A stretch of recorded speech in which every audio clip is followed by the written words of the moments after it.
Afternoon, good afternoon all, everybody. So today is a video conference for JIM 101. Okay, before we start, so actually there is two lecturer, handle this course. Actually my name's Anton, and then Associate Professor Muhammad Nain, for the second part. So it's my part is cover. If you have a book, I think actually you already have a book, right? We give 4 book for you for JIM 101. So for my case is for my part is we will talk about number system and function, the first book, right? And then the second book is differentiation, and application. So these 2 books I will handle, and then the other 2 books, integration and transcendental function, and also conic section. That one Associate Professor Nain will be handled. So my part will be covered from video conference 1 until video conference 3, and then we will continue during the intensive course. We will meet each other. And then half will be mine, and then half will be Associate Professor Nain, and then continue video conference 4 until 6 with Prof Nain. Okay. So actually I'm still not give any assignment. I will put the assignment in the e-portal today. So tomorrow you can check the assignment question, and then you must be submit this first assignment at 7 January 2015, 7 of January 2015, before the intensive course start. So please submit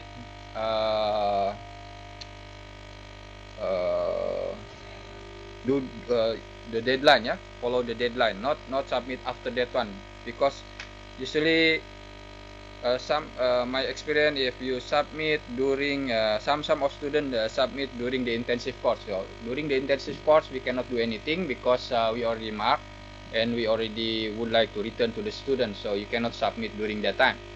So please submit, follow the deadline 7 of January 2015, and then anything else? Okay, I think now you can submit online. Just take a look the e-portal, you submit online, and then for the mathematics case, so you must be scanned. So you write handwriting, and then for your assignment, and then after that you scan, and then after that you submit online to the e-portal. Okay, just take a look that one. No need to send by post. So you can submit online, okay, for the assignment. So due date is 7 of January. Okay. And then I will explain that how about the marking. So if you take a look in the PA, or perancangan akademik,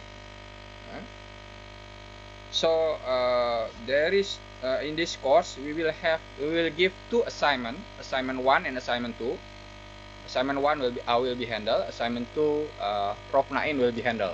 Prof Nain will be handle second assignment. So the mark of assignment 1, assignment 2 is 10%.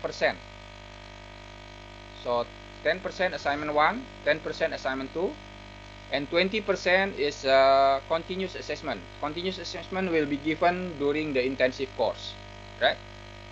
So it's like a mid-semester test, something like that, right? And the what is called the material will be given during the assessment test is just cover from video conference 1 until video conference 3. So I think maybe I will give you what is called the material. Yeah, you must be study during the continuous assessment is number system and function of book 1, and then half of the book 2 actually, right? Differentiation and application. So later I will let you know until what chapter you must be study for the intensive for the continuous assessment. Okay, so the total assignment and continuous assessment is 40%, right?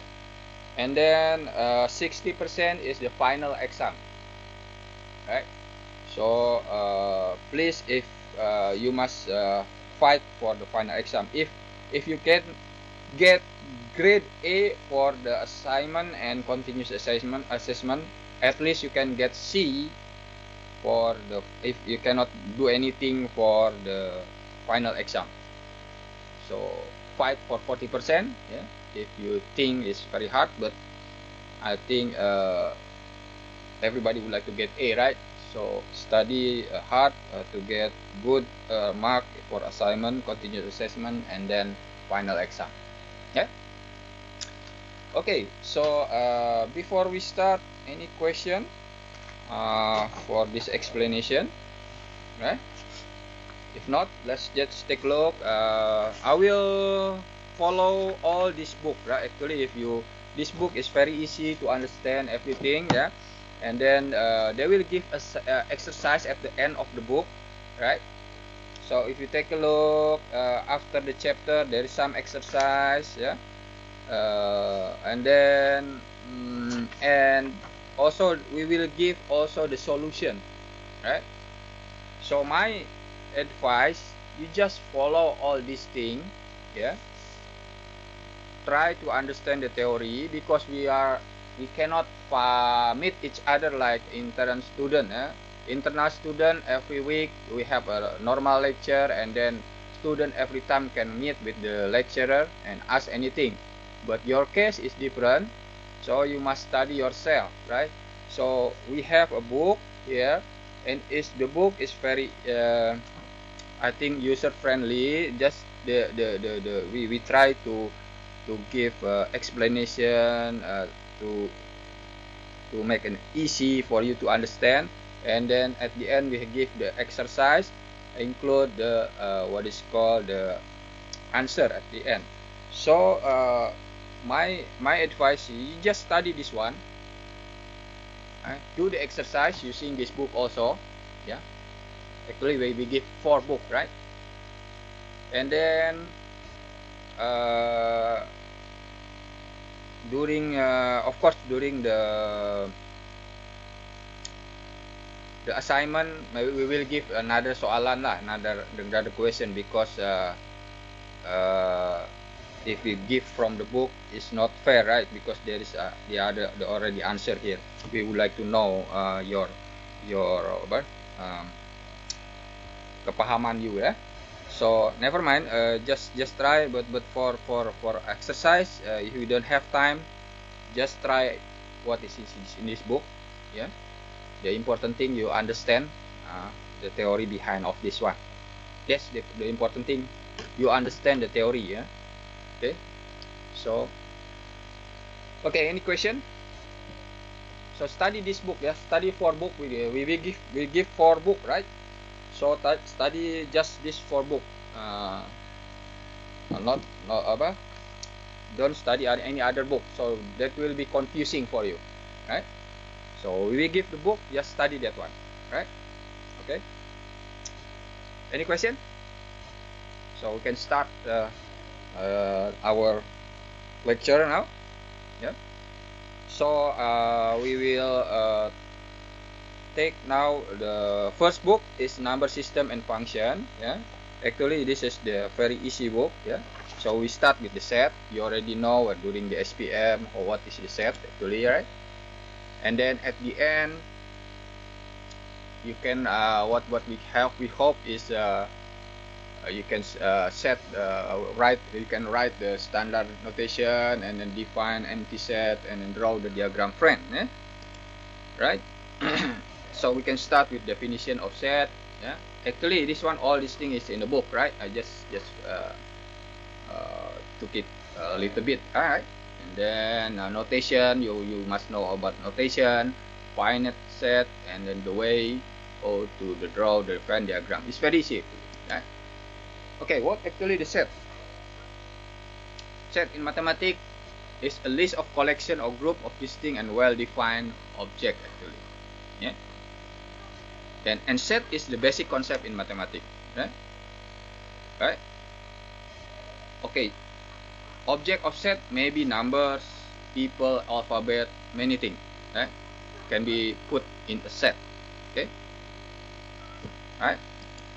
That example of English alphabet A, B, C, D until Z is we can consider as a set, right? And then notation in the set usually we're using the capital letter A, B, C, capital A, B, C. Then the element we will using the small capital letter, the small letter. Yeah? Say that they have two elements, say N, A, B. Yeah? So the element we can put is one small letter, right? Right. So example here, A is a set 1, 2, 3, 7, and 10. So we can write as A is equal to the curly bracket. Usually set 1, 3, 7, and 10. 1, 3, 7, and 10 is an element of the set. Okay. In term of you can write in term of they call builder method. The builder method we can write as like this one. Yeah, B is equal to the X colon double colon X is an even number. So all the even number included in the set is mean from 2, 4, 6, 8, 10, 12, and so on. You can write a set in term of the builder method. So you can write is X is an even number. So all the even number is included in this set, right? Okay. So that one we call even number. If you write like this one, we call tabular method. There is two methods, yeah, builder method and tabular method. So if you write like this, we call tabular method. If you write like this one, we call builder method. Yeah. So that's the different thing, right? Okay. There's some notation you must know in this set, yeah, right? If call X is element of this set A, so we can symbolize as this one, yeah, this symbol of element, yeah. If not element is or element is mean is X is a member of set A. They call A X is member of set A.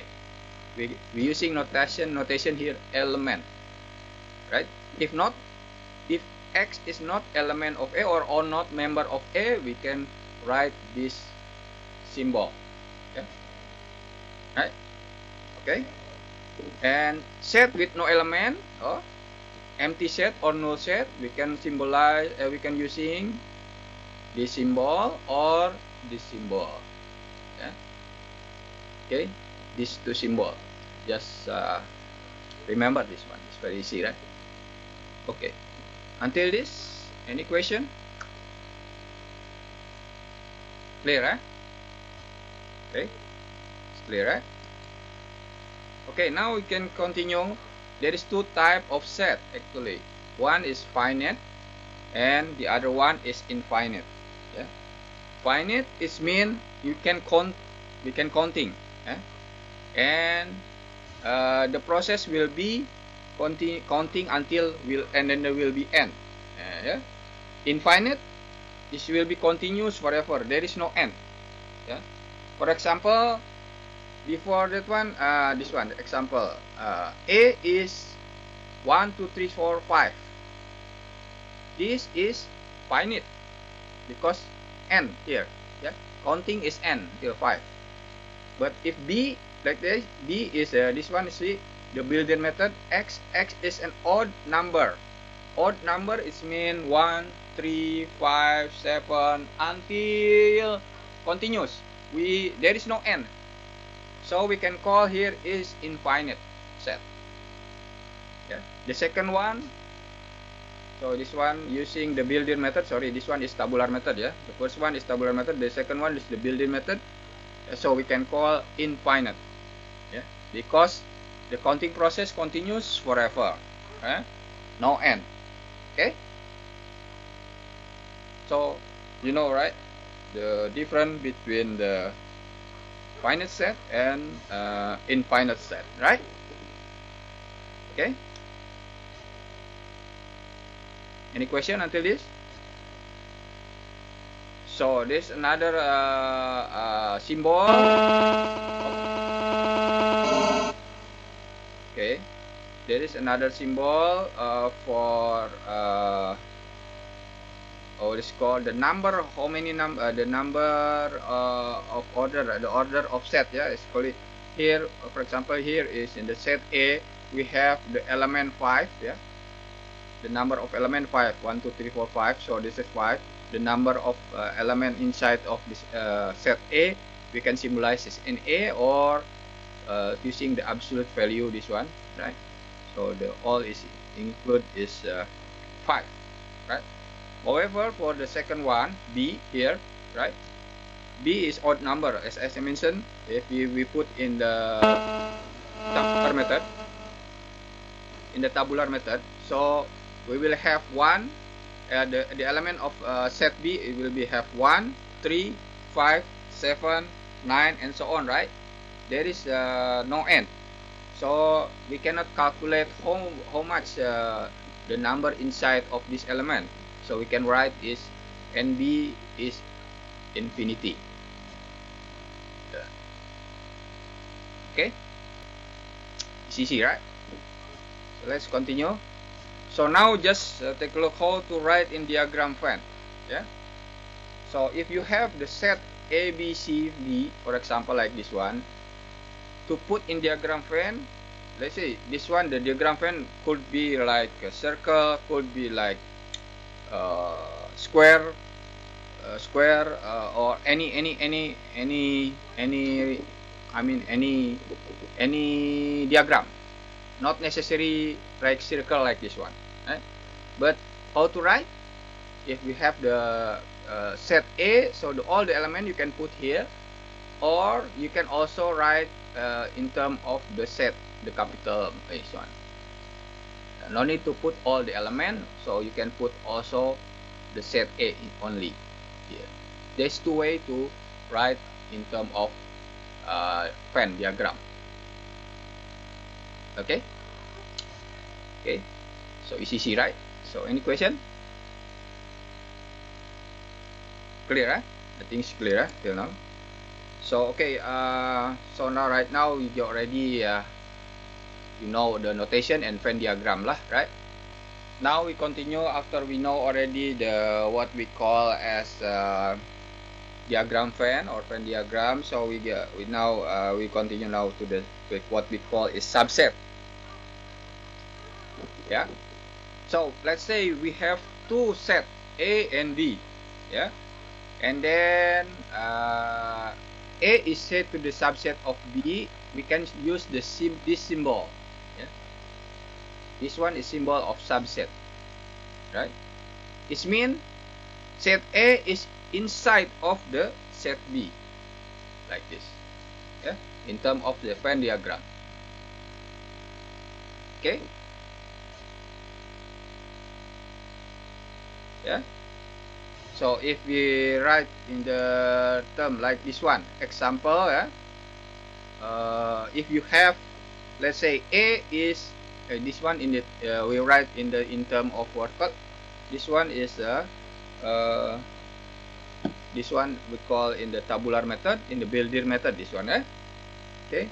X squared is equal to 4. It means X could be 2. Could be minus 2, right?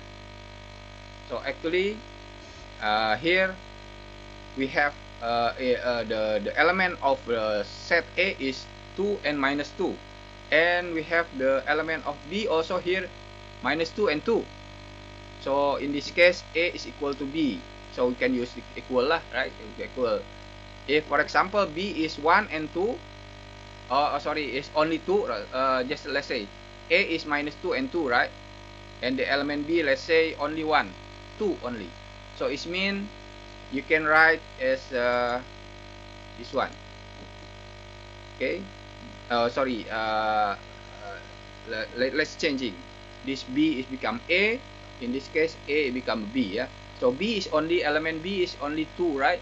And the element of A is minus 2 and 2. So B is inside of A, actually. Yeah. But in this case, this one I just give the example is equal. Yeah. Because the element is 1. If equal, so it means the Venn diagram. This diagram A and B, it will be the same. Yeah. There is no subset here. This is we call a subset, but if equal, there will be A and B, it will be the same. Yeah. Right. Okay. If equal, it means what? It means A is subset of B, B also subset of A, both sides. Yeah. This is because it's equal. Right. Now we continue with the intersection. Yeah. Intersection we symbolize as this one. This intersection. Okay. What intersection is? It means is sum of the element in the set A is belong also to the set B. So these two sum of set of A and sum of set of B will be part each other. So we can write this one. We can call this intersection. Okay. Right. It's very clear. Okay, yeah. So beside intersection, we have so okay. Before that, union. Maybe we can write some terminology here, right? If let's say if we have set A and have set B, but they are both sides not have the intersection, right? So maybe I can write this.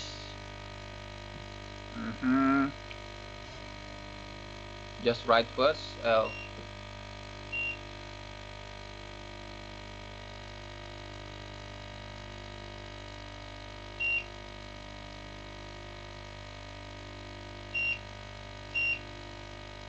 Okay. Let's say you have A. Oh, let's say. Okay. This one you have A. This one you have B, right? Let's say here you have element 1, 3, 5, and here you have 4, 5, 6. So there is no intersection between set A and set B, right? So we can write this the intersection, right? Set A and B is equal to 0. Yeah, there is no intersection. Or you can write also A intersection B is equal to this symbol, right? Okay. So that's the one. Yeah. How about this one?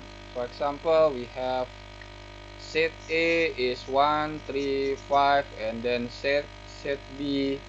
Let's say A, and then B we have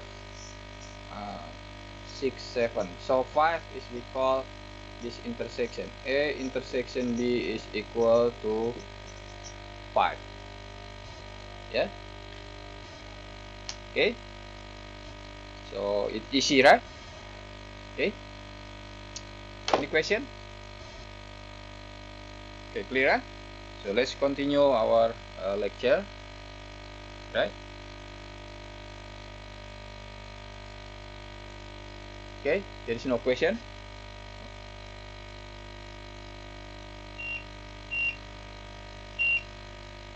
Okay, now continue back to our PowerPoint here. So there is some theorem, or if there is no intersection between A and B, we can call this one is disjoint set. Just terminology, disjoint set. Okay? So there is the theorem here. There's some, let's say A intersection B, of course will be B also intersection A. So this commutative rule. Also the associative, they said if A intersection B element of A, so it means A intersection B also will be also element of B. Yeah, and then A intersection empty set, it will be the same thing, empty set intersection A. Yeah, okay. So in the book they will give a proof, but of course the other you can try yourself. Yeah. So let's take a look. If we have A intersection B, B intersection A. So what we need is to show this A intersection B, yeah, is an element of B intersection A. Yeah, and then the other side, you can also prove that B intersection A is element of, and then the other side, you can also prove that B intersection A is element of A intersection B. Yeah. So just take a look first in the for this one. Yeah. The first part. Just see. See, A is intersection B, element of B intersection A, right? So it means X is element X. Let's say the intersection A and B is something. X is element of A intersection B. It means X will be element of A, and X also is element of B, right? Right. And the same time for X, this one, the second part is also will be happen the same thing. Yeah. X also element of B intersection A. It means X is element of B, and X also element of A. Right. The second one do the same thing. The second one is this one. The first part we already proved. The second one you can prove also the same. Sorry. The second one, maybe you can take a look in the book. See pages. The book page 13. If you bring your book, so just take a look page 13. So do the same thing like the first one. This we already proved the first part. This, yeah, this first part, and then now you must prove the second part here.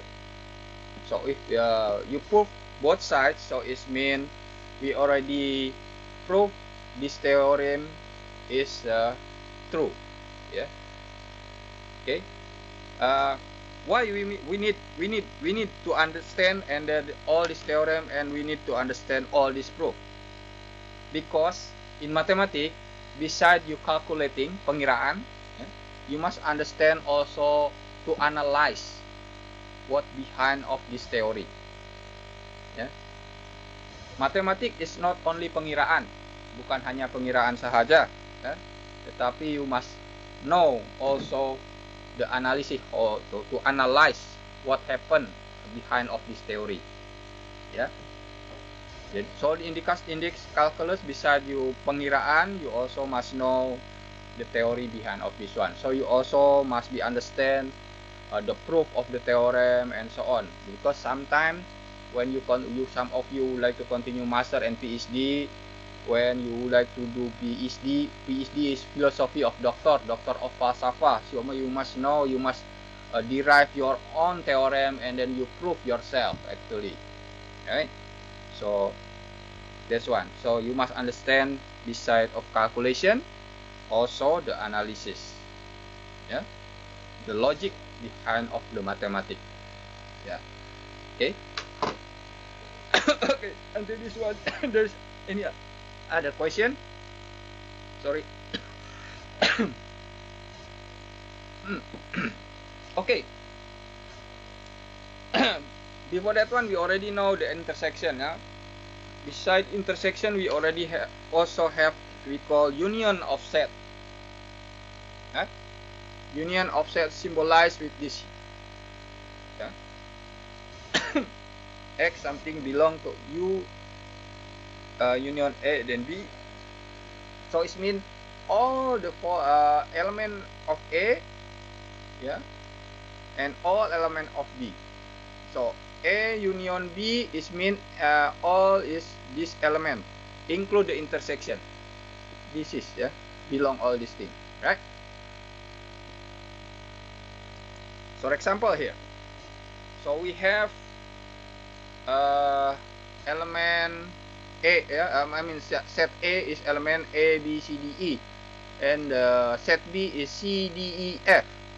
So it means A union B or set A union set B is include this one, A, B, C, D, E, and then plus F in B, because the intersection A and B is C, D, E, right?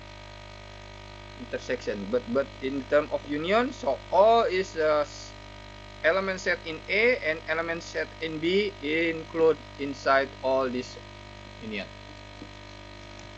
Okay. Okay, any question? Clear, eh?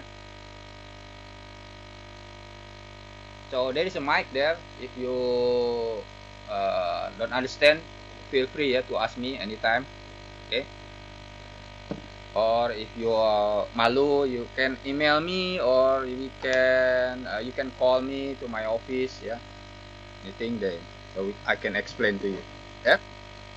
So there is another theorem here also, like the same thing like in the intersection. So this commutative. If you have A union B, of course they will be same B union A.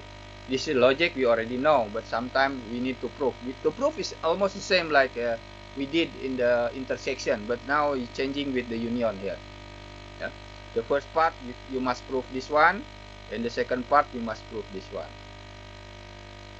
The way how to prove is the same. Yeah. So I don't need to explain that. Yeah? Okay. Same thing here. The second part, yeah. The theorem second part, A subset of this A union B, and then of course B also will be subset of this one. Yeah. And A union of empty set, same thing, empty set union of A. Yeah. If you need to prove, doing like this one, the way like this, prove right. Okay. Okay, so the proof I will not touch lah, because it will be the same like intersection. Okay, so this try yourself, to do the homework. So that one is, we talk about only two set before, right? How about is more than two set, right? More than two set, we can write like this one union. Yeah. Also the same thing. This one happen to the intersection.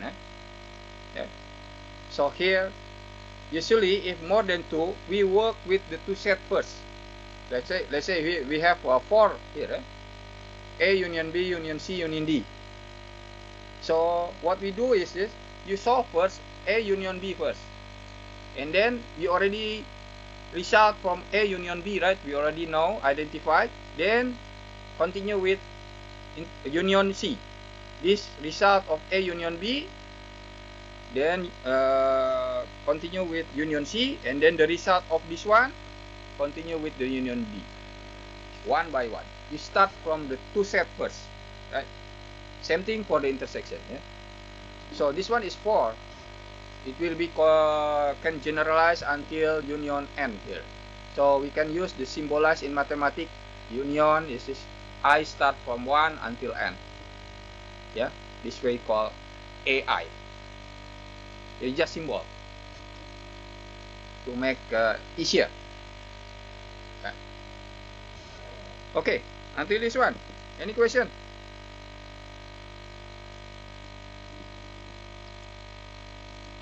Before we continue with the other.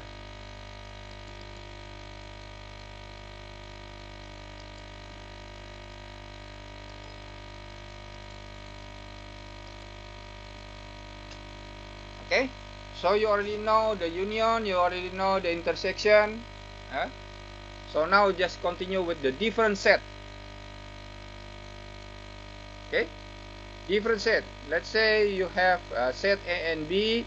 A minus B we can call set A is A minus B we can call as the set of element belong to A, yeah, but not belong to B. Yeah. You can say this one. If in terms of the Venn diagram, you can write like this.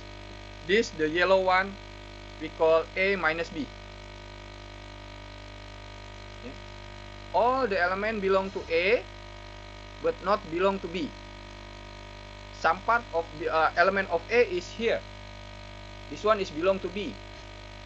The other part is here, is not belong to B. So A minus B is mean all this, only the yellow part. Can you get? Okay. So it means in terms of builder form, you can write X is element of A, but X is not element of B. Okay, clear, huh?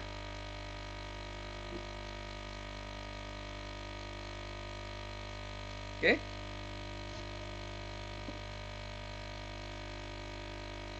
No question? Okay. So for this difference also there is come out with the theorem. Yeah? There are some two theorem you can write here. It mean A minus B is mean all the element is will be subset of A, right? Because is all the element A not belong to B is mean is all the element A, right? So it mean some part is not belong to B, yeah. Some of the element A is also belong to A, right? So this is subset of element A, yeah. And then the intersection A minus B here, or A, the difference between A and B, and the intersection of A, this one, yeah. Intersection B, intersection B is mean, okay. Let's take a look here. Here, right? So you have A minus B here, and this one is A intersection B, right? In this part. So A minus B intersection A intersection B here. So there is no element. Actually empty. This part, sorry. This part and this part, yeah, this part, yeah, this intersection A and B, and then A minus B, there is no intersection actually. So we can write will be empty set, right? Okay. So this is some example. If you have the set A 1 2 3 4 5 and B 2 4 5 6, so A minus B, the difference A minus B is mean all belong to A but not belong to B. So it mean 1 is not belong to B, 3 is not belong to B, because 2 and 4 there is appear in B. So A minus B is 1 and 3. Okay, see, right? Okay. Any question until this before we continue? So it's a little bit boring, yeah, because maybe I'm too slow for you, but I would like to make sure everybody understand here, because not all of you is very clever, huh?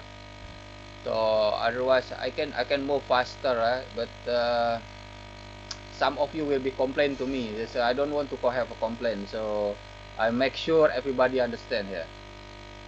Everybody with me? Alright? If you don't understand, please raise up, yeah, or there is a microphone in front of you, so you can ask me anytime, eh? So okay, again, this one only the symbol, yeah. U we can call universal, and then there's another one we can call complementary set. What is the complementary set? Yeah. Okay. This one we can call A prime, so we can call complementary. Yeah, complementary. Yeah. So it mean here the meaning in terms of set builder, X is belong to the universal. Universal, I mean I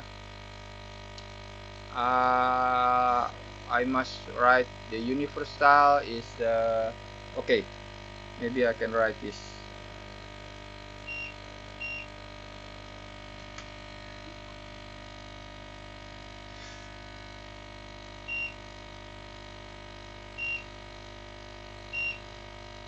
Okay. Universal is this one. So we have set A, right? Yeah, here. This one, the whole thing. This one we have set B. Let's say you have two set. The universal is all is all the set inside of this square bracket. We can call universal all the set, yeah, what you have, yeah. So in term here we have set A and we have set B. So the complementary is we can symbolize as A prime here. So A prime here actually is the same like universal minus A, right? It means all this area include the set B, we can write as complementary of set A.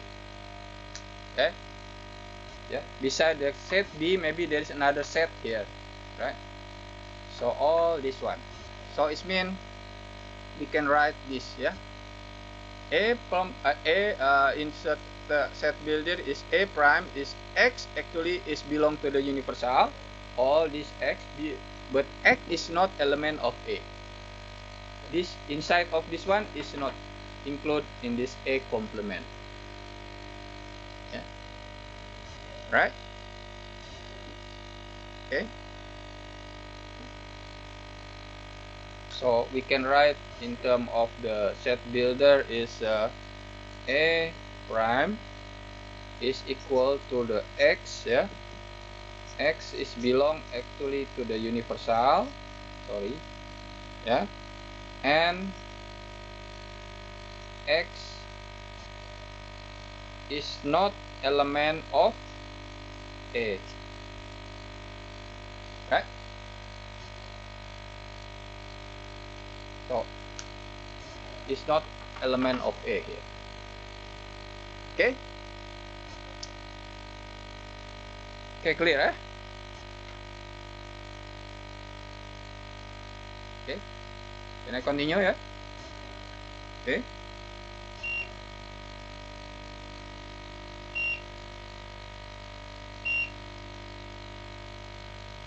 right, so now we continue.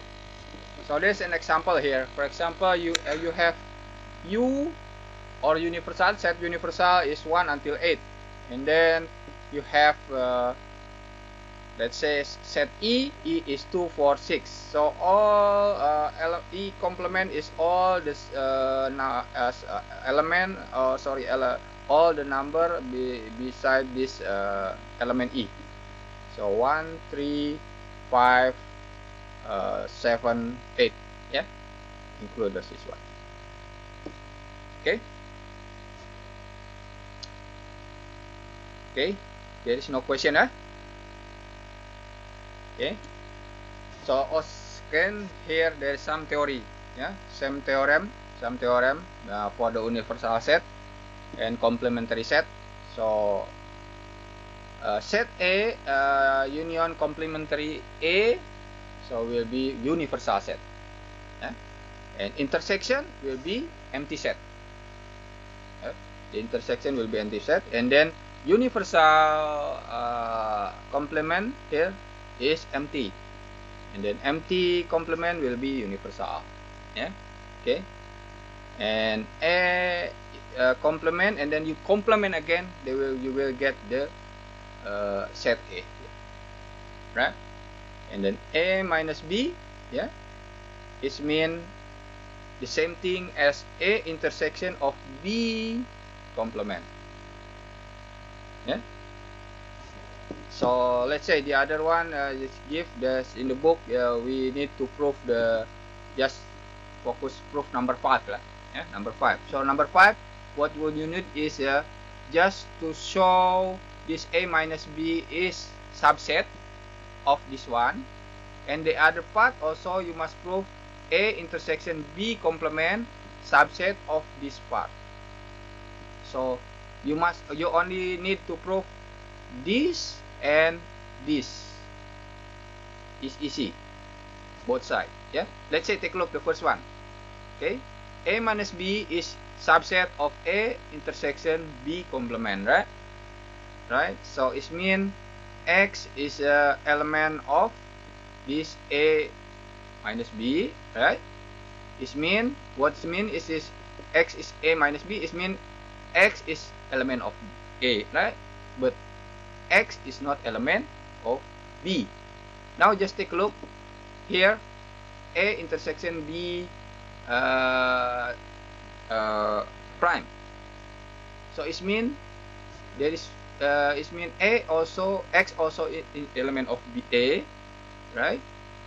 And then X also is not here also for this one, X is element of B prime. Element of B prime is small. It mean it's not belong to the set B, right? So it mean this one lah, right? So we prove all these things. So now you can prove the same at the same time, the same way this one. Yeah? So if you prove these two parts, so it mean we can this theorem is right. Right? So we already I already show this the first part for this one.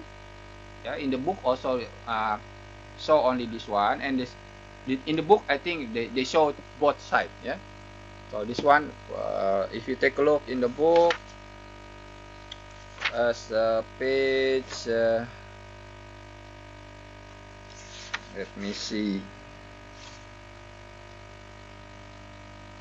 Page 19. Yeah. If you take a look in the book, page 19, they show you how to answer proof number 5, both sides. Yeah. So just take a look at that one. Okay. Any question?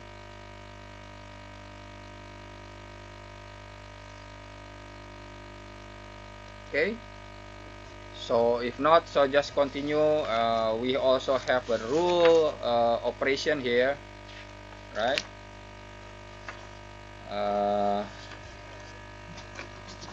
So rule operation, we can have a commutative rule, associative rule, and distributive rule. Same thing. This is one we call commutative. You have intersection, and you have union. Yeah. And then you can put all this one for the associative. Yeah.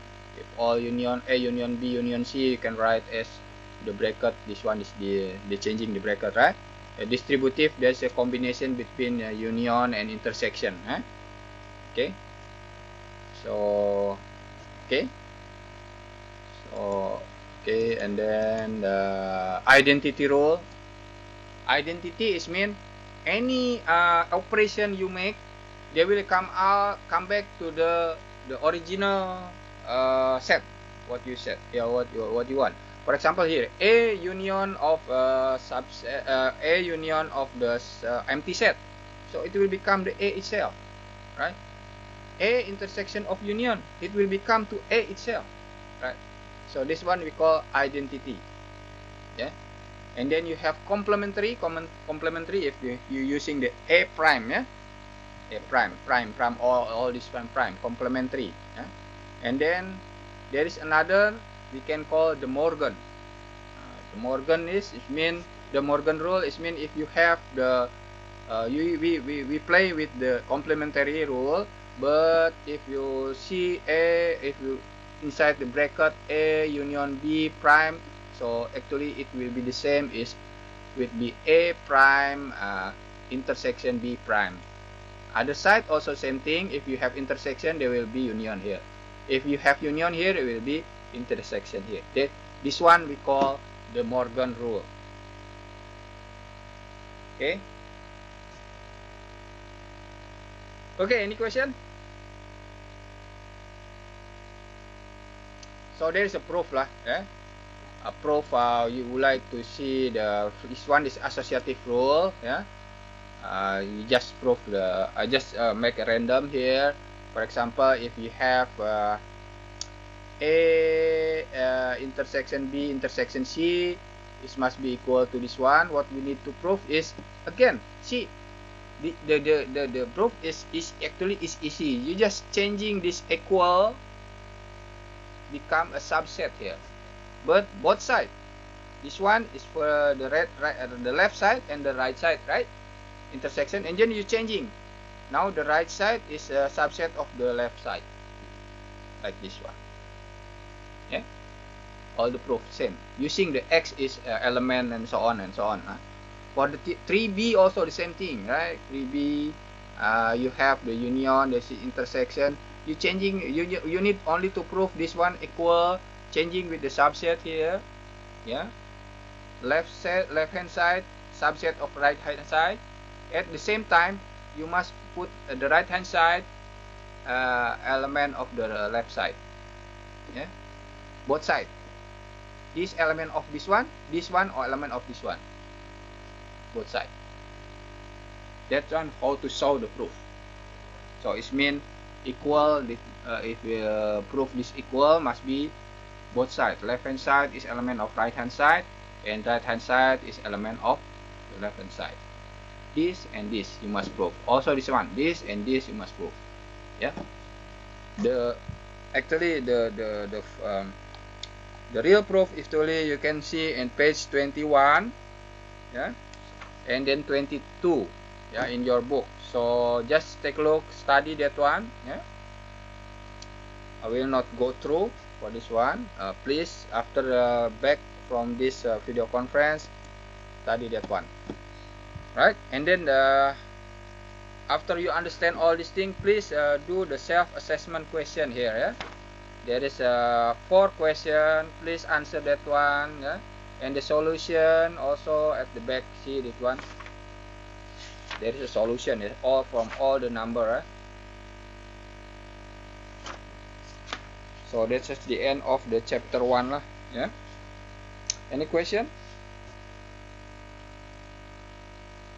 So there is many question in the text. So at the end or before the chapter 2, you can see the solution to text question. Just try that all this thing, and then just take a look at the back. The solution is right or not. So making you confident. Yeah. Okay. Before we finish, any question? Okay. So you can check tomorrow for the assignment. Yeah. And then please submit your assignment at 7 of January. Yeah, deadline is 7 January 2015. So you submit online. So you can study together. Yeah, I don't mind. The assignment is almost form of for all you is the same. As long as you understand, you boleh kerjasama, you boleh tapi jangan tiru betul-betul ya. Kalau misalnya kawan you salah, you pun akan salah. Itu yang saya tak suka. You kerjasama, you discuss together, and then the jawapan tu sama, kita kisah as long as betul. Tapi yang saya tak suka tu kalau you tiru satu silap semua silap, itu jangan jadilah ya, kalau boleh ya. So tak apa, assignment semua sama, marking A semua assignment. So because we can see from the continuous assessment and then final exam here, everybody is not the same. But for assignment you kerja sama tak apa, sama-sama paham. Okay. So any question? Okay. If not, so we will meet again in the video conference 2 later. Yeah. Okay. Thank you very much and have a nice day.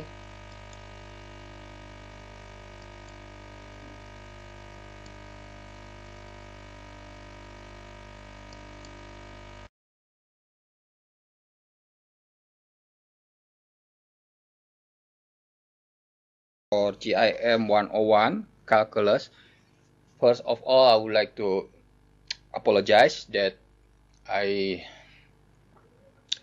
make this recording because at the same time I must attend the convocation USM Saturday morning, right? The session 6 session in our convocation. So that's why I make it recording today. And if you have any question regarding this video conference, so you can email me, yeah, and then hopefully I can reply or so on. Okay, so now we will continue with the chapter 2. We will discuss about the real number, right? So you have a book actually, yeah. I just highlight what we have. So we start with the unit 1.1, yeah. Yeah, here is real number system. In your book is 2.2, yeah, right? Okay, our objective here is write set a natural number, I think rational number, irrational number, and real number, and carry out the operation on real number and use property of real number, right? So as you know, there is some symbol we will use usually, right? For example, n is for positive integer, is a set of all natural number, right? And then integer, you can use the symbol z here or z, and q is for the rational number, right? Okay, this is for the example. If b equal to 1, then x is equal to a, z is subset of q, yeah, z is an integer, right? So integer is include a negative and positive, for natural number only positive integer, right? Okay, so in the rational number, a over b, a is we call numerator and b we call denominator, right? Okay. Okay. So all number which cannot be written in the form x, yeah, so we can call irrational number, or we can symbolize as I, yeah. Okay, for example here irrational number is square root 2, 5, e, and log 5, yeah. And then all rational and irrational number we can call as a real number, right? It's a real number. Okay. Okay, now we go to the real number properties, yeah. First we have closure rule, yeah. So if you have a and b belong to the real number, so a plus b also belong to real number, and the multiplication a b also will belong to the real number, right? Right, and the second one we can call commutative rule, yeah. So if you have a plus b will be equal to b plus a, and then you have multiplication ab will be equal to the ba, right? Associative rule, yeah. If you have a plus b in the bracket plus c, so it's equal to the a plus bracket b plus c, right? Same thing for the multiplication, right? Distributive is mean that if you have a bracket b plus c, so you can you can see that it will be equal to a multiplied by b plus a multiplied by c, yeah, and then and so on. It's the same thing for the a plus b bracket multiplied by c, yeah. The last properties we can call identity rule, right? If you have a plus 0, it will be equal to a, right? This is equal to the 0 plus a. Whereas the every a is belong to the real number, right? Or if a multiplied by 1, yeah, it's the same with 1 multiplied by a, right? Sorry, the other properties, yeah, still have inverse element here. Inverse element is mean is if there is exists unique element here, say minus a. If you have a plus minus a will be equal to 0. It's the same thing with minus a plus a, right? Okay. And then the other thing is if you have R exists a unique element 1 over a. So if you a multiplied by 1 over a, it will be equal to 1. Right? Same thing, 1 over a multiplied by a, right? The next properties is difference. Yeah? Difference is a minus b. Yeah? So a minus b you can write as a plus minus b. Yeah? And then next properties is quotient. Quotient. Yeah? A over b will be equal to the a multiplied by 1 over b. Same thing. Yeah? Okay, next is ordered concept. For example, order concept, if you have a greater than b and b greater than c, of course the impact will be a is greater than c, right? And then if A greater than B, and then A plus C will be greater than B plus C. Yeah. And next is A greater than B, C greater than C. Then A multiplied by C must be greater than B multiplied by C. Yeah. But however, if the opposite, A greater than B and C less than 0, right? Then A multiplied by C will be less than B multiplied by C. Okay. Next, what this one just remind back about what you've done during the high school. I think you did before this one.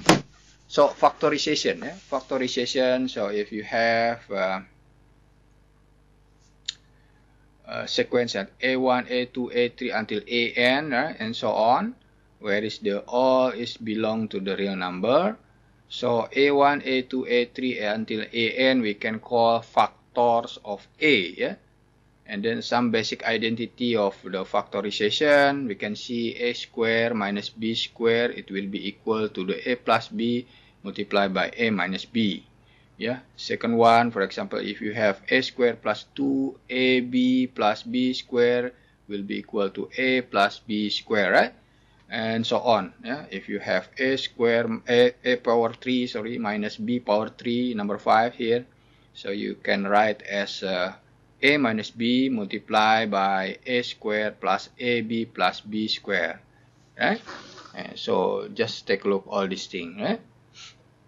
Okay, everything is in the book, right? Actually. So for example, if we have x square minus y square minus x minus y, so you can rewrite x square minus y square as x minus y and x plus y, right? Then minus x plus y, because we put in the bracket minus x minus y here, right? Here we can write as in the bracket minus x plus y. Yeah? So you have 2x plus y here, right? So you can write, simplify as x plus y multiplied by x minus y minus 1. So you have two factor here, x plus y and then x minus y minus 1. Yeah? Then this is this two factor is the expression of x square minus y square minus x minus y, right? And then the next one is we call interval. Interval, right? Interval is a form of subset form from a set of real number R. Right? So for example, if you have A, B belong to the real number, and where is A is less than B, so you can write this A bracket, open interval, open bracket, A, B. So you can say this here, this one, the first one, we can call open interval. But if you have the bracket like this one, yeah, square AB here, so we can call close interval. So if mix between open and close, you can write this one. A is open, B is close. Yeah. So you can rewrite A is x is less than A, but x is x is greater than A, but x is less than or equal to B, because it's, the bracket is square here. Right. The other side is opposite. Yeah. It says A is close, B is open. Yeah. So it means you can write x is greater than or equal to A, but x is less than B. Yeah. Okay, that's the interval. It's very easy, right? So this is another one. You put the infinity here, so you just simply write start from A until infinity, right? So it means x is greater than A is enough, right? If you put this A is a square bracket here, so just put x is greater or equal to A, and so on, right? Okay, that's all. It's for the real number properties, yeah, order concept, and then the factorization, yeah, and interval. So now we will continue to the what we call inequality. Yeah?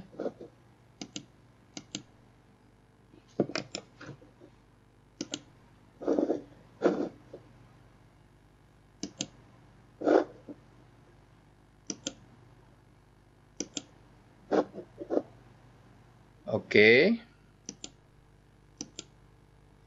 So our objective is of course we introduce the notation of absolute value of x and its operation, yeah, and use the notation for interval of a real number, right? And then solve some inequality problem here, right? So inequality, you know, there's all the inequality we can use this symbol, right? Greater than or less than or greater than or equal or less than or equal. All these things we can call inequalities. Yeah. For example, just solve. For example, here 4 multiplied by 1 minus x less than or equal to 8. Yeah. So you can write as you just multiply all in the bracket. 4 multiplied by 1 minus x become 4 minus 4x, right? Less than or equal to 8. So finally, you will get x will be greater or equal to minus 1, right? So we know the solution is x is greater or equal to minus 1. So in the interval form, you can write, because here you have greater or equal, right? So you can put this bracket, square bracket here near to the minus 1, right? So until infinity, because this one, they said x will greater or equal to minus 1. So start from minus 1 until infinity, yeah? Okay.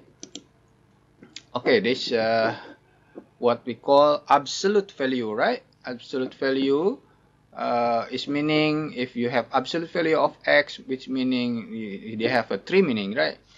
X it will be equal to x is greater than 0, and it will be equal to 0 if x equal to 0, and minus x if x is less than 0, right? For example, here if you have x equal to minus 2, right? Absolute value of x here, so it means absolute value of minus 2, right? So absolute minus if you say that when is if minus x, it will be minus x if x less than 0. So you have minus 2 is less than 0, right? So you must put minus in front of this. So minus multiplied by minus 2, you will be have 2. So all absolute value usually will be have positive. For example, here another one, if you have x2, so absolute value, it means x is greater than 0. X only absolute value of x will be 2 also. So absolute value, the value always positive, right? For this one, right? Okay. Geometrically, absolute value of x is defined as the distance between x and 0, right? However, if you write absolute value of x minus a, so we can call the distance between x and a. If you have only absolute value of x, it means the distance between x and 0. However, if you have absolute value of x minus a, so it means the distance between x and a. A is some number in the real number, right? So okay, this is a properties. Yeah, we have 7 here properties, right? First one is x will be equal, absolute value of x equal to 0 if x is 0, right? The second one, if you have absolute value of minus x, so it will be equal to absolute value of x, right? Absolute value of x plus y will be less than or equal of absolute value of x plus absolute value of y, right? This one we call triangle inequality. Yeah. The next one, absolute value of x minus y must be less than or equal to the absolute value of x plus absolute value of y. And then double absolute value here, absolute value of absolute value x minus absolute value of y. So must be less than or equal to the absolute value of x minus y. Yeah. And then absolute value of x will be equal to the maximum of this open interval minus x and x, or equal to the square root of x squared. Right? So all these the properties of the absolute value. Right? Now we will go to the inequality and absolute value. Or for example, here you have absolute value of x less than a. It's mean in the term of interval, this absolute value of x, it will be in the interval of minus a until a. Yeah, so it's open interval between minus a to a. Yeah, if you write in a graph, so you can see x, it will be from 0 to minus a, or x will be from 0 to a. Yeah, so we can write this. Okay, where is the a here? Greater than 0. Yeah, but it's minus a is less than 0 lah, right? Okay, and here another example. If you have x is greater than a, so we can write as x is greater than a and x is less than minus a. So the graph, the interval is like this. Yeah, this the arrow. This is the interval for absolute value of x greater than a. Yeah. Okay, let's take a look at the example. If we have x is greater than 5, it's mean x. If you have absolute value of x greater than 5, it means x must be greater than 5, or x less than minus 5. Yeah. Okay. And then if you have, for example, absolute value of 5x minus 1 less than 9, so you can write s minus 9 less than 5x minus 1 less than 9, right? Right, so it means 5x minus 1 must be greater than minus 9 or less than 9, right? So simplify all these things. Finally, you will get minus 8, x, it will be between minus 8 over 5 and 2. So this is the open interval. X will be the open, between open interval minus 8 over 5 and 2. Right?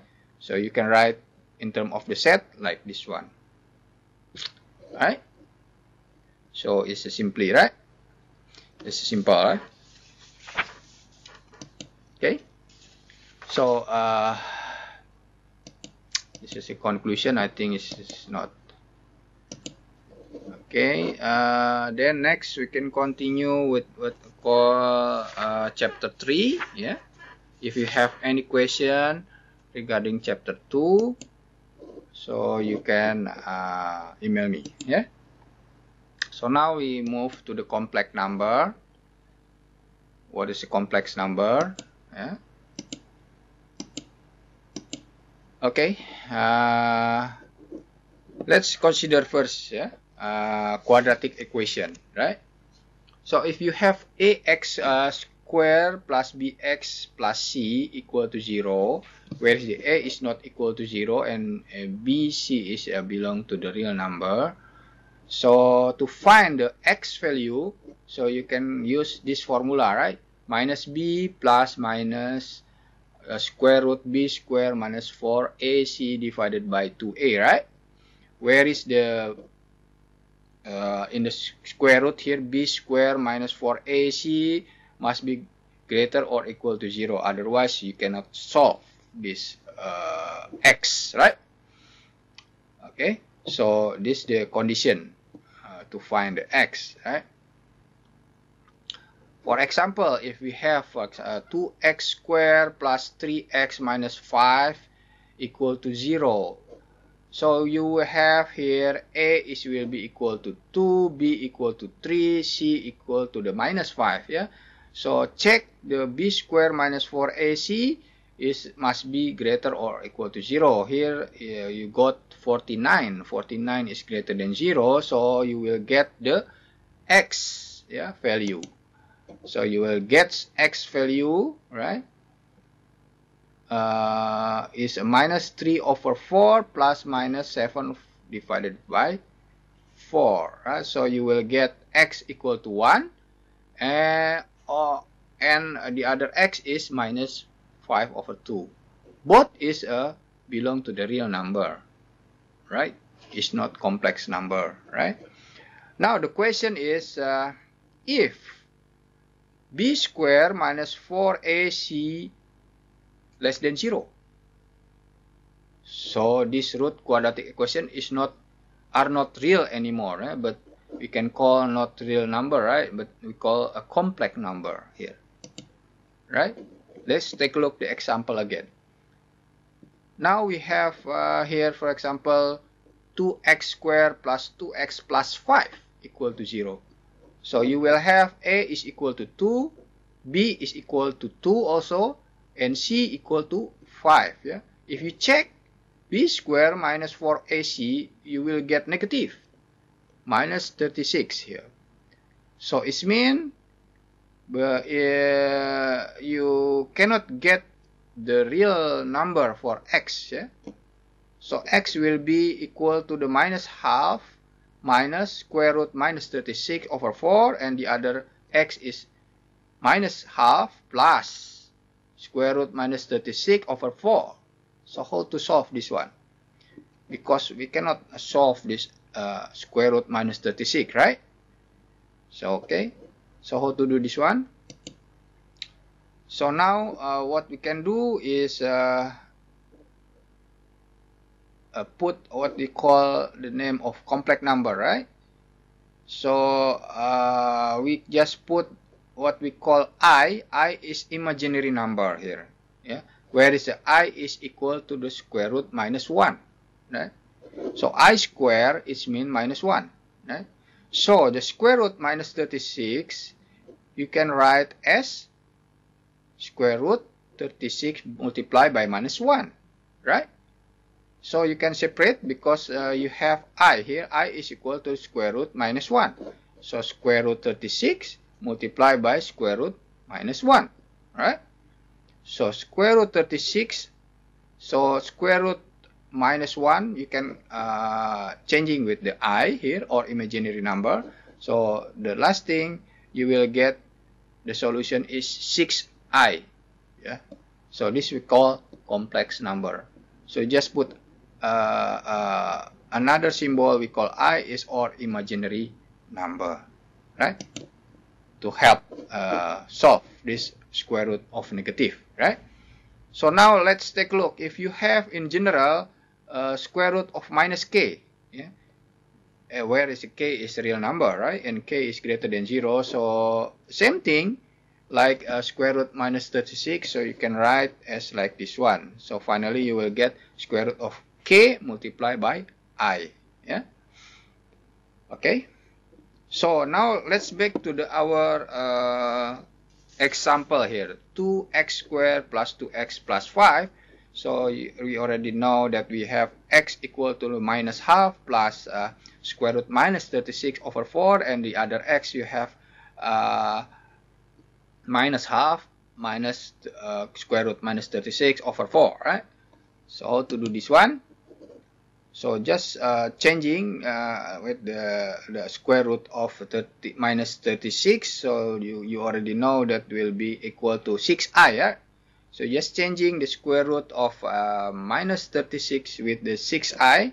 So the first x you will get y minus half plus 6 over 4i. So finally you will get the minus half plus 3 over 2i, right?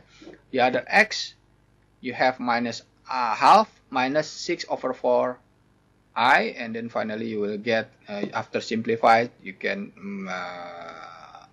have the answer minus half minus 3 over 2i. Yeah? So this is the solution. Yeah? With the introduce the symbol I or imaginary number. Okay, so hopefully you understand until this one. Yeah.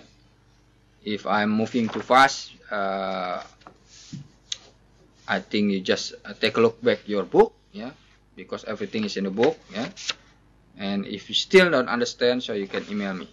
Yeah. So now after you already know the imaginary number in the complex number to help answer the problem, yeah, in the complex number. So now we continue the complex number operation. Yeah. Okay, before we go to the number, maybe from the operation. So so this is some trick lah. I mean, if you have I square equal to the -1, how about the I power 3, I power 4, and so on? So you can take a look here. So I power 3 will be equal to minus I power 4 will be equal to 1, or yeah, or I power 5 will be equal to I, and so on. Yeah, so you can play with this one. Yeah, and then I power -1 also you can write as 1 over I, right? And then you can write both sides with the minus I here, so you will get minus I over I square. So finally you will get minus I here, right? So it means I power -1, so it will be equal to the minus I. All this thing, yeah, is just playing with the formula, right? Okay. So this complex number operation. So for example, here complex number, if we have there is two term in the complex number. First we can call complex number, and then conjugate. Yeah, conjugate. If you have, for example, complex number, you have positive here, the conjugate will be have negative. For example, here 2 plus 3i, so conjugate will be have 2 minus 3i. Yeah? And then the other example here, 3 plus 4 over 3i, so conjugate you will have 3 minus 4 over 3i here. Right? Okay. So any complex number will be denoted by z here. Z here, for example, z is equal to the p plus iq, whereas p and q is belong to the real number, and I is imaginary number equal to the square root -1. Yeah. So p is calling the real part, and q is the imaginary part because you have I here, right? And the conjugate of any complex also here we denote the z bar, yeah? And written as a z bar equal to the p minus iq. Yeah? This is all the example, real number and conjugate, right? Right. So that's all for this first, before we continue to the complex number operation, right? So now we continue. Okay, complex number operation. Hold on.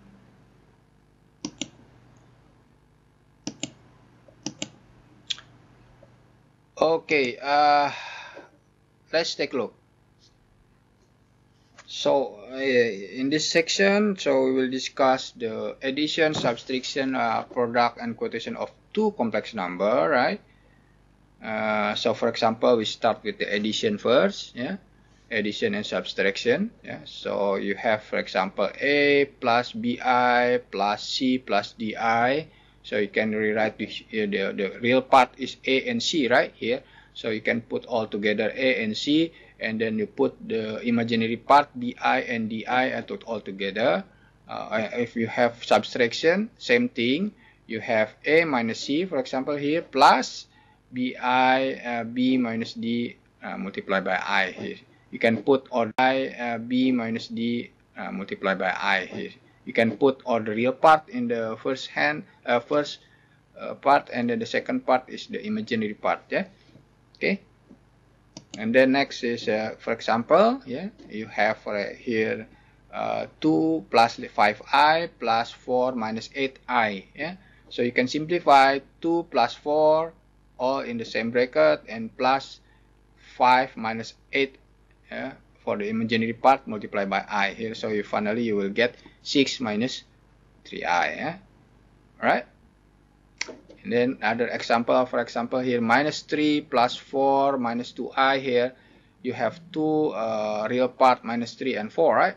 All put together, or you can write like this one, minus 3 plus, because you don't have imaginary part, just put 0 multiplied by I, and plus 4 minus 2i, right? So finally you will get minus 3 plus 4, and then plus here 0 minus 2i, right? And finally you will get 1 minus 2i, right? Okay, the same thing for the 2i plus 3 minus 5i. Here 2i, you don't have the real part, so just put the real part is 0, 0 plus 2i, right? Plus 3 minus 5i. And then just put all together 3 plus 0 plus 3, and then put 2i minus 5, yeah? On the same bracket here, multiply by I, sorry. So finally you will get 3 minus 3i, eh? Okay, so I think it's easy, right? That one is for the subtraction and addition, yeah. Okay, and in the general, for example, you have product and quotation of two complex number. You have A, B, C, D belong to the real number, and I is imaginary number is equal to the minus 1, right? So if you have K, let's say now some K, yeah, multiplied by bracket A plus BI, so it's the same like KA plus KBI, yeah? Multiply this one, okay, K. And then if you have A plus BI multiplied by C plus DI, so you will get A multiplied by C. This one is the real part, yeah. And then B multiplied by D, yeah. You can write all these things, and then plus A multiplied by D plus B multiplied by C. All this in the bracket multiplied by I, yeah. So you can simplify it like this. The other part here, A plus BI and multiply by A minus BI here. So you can write as A square plus B square, right? Because you have I square is equal to 1, right? Minus 1, sorry. Minus 1. And if you have the ratio, for example here, A plus BI divided by M, so you can make separate A over M plus B over MI here, where here actually just say M is belong to the real number or real set, yeah. Okay, so and then if you have for example here 1 over A plus BI, yeah. So you can write also simplified here with the conjugate here. You have the complex number A plus BI. You can multiply by both the conjugate A minus BI. Yeah? Okay, to simplify this one. Alright. So continue here to solve for this one. Will be equal to the A minus BI over A square plus B square. Okay, so you can separate A and the real part and the imaginary part here, become A over A square plus BI, A plus B square, yeah? And minus B over A square plus B square multiplied by I, right? Okay. Other thing is if you have A, now if you have A plus BI over C plus DI, same thing, you can multiply with the conjugate of this all this complex number, right? But you multiply with the denominator, not with the numerator. For example, here the denominator is C plus DI, right? So the conjugate must be C minus DI. So A plus BI also must multiply by with C minus DI. Yeah. So simplify all these things. Finally, you will get this answer. Yeah. AC plus BD divided by C square plus D square, and plus BC minus AD divided by C square plus D square, and then multiply by I here. This one is the imaginary part, and this one is the real part. Okay. So hopefully you understand all these things. If you still confused, just take a look in the book, page 70, yeah, and then we just take a look at the exercise. So they have also solution, but only solution. How to get that one? So you must understand how to get that one. Just please try this that one. So let's take a look. If we have simplified like this one, 1/4 multiplied by 12 minus 16i. So finally you will get you can simplify as 12/4 minus 16/4 multiplied by I. So finally you will get 3 minus 4i, right? If you have 2i multiplied by 4 plus 7i, so you will get 8i plus 14i square, right? So I square is minus 1. So it means 14 multiplied by minus 1 is minus 14. So it will become the real part. So minus 14 plus 8i, right? Then if you have 3 plus 5i multiplied by 2 minus 3i, this will be equal to the 6 minus 9i plus 10i, yeah, all these things, yeah, because it's 3 multiplied by 2 is 6, right? And then 3 multiplied by minus 3i will be minus 9i, right? And then plus 5i multiplied by 2 is 10i, and 5i multiplied by minus 3i will be 15i square, right?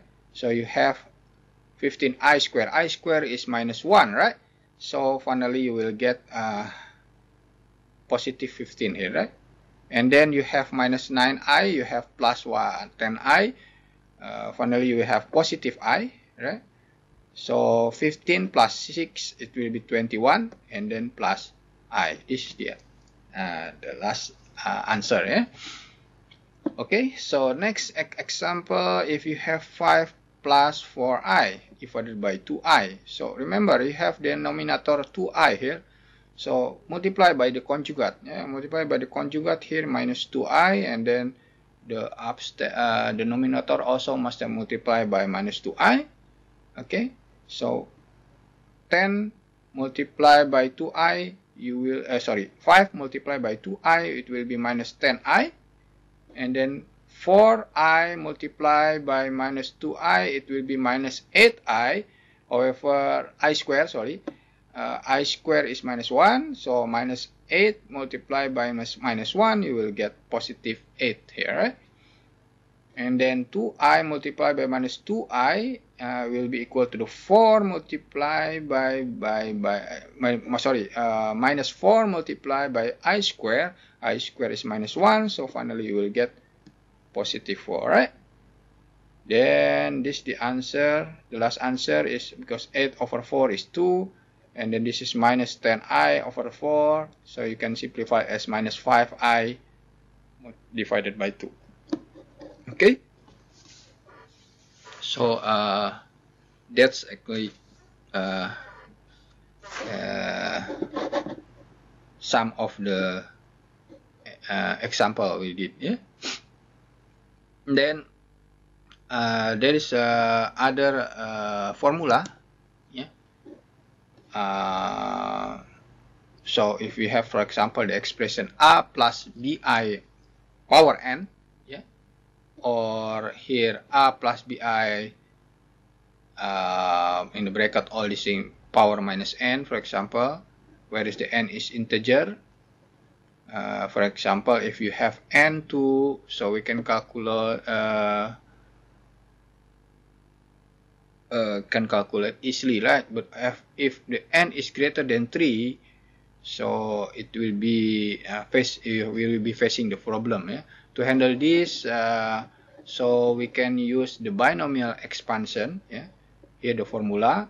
For example, you have bracket a plus bi of power n. So using the binomial expansion, so you will get equal to the a power n plus the combination n1. Yeah?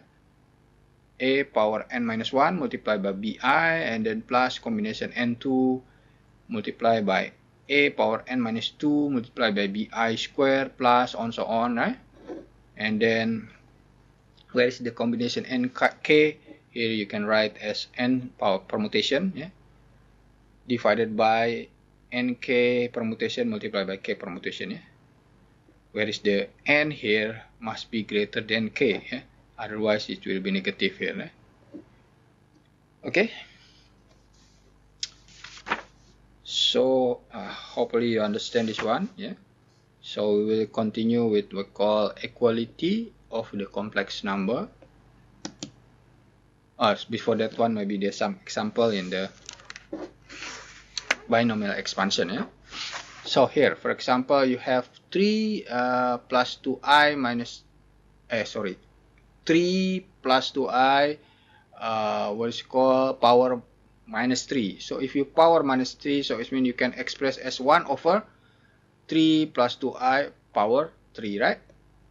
So now let's take a look the 3 plus 2i power 3 first. Using the binomial expansion, so it will be equal to 3 power 3 plus combination 3 1 multiplied by 3 power 2 multiplied by 2i, because it's n minus 1, right? And then this one 3 over 2, this will be 3 power 1 or 3 multiplied by 2i power 2, and then 3 combination 3 multiplied by 2i power 3, yeah. So finally you will get minus 9 plus 46i, yeah, using the binomial expansion. Okay, so minus 9 is the real part, and then 46i is the imaginary part. Okay.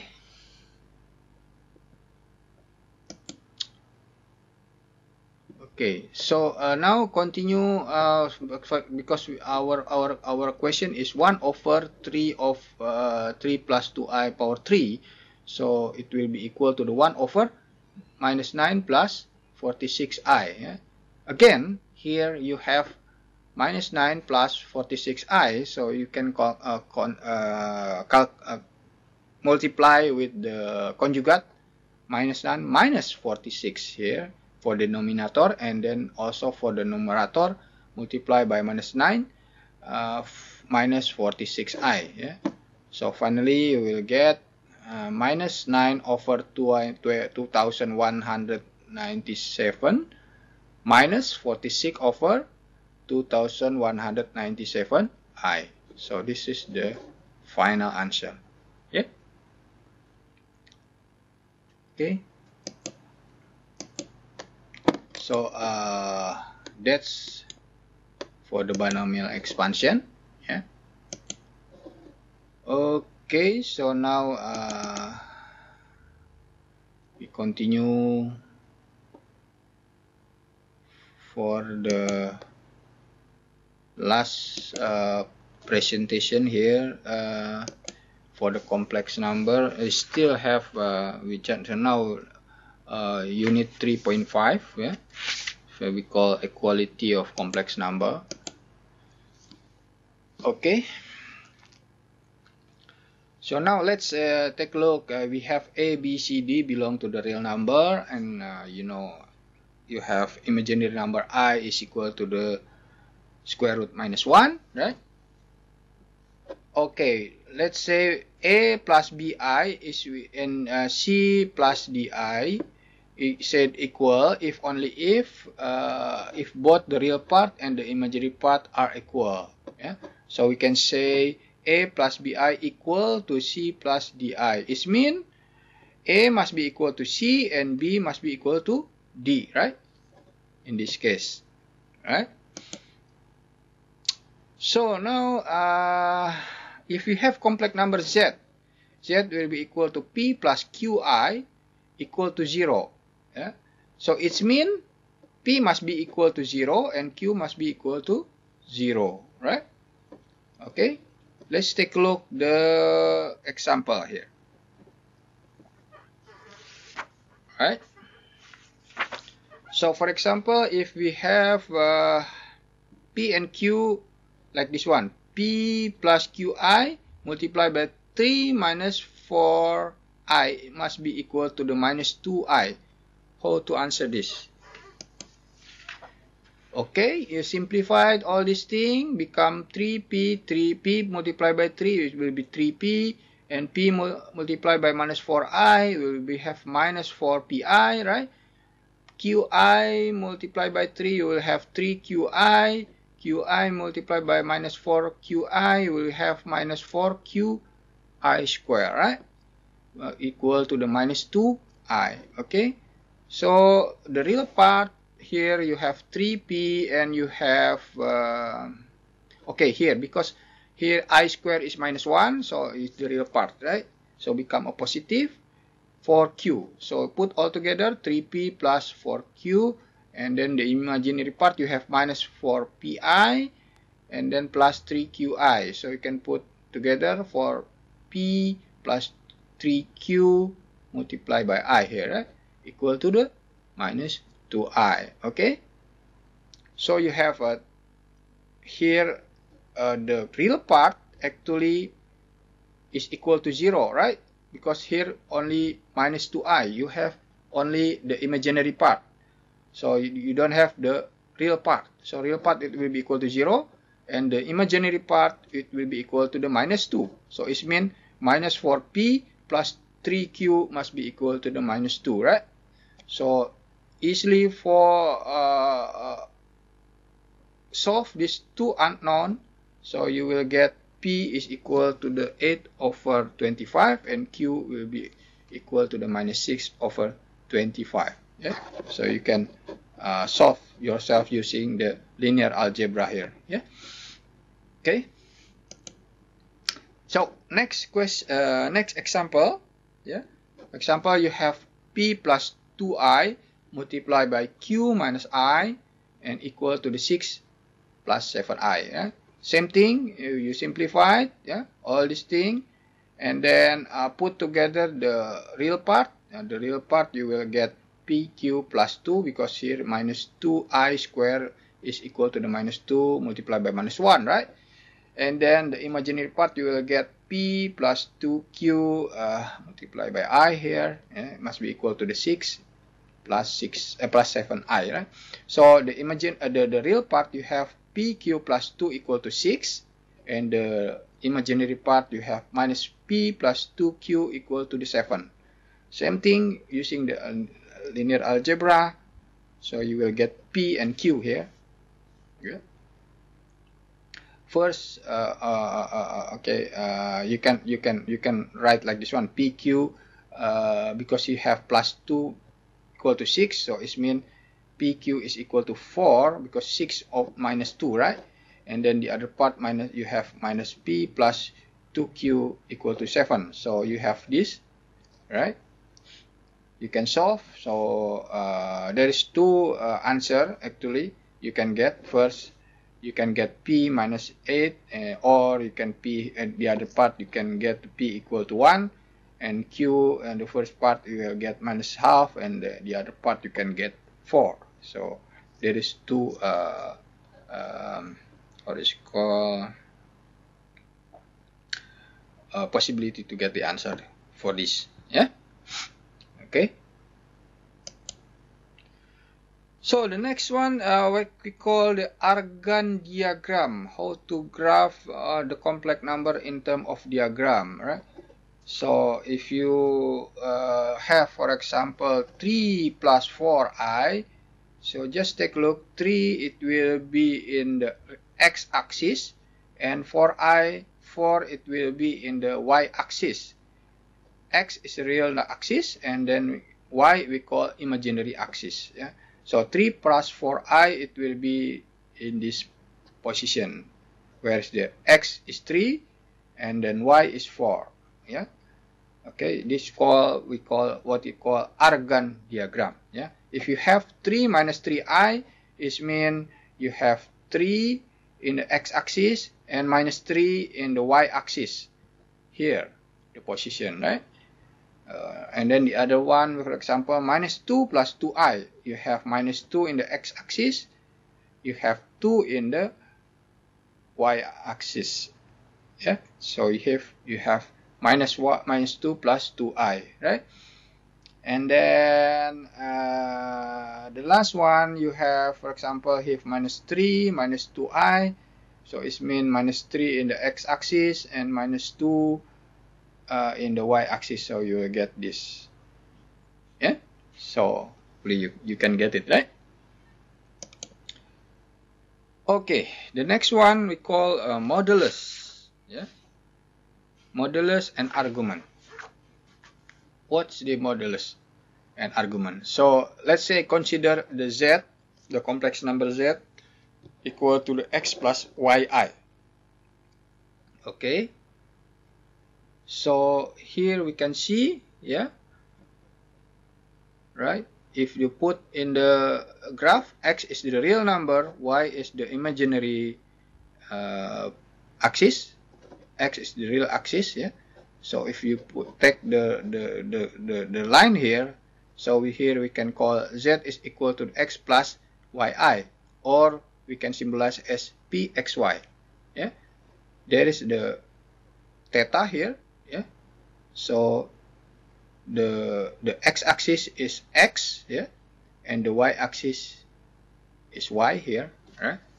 So what we call here the modulus, we symbolize as absolute value of z is equal to the square root x squared plus y squared, right? And the argument is the angle between OP and OX, or we can call theta.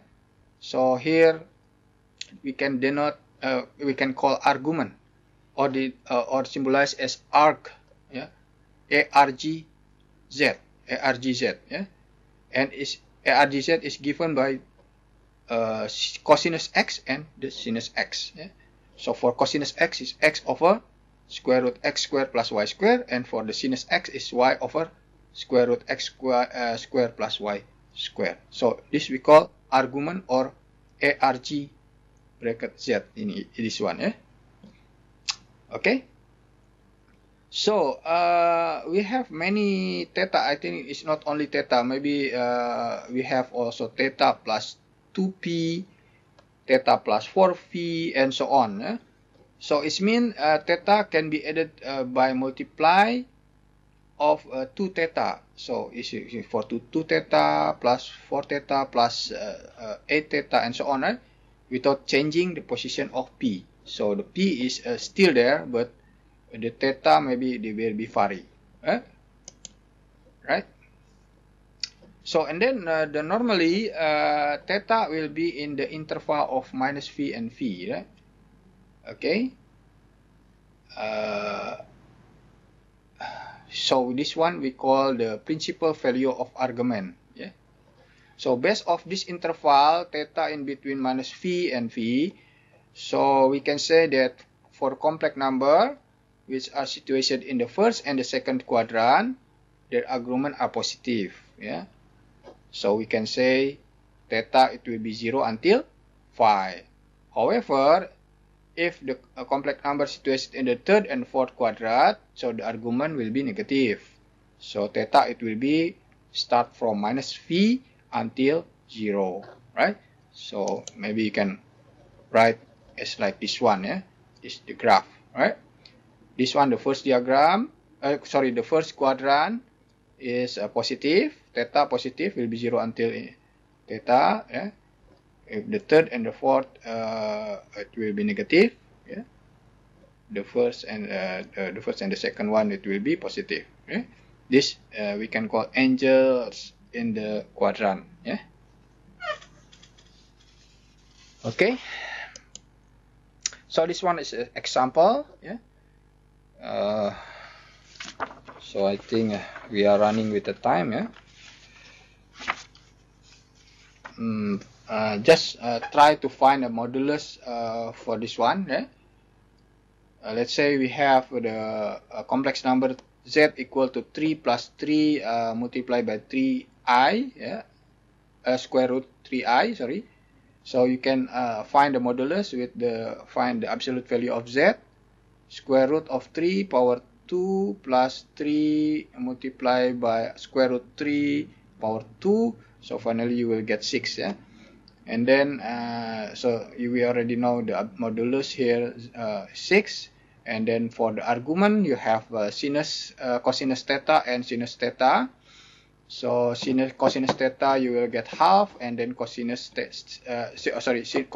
theta you will have, and sinus theta you will have square root 3 over 2. So it means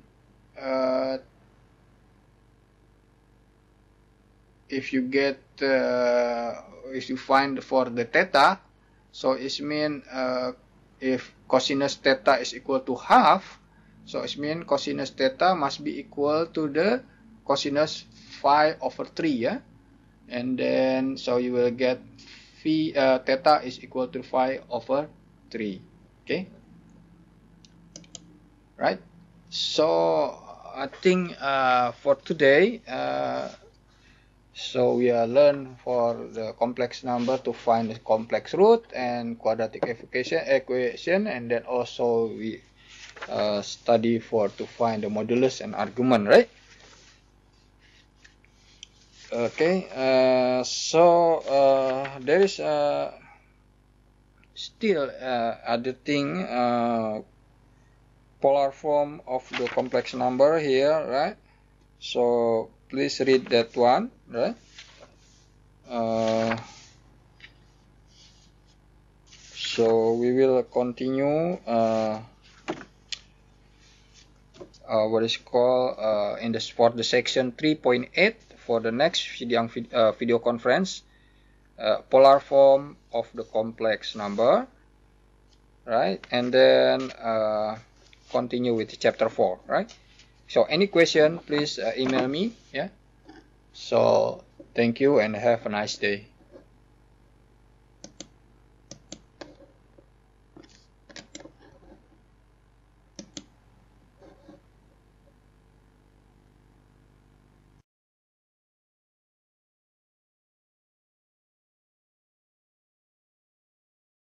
For the problem, yeah? So we can continue now. We will continue at your book, section 3.8, polar form of the complex number. If you cannot see our PowerPoint here, actually I took from the book also. Just take a look, bring your book, first book, yeah, number system and function, page 87. Okay.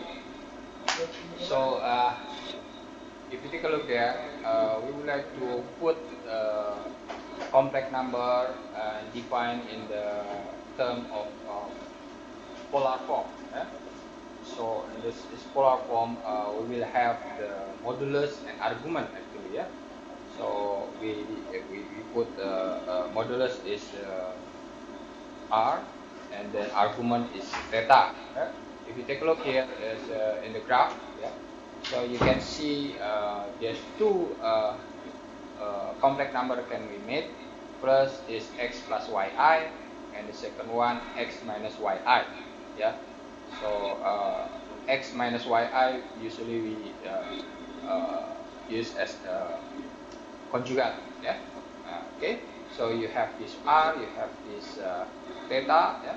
However, here is because it's below the y is negative, so we can put as a minus theta. Okay. So as I mentioned that for x minus yi, usually we are symbolized as conjugate or z bar. Z bar. Okay. Okay. So in terms of polar form, this complex number z is equal to x plus yi. We can rewrite as r, cosinus theta plus I sinus theta, right? Whereas the r here actually is square root of x squared plus y squared, and the theta is equal to the tangent minus 1 of y divided by x. Okay, whereas the theta is between minus 5 and 5. Okay. So the conjugate of complex number also of z bar will be the same. So you can rewrite as r for z bar is equal to the r cosinus theta minus I sinus theta. So for complex number z is a plus, it's now we have minus, right? Okay, but however here we have actually cosinus minus theta and sinus minus theta, right? But we know in the calculus, in the mathematics, that cosinus minus theta is equal to the cosinus theta, and sinus minus theta is equal to the minus sinus theta, right? Okay. So let's take a look at the example. Yeah, if you take a look at the example 3.11 in your book, for example, just go to the number A.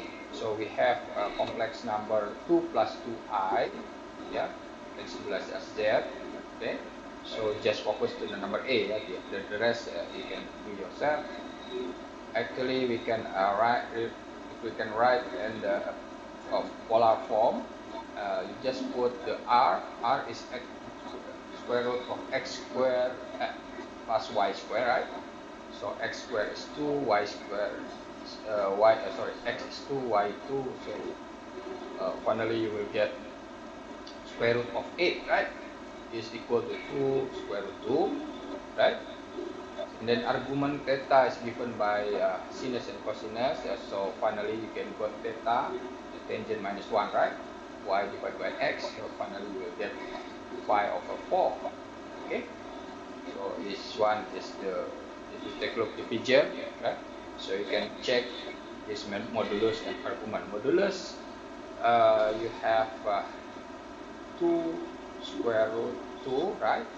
And then this one, the theta, the argument is actually is 2 square root 2 multiplied by cosinus 5 over 4 plus I sinus 4 over theta over 4, right?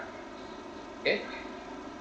So this is the rest one is you can try. So I think I must running a bit fast because we would like to finish the this first book until the function, and then during the intensive course we will continue in the first meeting with the first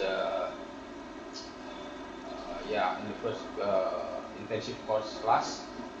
We will continue with the second book as differential.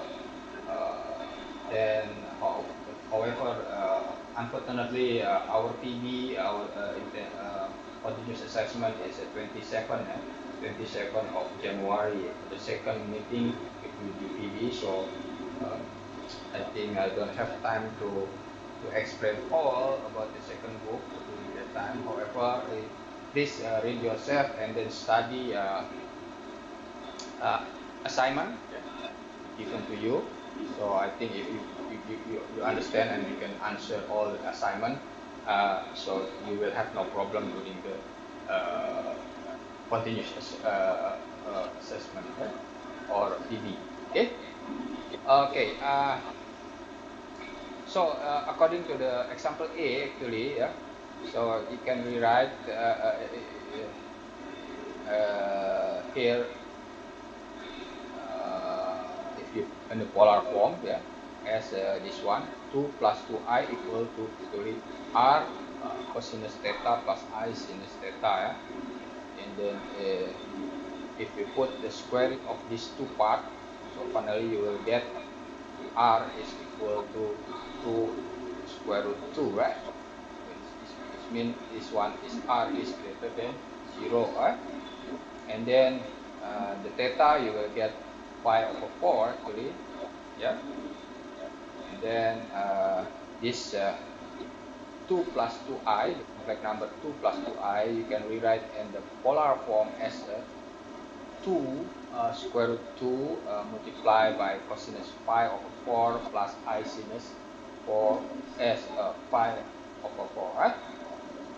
Right. So so the complex number actually, if you would like to reverse back, you have complex number in polar form, you would like to see the Cartesian form. So you can refer to this example. So it's example number A.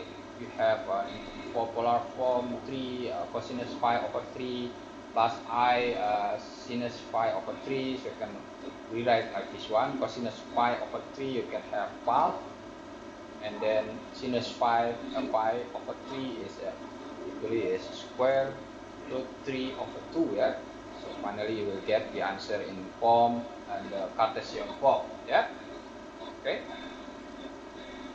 Okay, why we need to see the complex number in the polar form? Actually, it will be help us to carry out the product and quotation operation easily on any two complex number, right?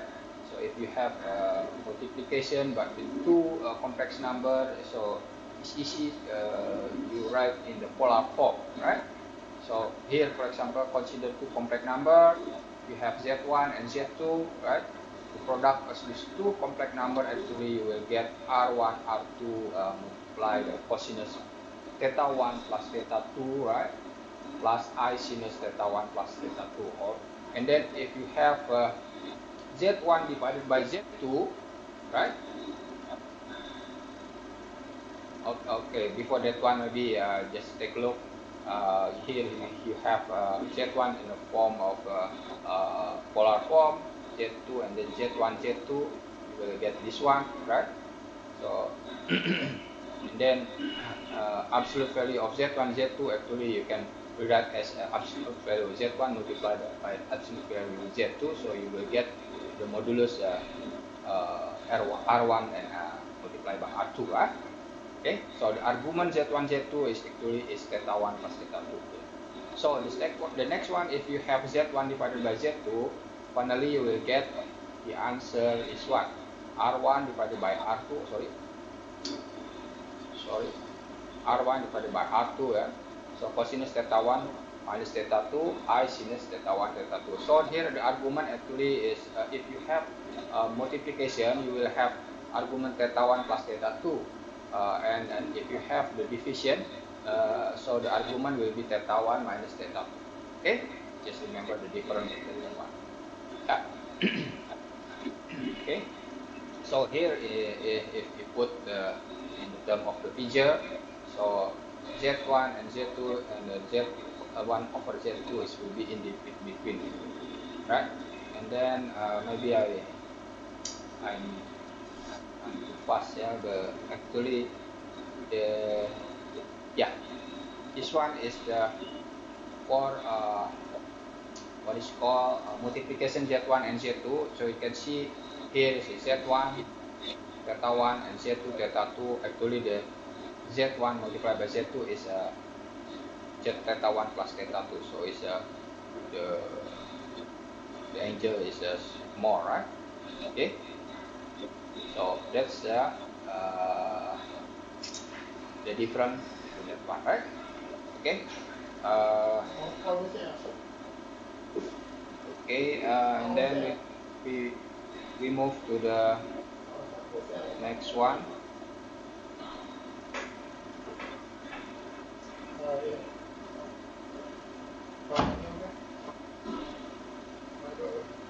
Okay, now we continue with the example here, right? Right. This one is example Z1. Let's say that is find Z1 and Z2, and then Z1 over Z1 over Z2, right? If you have Z1 is 1 plus square root 3i, and then Z2 is 2 plus 2i. Yeah? So the solution, find first the modulus. Yeah. If you take a look, if you take the absolute value for the Z1, so you will get the value of 2, right? And then the argument, actually you will get cosinus theta 1 half cosinus sinus theta 1 of square root 3 over 2, right? And then finally you will get theta 1 using the tangent minus 1, power minus 1 is 3 over 3. Yeah? So in the Z1 in polar form, you will get this one, right? Okay, this one is the modulus 2, yeah, right? So the same thing you can do for the Z2, right? The Z2, finally you will get 2 square root 2 multiplied by cosinus phi over 4 plus I sinus 4 phi over 4, right? So that's why from these two, Z1 and Z2 in the form, polar form, so you can do the multiplication Z1 and Z2. Finally you will get 4 square root 2 multiplied by cosinus 7 phi over 12 plus I sinus 7 phi over 12, yeah, right? So same thing for Z1 divided by Z2. So okay, before that one, I just show the graph, right? The graph, sorry, right? So you have Z1 here, you have modulus 2 over 2 times square root 2, yeah, and then for the Z1 you have 2 the modulus, right? And then for the theta Z2 is you have 5 over 4, and then for the theta Z1 you have 5 over 3, yeah. So finally you get Z1 and Z2 here, right? Okay. Then similarly for the Z1 divided by Z2, right? Finally you will get this one, or square root 2 over 2 multiplied by cosinus phi over 12 plus I sinus phi over 12, right? Okay, so this is the graph. You can see here you have Z1 and Z2, and this one is Z1 over Z2, right? Okay, right.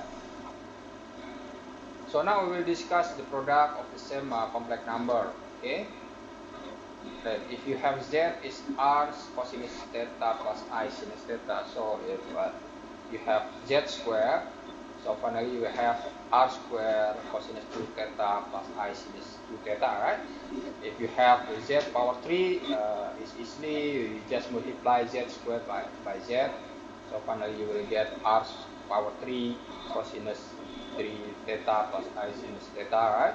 And then so on. For example, Z power 4, same thing. You will have R power 4 cosinus 4 theta plus I sinus 4 theta. This one we call the morph, what we call the morph theorem. Right? So this is the general term of so-called we call the morph theorem. Okay.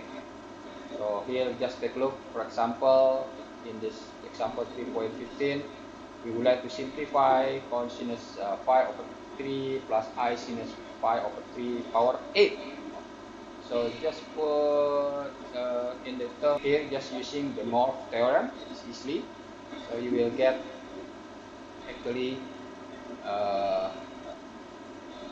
n, right? N is here, n power n is 8. So you just put cosinus 8 multiplied by pi over 3 I sinus 8 multiplied by pi over 3. So finally you will get minus half plus I multiplied by square root 3 over 2. Right? Morph theorem, the morph theorem actually is also used to find the trigonometric identities, yeah?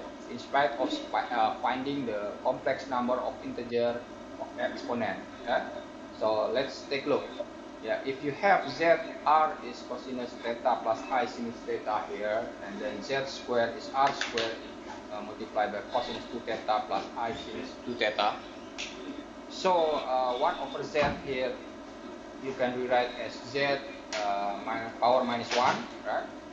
So here you can put R in the bracket is power minus 1. Right? Finally you will get this 1 over R cosinus theta minus I sinus theta. Because why minus? Because it's 1 over Z, yeah?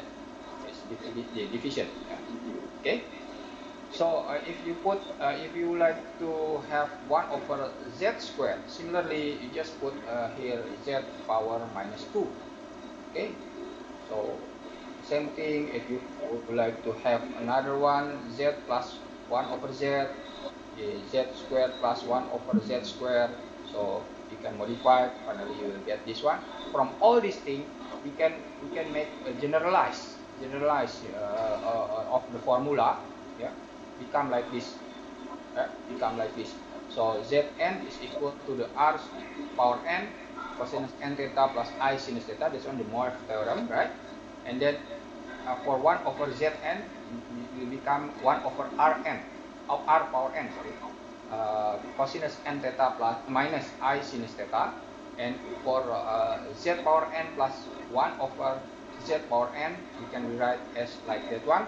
R power 2n plus 1 divided by R power n cosinus n theta plus I R power 2n minus 1 divided by R power n sinus n theta. And then same thing for Z power n minus 1 over Z power n. You can see that one, right? This is the, we call the above all equation can be used to find the formula of trigonometric identity. Yeah. So just take a look at the example here. Yeah. For example, we would like to obtain formula of cosinus 3 theta and sinus 4 theta in terms of cosinus theta and sinus theta. Okay. Also, we would like to find a sinus 3 theta divided by sinus theta in the form of cosinus theta. How to do that one? Okay. Just using all the formula above, this one, like this. Yeah. Consider, because sinus theta, or you can put as cosinus theta plus I sinus theta power 3, because 3 theta, right? And then we will using the Morse theorem, so you can write as cosinus theta plus I sinus theta power 3 is equal to the cosinus 3 theta plus I sinus theta, right? Sinus 3 theta, sorry. And then using binomial expansion, yeah, it's very easy. You can find as in term of the sinus theta here and the cosinus theta, right? Okay, right. Welcome So to the finally, conference. you will get cosinus theta. Cosinus 3 theta is equal to the cosinus power 3 theta minus 3 cosinus theta sinus square theta. And then sinus 3 theta will be equal to 3 cosinus square theta sinus theta minus sinus power 3 theta. Right? So I cannot go through all the derivation, because we are running with the time. So anything you can ask me using the email or put in the portal. Okay. Similarly, for the cosinus 4 theta and sinus 4 theta, so you can using the Morse theorem also, like cosinus 3 theta plus I sinus 3 theta, all the same thing. And then using the binomial expansion, finally you will get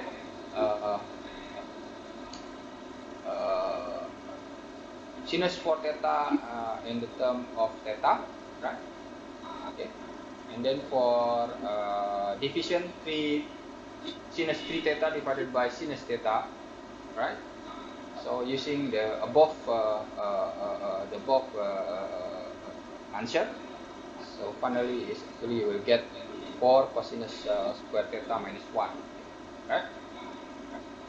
Okay, because sinus square theta you can rewrite as 1 minus cosinus square theta, right? So you have cosinus theta here, you can have cosinus theta, and then you have 1 here. Finally, you can put s together, because minus minus will be positive, right? So you will have 4 cosinus square theta, right? Okay. Okay. Sorry, I'm moving too fast. Maybe. Never mind. Just email me if you still confused about this one. Yeah? So I will try to answer the best. Yeah. Okay. So that's for the polar form in the complex number. Now we can go to the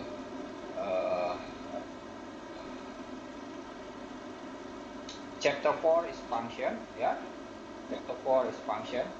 So okay, we can start with the. If Pulau Pinang still cannot see, so please take a look your book lah, right? Number system and function, chapter 4. Clear. Okay, it's clear. So just take a look.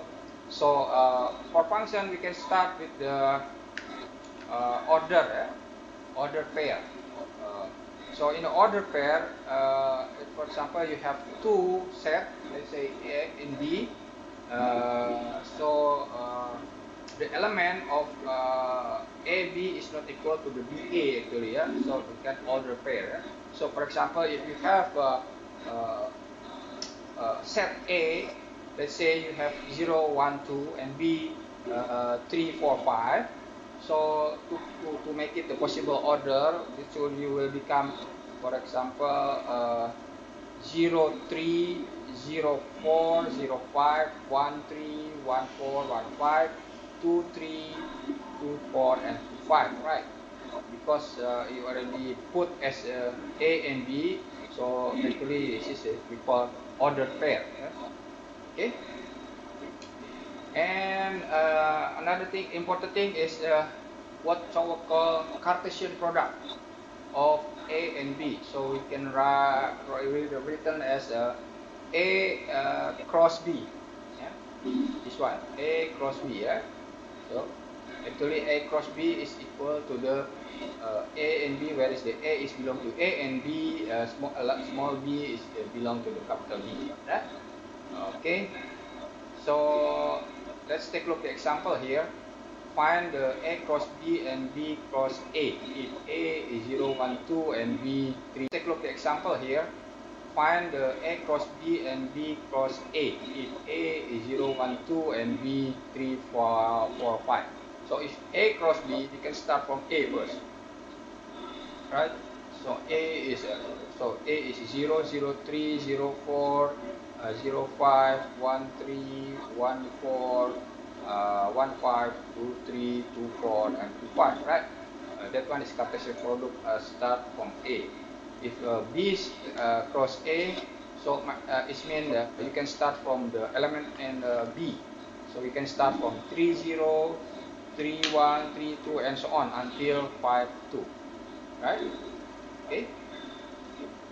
So I think everybody understand, because I cannot see all of you. I have problem here. So okay, let's move. Yeah.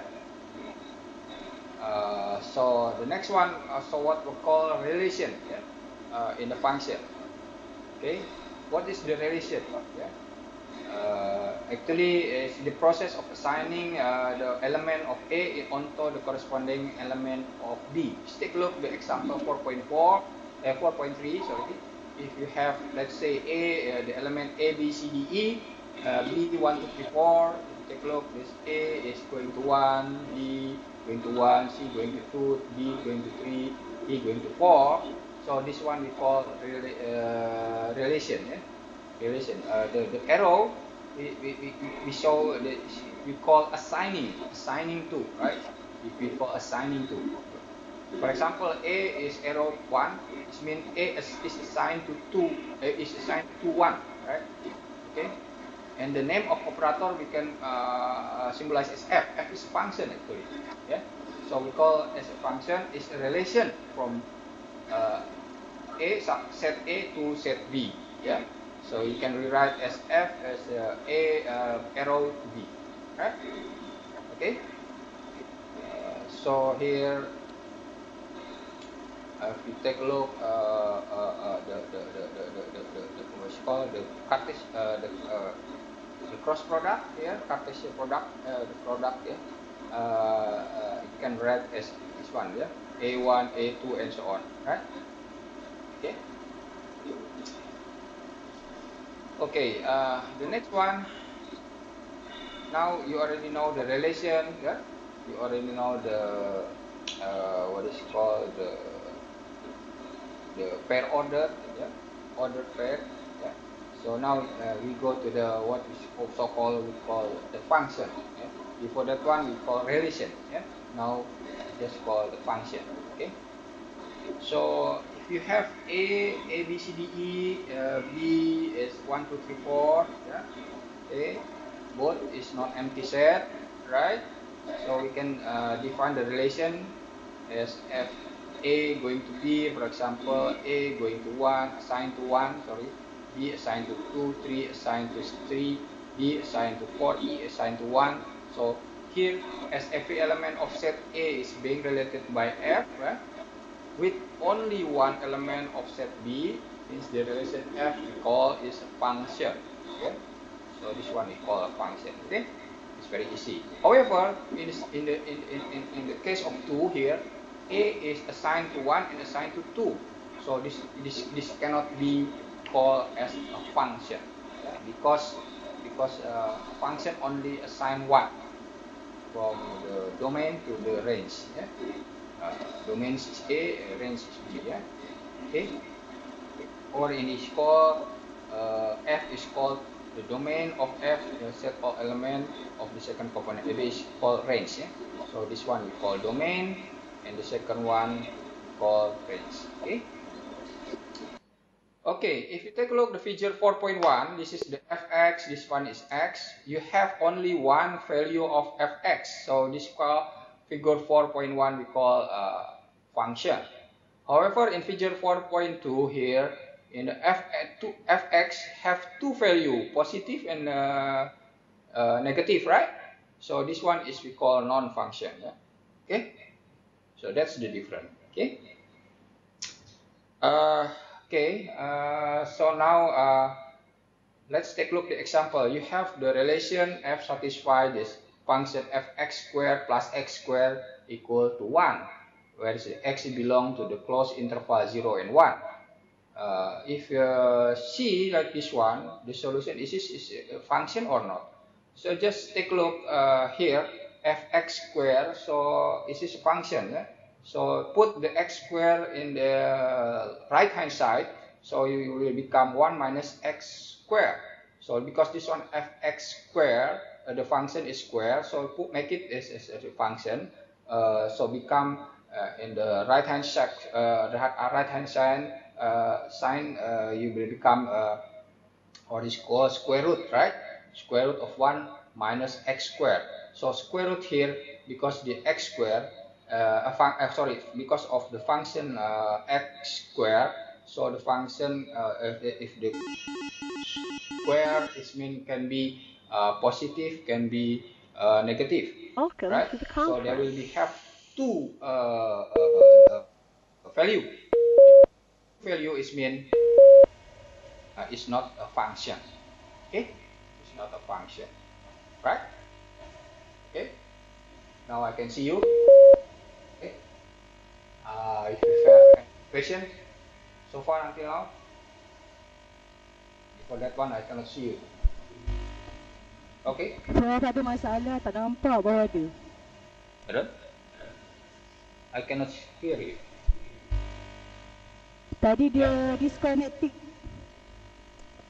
Yes, repeat again. Tadi dia disconnected sekejap. Oh, Sekarang baru okey. okay. Apa ulang? Tadi apa? Tadi disconnected seketika. Okay.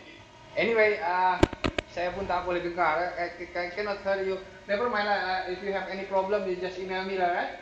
Or put in the e-portal. So I will try the best to answer it. Because it's too. I cannot hear you because it's too small. Yeah. Okay. Okay. And then we are running a time. So. Okay, another example is actually what I explained. All this thing is inside of the book, right? Just make it you remember again. Okay. The next example is we have P, A, B, C, D, and the another set is 1, 2, 3, 4, right? If you put like this one, so we can see this. The domain is P is A, B, C, D, and the codomain is 1, 2, 3, 4, and the range itself is all the range itself is 1, 2, 3. Yeah?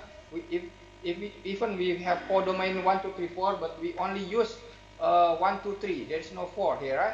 Because A assigned to 1, B assigned to 2, C assigned to 3, D assigned to 3, right? Not assigned to 4. So actually the range only 1, 2, 3 here. Okay, right? Yeah. Okay, hope you understand. Yeah, this is this one. Prof, kenapa Prof? Right? Once Kenapa again. tak kenapa tak 4? Oh, tenang. Boleh boleh soalan lain?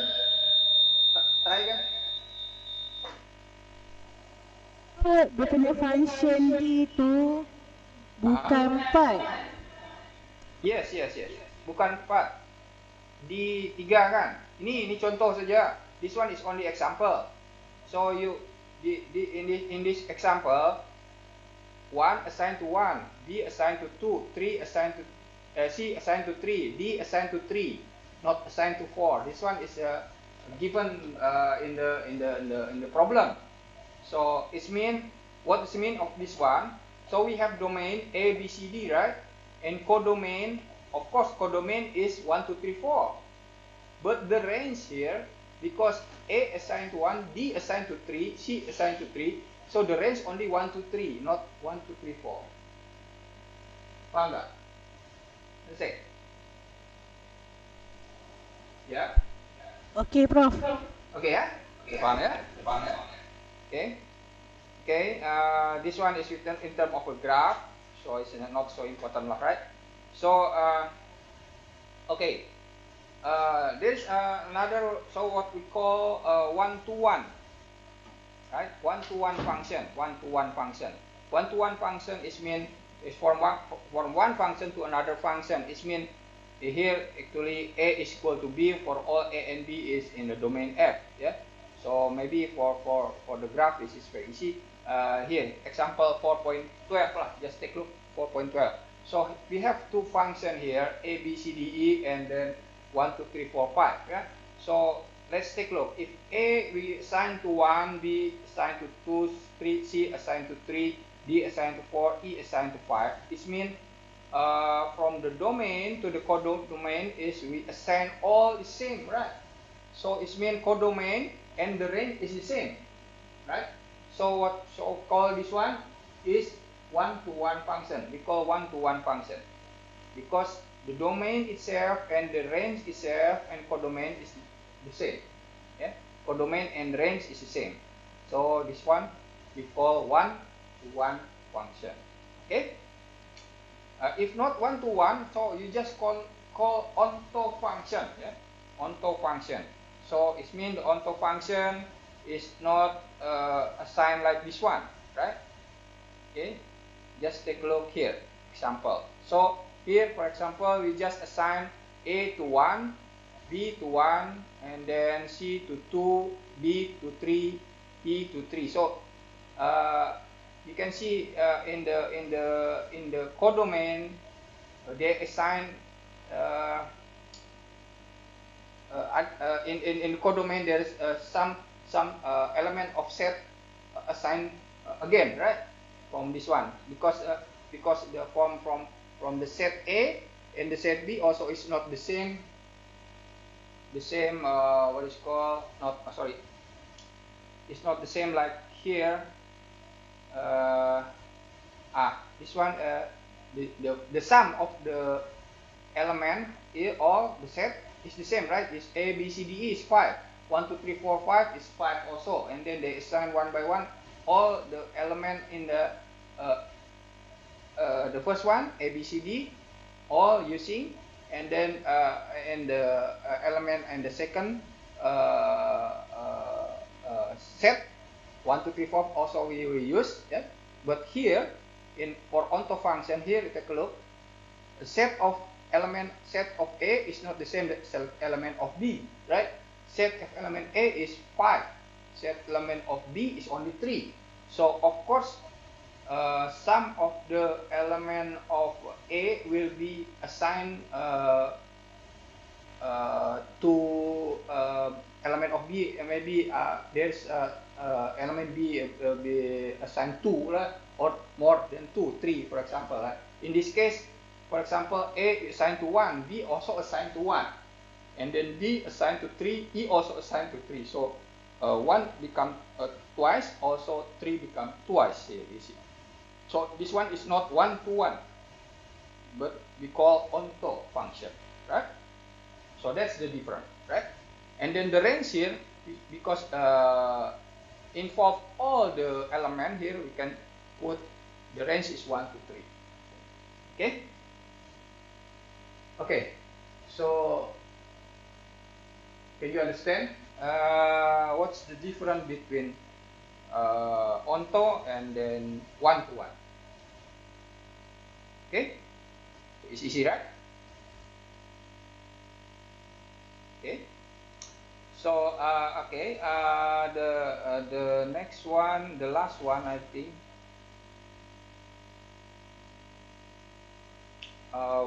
we have only 5 minutes, so I just must be run it. Alright, so we go to the algebraic combination of functions. So sorry.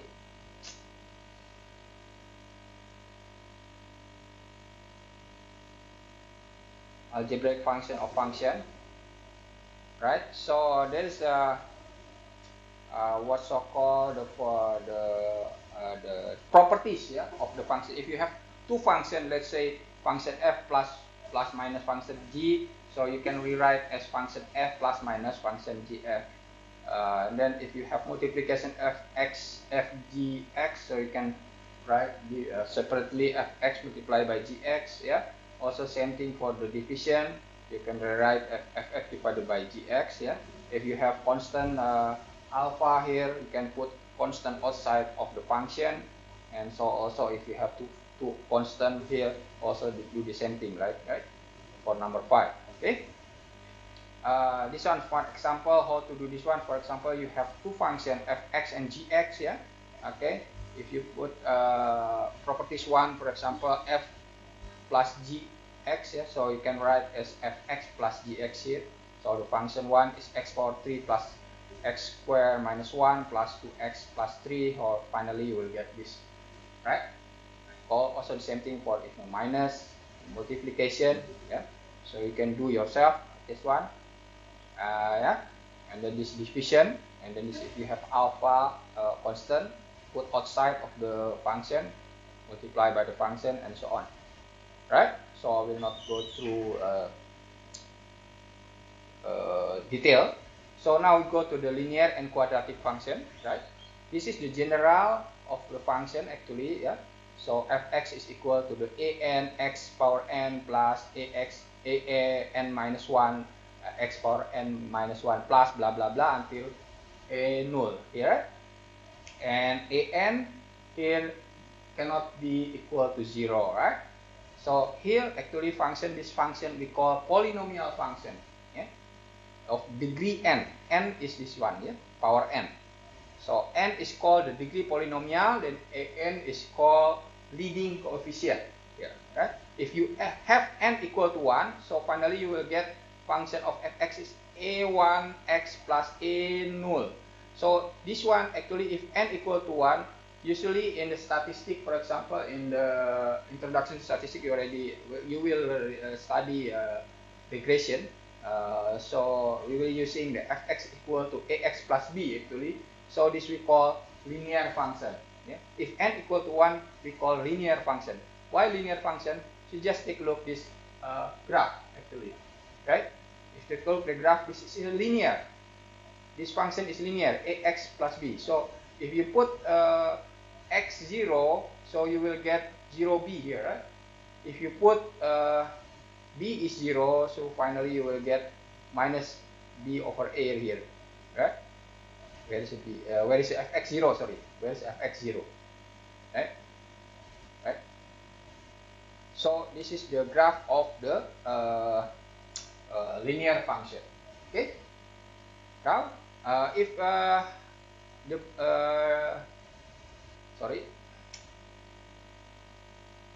this one, if n is equal to 0, right?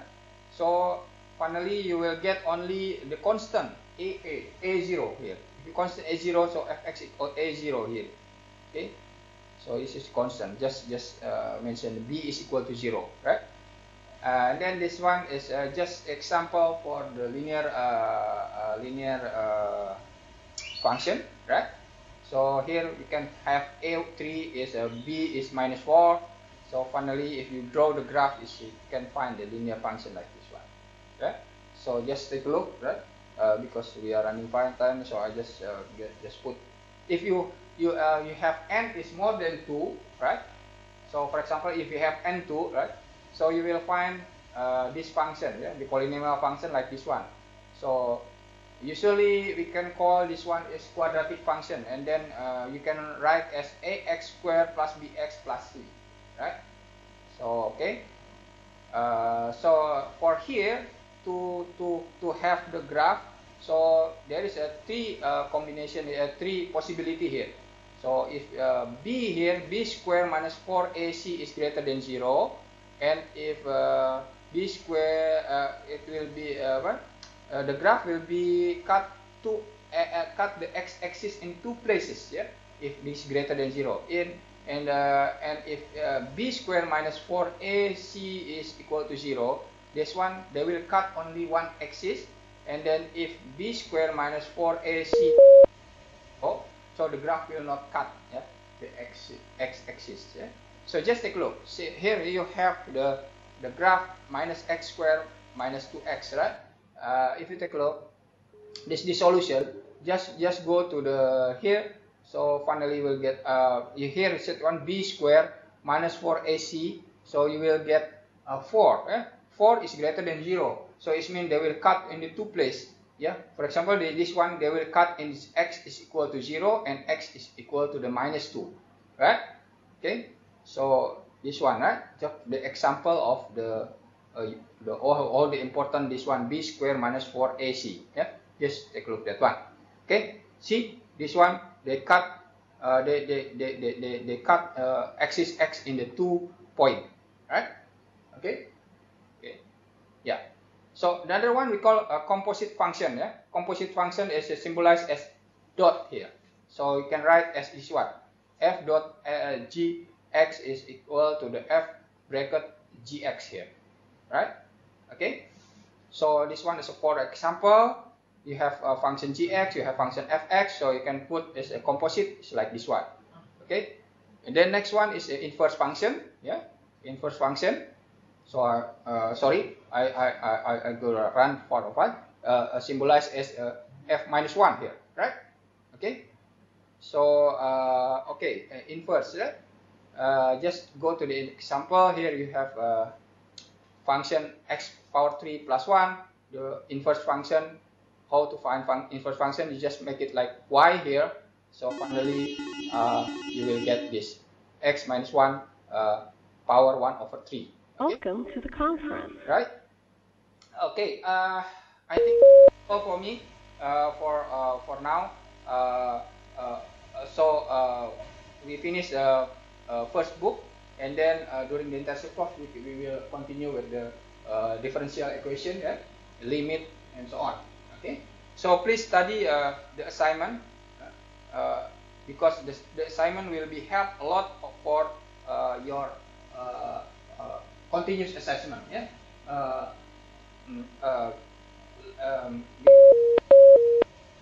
They mentioned about limit and differential equation. So please you study first, and then we will explain during the intensive course. Okay. And then the assignment, please submit on the 7th of January online. So you scan and put in the PDF, and then see the e-portal, and then submit online.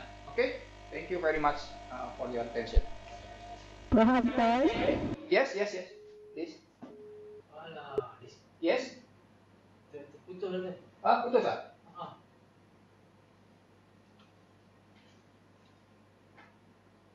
Tak boleh cakap.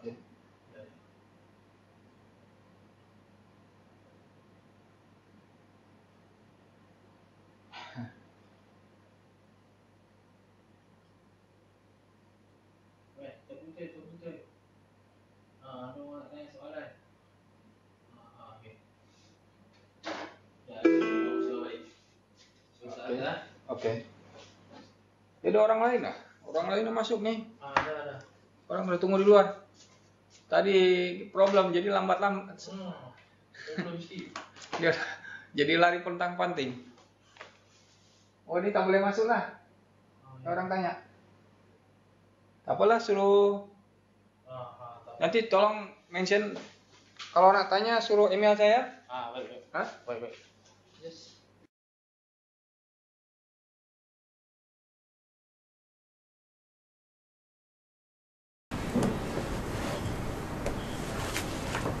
Okay.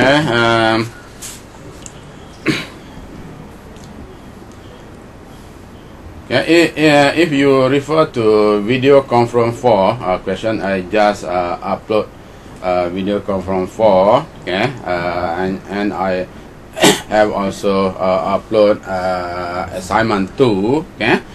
Okay. I think based on question 1, some part we have discussed during intensive, and then I think this session we are going to discuss question 2. Okay, question 2. Okay, we have definite integral. Okay, for question number 3. We have application of integration. Okay. Okay. Yeah. Yeah. Any question? Okay. Okay. If you have no question, I start. Okay. Okay, if you refer to question 1, okay. Dia orang tutup mic Pusat Wilayah Kuala Lumpur. So dia tutup mic? Dia tak tutup mic dia, kita cakap dia dengar. Okay. Pusat Wilayah Kuala Lumpur, could you please off your mic? Okay. If you want to ask any question, you on the mic. If you want to ask, okay, you please switch off the mic because the voice noisy, right? Yeah. Okay, thank you. Tu dia tak tahu, dia tak off.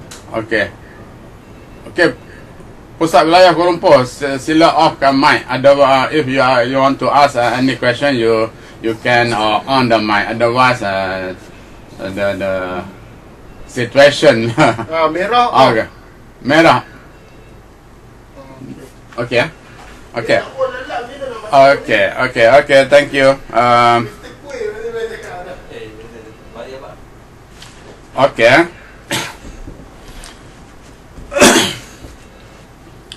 Okay. How to integrate?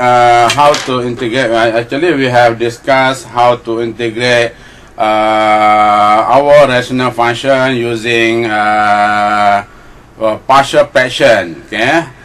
How to integrate the product of two functions using by part. Okay. And I think this session we try to discuss our question involve how to integrate using the method of substitution. Okay, this method of substitution using using trigonometric function. Okay. So if you refer to our question 1, part R, okay, part R, okay.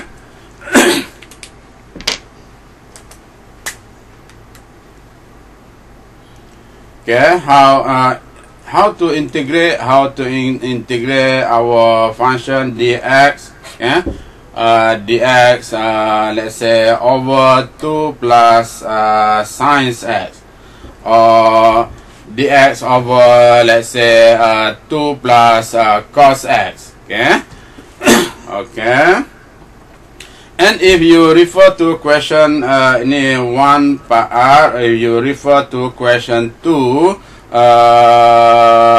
part I, okay, part I, okay, we have integral of dx, okay, 2 plus cos x. Okay, 2 plus cos x. X goes from 0 to 5 over 2. This is indefinite integral. Okay. For question number 2, part 1, definite integral. Okay. How to integrate actually indefinite integral dx over 2 plus sine x. Okay. If you can integrate the first part, you can also integrate the second part. Okay. So based on ini, okay, we have to use substitution. Okay. How to integrate both function? We have to make use substitution, trigonometric substitution. T is equal to tangent x over 2. Yeah. Okay. Okay. Let's say we consider the first part, how to integrate indefinite integral. Okay. Dx over 2 plus sine x. Okay. Okay. If we use substitution, t is equal to tangent x over 2. Okay, we have to differentiate. Okay, we have to differentiate. Okay, if we differentiate this equation, we have we get dt. Okay, dt integrate. Differentiate tangent. We get secant square x over 2 dx, and then we have to integrate x over 2 with respect to x. We get half. So we get dt is equal to half of secant square x over 2 dx. Okay. Okay. Based on our substitution. Okay. Based on our substitution. Just now we get dt is equal to half secant square x over 2 dx. So we simplify to get 2 dt. Okay, 2 dt. Okay, 2 dt.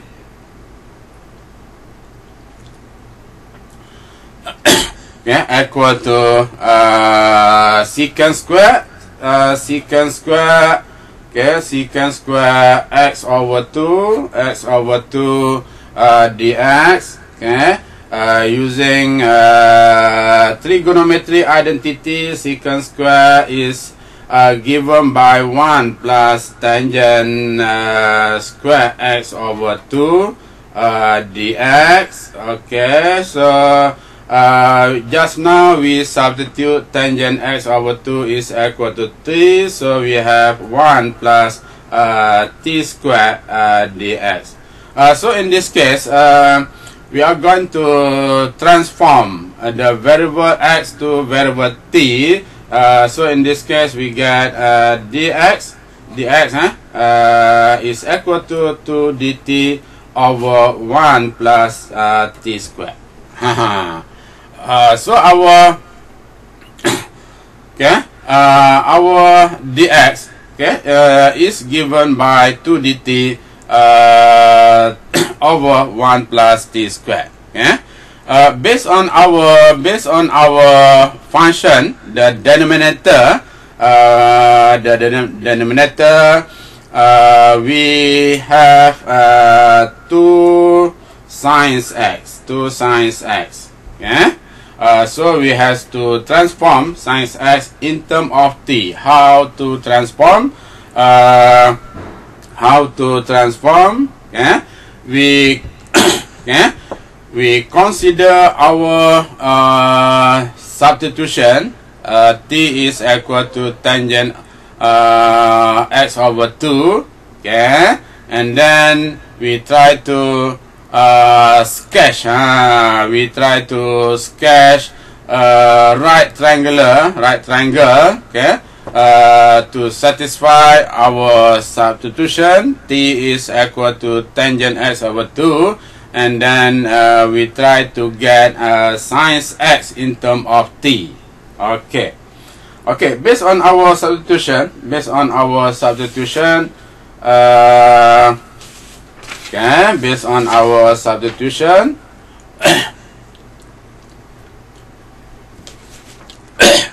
sorry, t is equal to tangent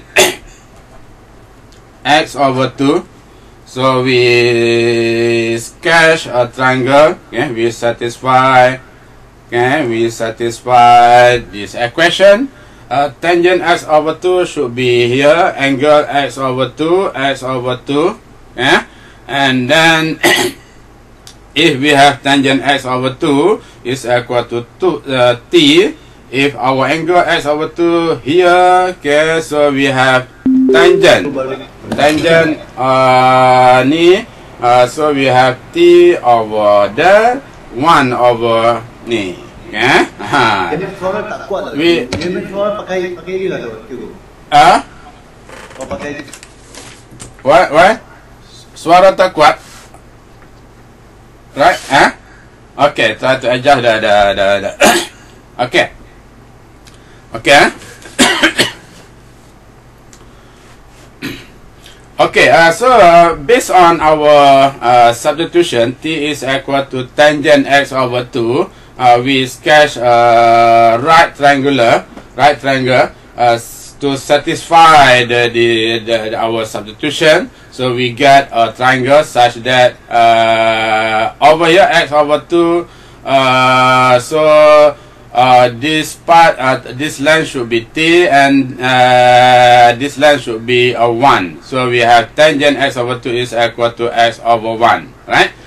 Sorry, tangent x over 2 is equal to t over 1. Okay. Okay. So in this case, we try to determine the length of the hypotenuse.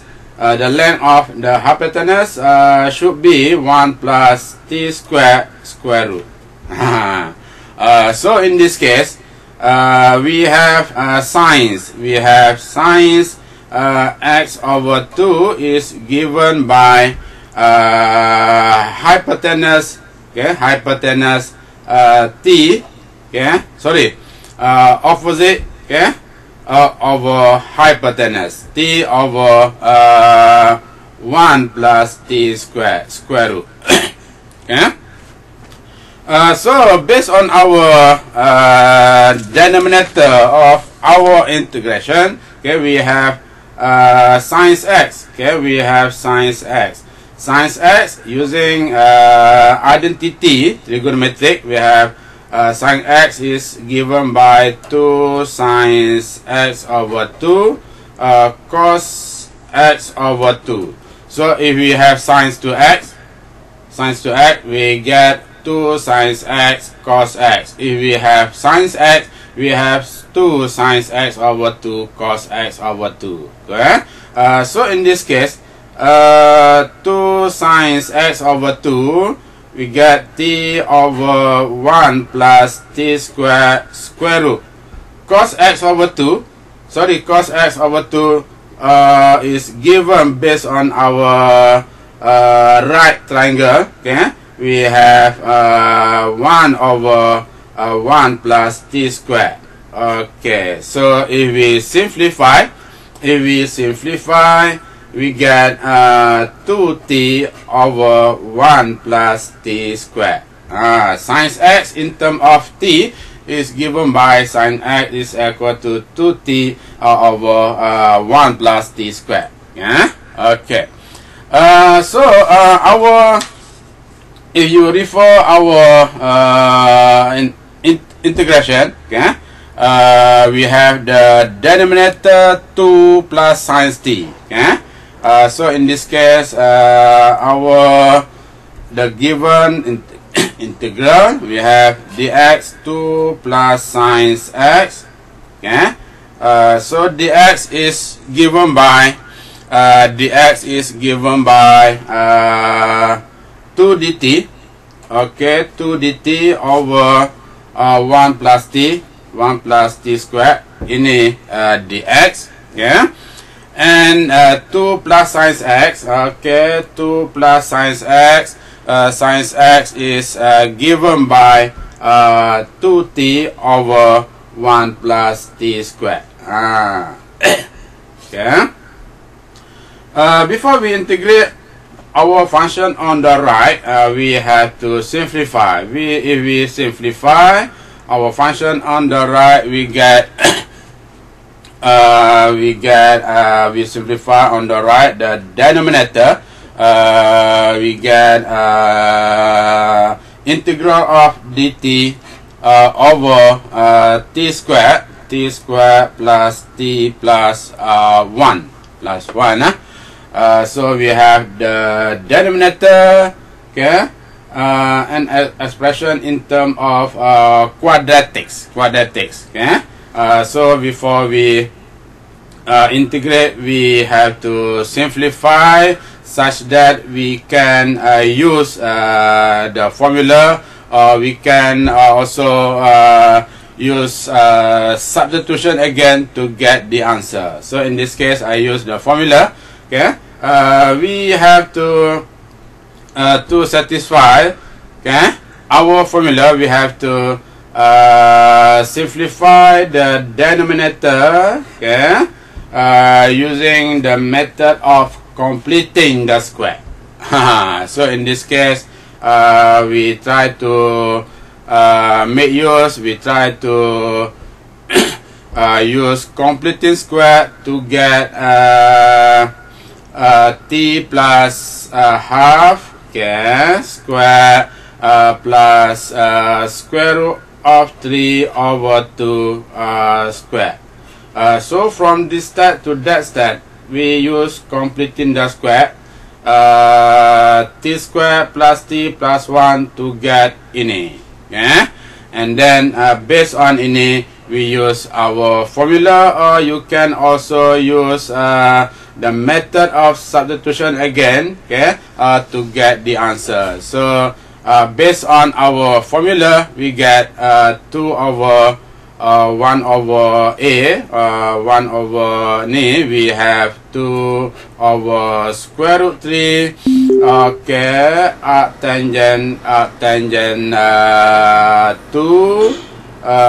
2t plus half, okay, over square root 3 plus c. So based on our, okay, answer, okay, we have our answer in term of t. Okay. So we can substitute t in term of x to get the final answer, okay. So in this case, based on ini, we have our answer in term of t, okay. We just substitute t in term of x to get the final answer. So in this case, we have the answer 2 over square root of 3 arctangent 2t. T is given by, okay, t is given by tangent x over 2 plus half, okay, plus half over square root of 3 plus constant c, okay, plus constant c, okay. So in this case, we may use the method of substitution, okay, trigonometric substitution, okay, and then we have to differentiate, okay, and then we have also to sketch right triangle to transform from the variable x to variable t, okay. Okay, we then simplify our function to integrate, okay. Okay, So the rest, hopefully you can try on your own to to get the answer. Okay, I will upload the answer. Okay. For question 2, okay, we have definite. Okay, if we have definite integral. So for question number 3, the sum of the application of integration. Okay. Okay. Okay, for question number 2, okay, for question number 2, okay, if you can integrate the given function and then you substitute upper limit and lower limit, you can get the answer. Okay, well, I think better we discuss application first, because some of the integration, some of the technique of integration we have discussed during intensive. Yeah. Okay. Okay, for question number 3. Okay. For question number 3. Actually, for question number 3 part A lah. 3 part A. Find the area. Okay. Find the area of the region, okay, of the region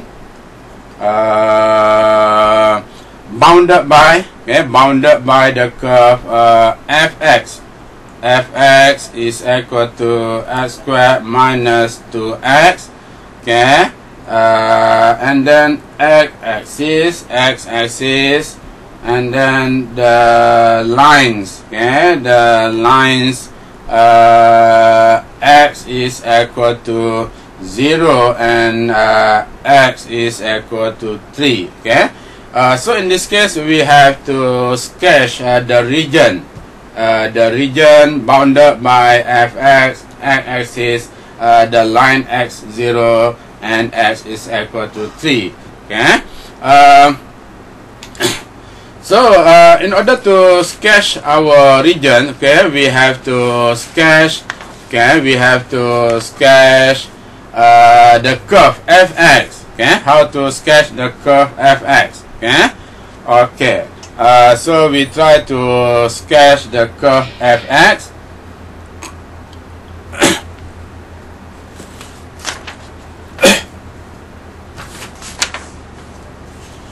Okay.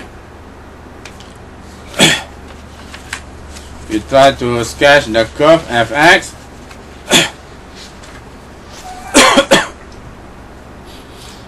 Okay, based on our function, fx is equal to x squared minus 2x. Okay, this is a curve. Okay, this is a curve. So if our equation is a curve, okay, we try to get at least 3 points. Okay, 3 points.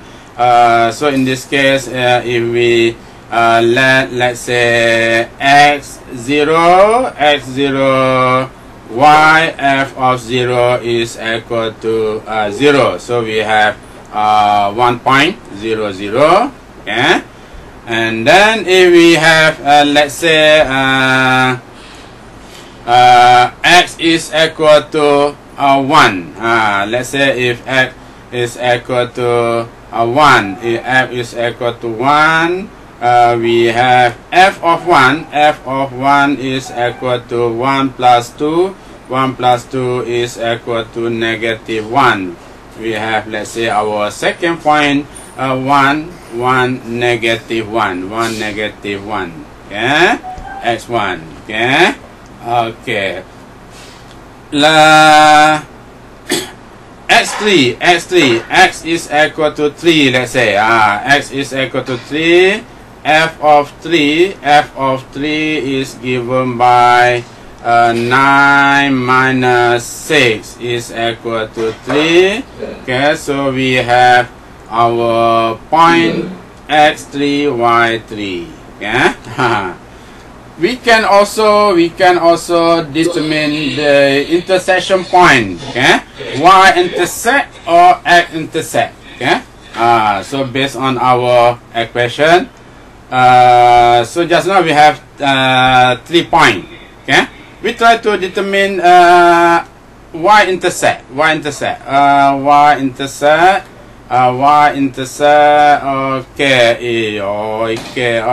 f(x kosong), x kosong, we have y0, f0. Okay, okay, x-intercept. Okay, okay, if we have y0, let's say y0 or any 0. Yeah, 0, so we have x squared minus 2x is equal to 0, x minus 2 is equal to 0, x0, x is equal to 2. So in this case, we have our x-intercept.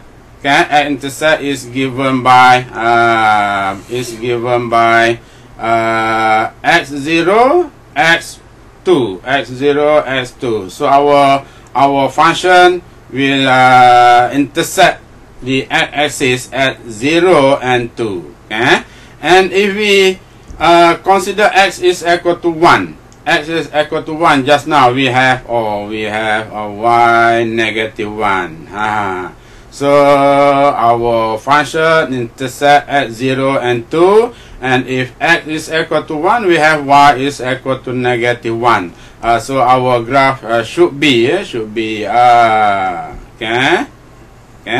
I think 3 point enough for the curve. Okay.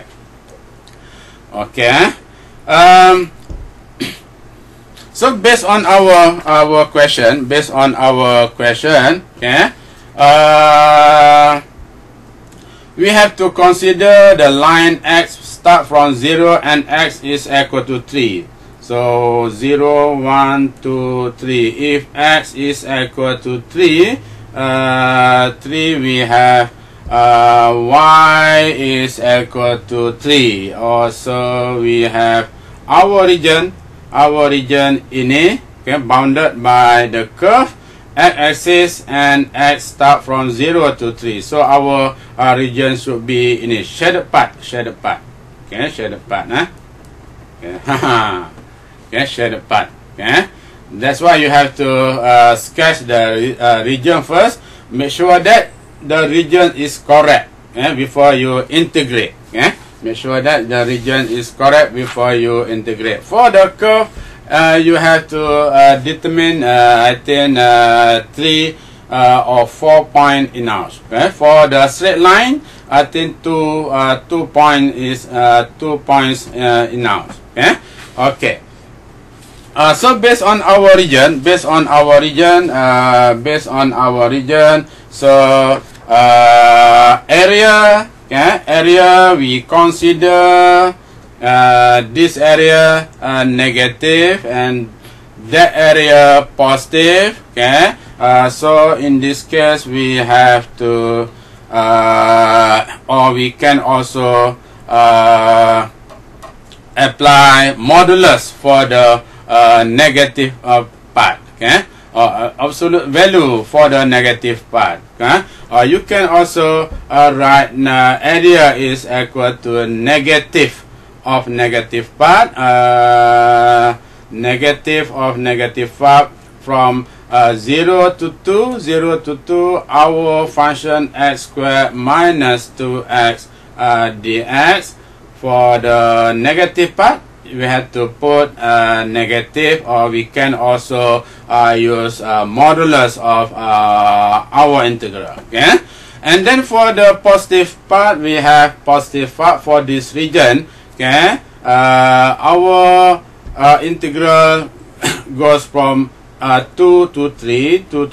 Our function x squared minus 2x dx. Okay, we make sure that our region and our integral correct. Okay, we then integrate.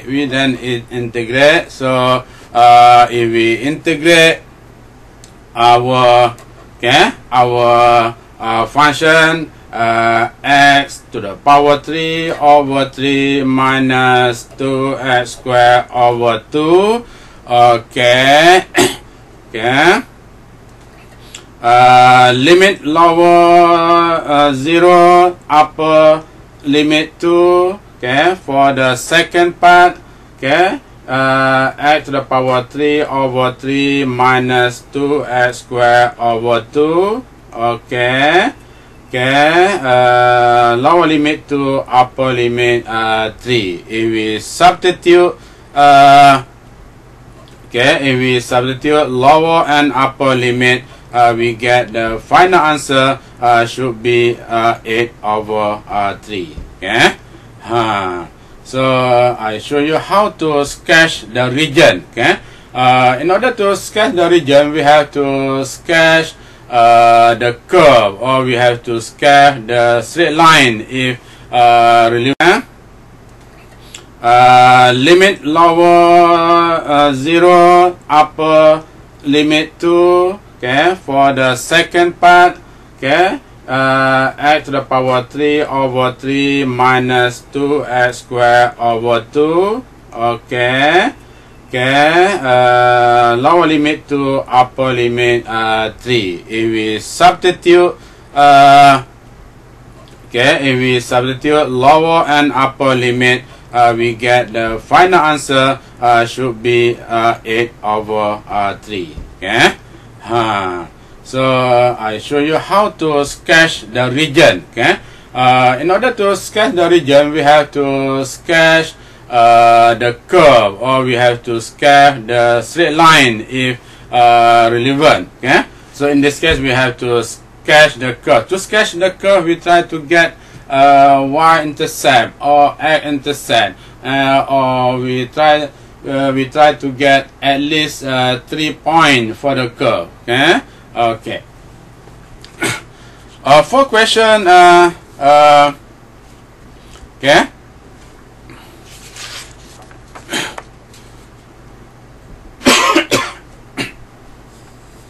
Any question? Any question?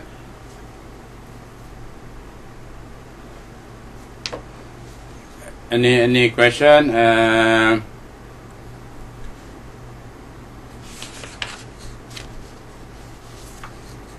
Okay, for part B, I give you the answer. Okay, for part B, my answer 28 over 3. Okay, for part B. Okay, for part C, for part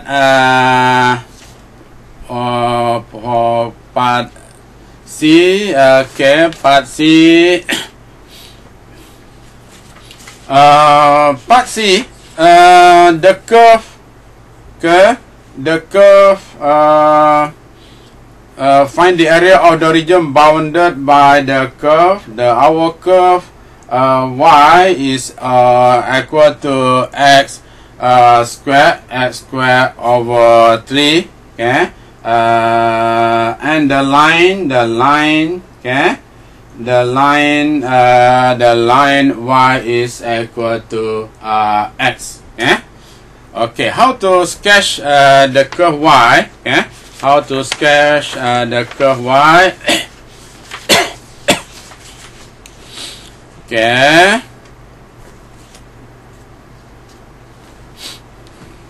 To sketch a straight line, y is equal to x. Okay.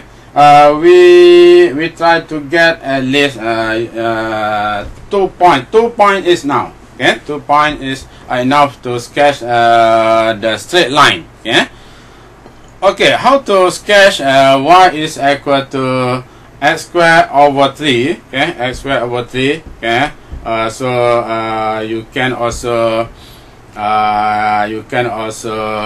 construct a table. You can also construct a table. How to construct? Okay. This method, I use the method how to construct. Okay. You put the value of x, and then you take at least 3 points of x. X -1, x 0, x 1. Okay. So value of y If x is equal to negative 1, y is equal to negative 1 square over 3, 1 over 3, right? If x 0, y 0. If x is equal to 1, y is equal to 1 over 3. Okay. So in this case, if you want to sketch, the curve, okay, you sketch the two axes, okay. X0, y0, you mark down x0, y0, okay. We have only 1 point for the y and x intersect, okay. X negative 1, we have y 1 over 3, okay. If x is equal to 1, we have ini 1 over 3, 1 over 3, so we have 3 points in ours, okay. So we have our curve ini, yeah. So how to sketch straight line? Straight line, we try to get only. I use the table. This method I use the table. Okay. X y. Okay. X0, y0. Okay. Straight line. Yeah. Straight line. Let's say x2, x2, y2. So we have the first point and the second point. Nothing should be. My graph not accurate, so I think should be the intersection point, or you can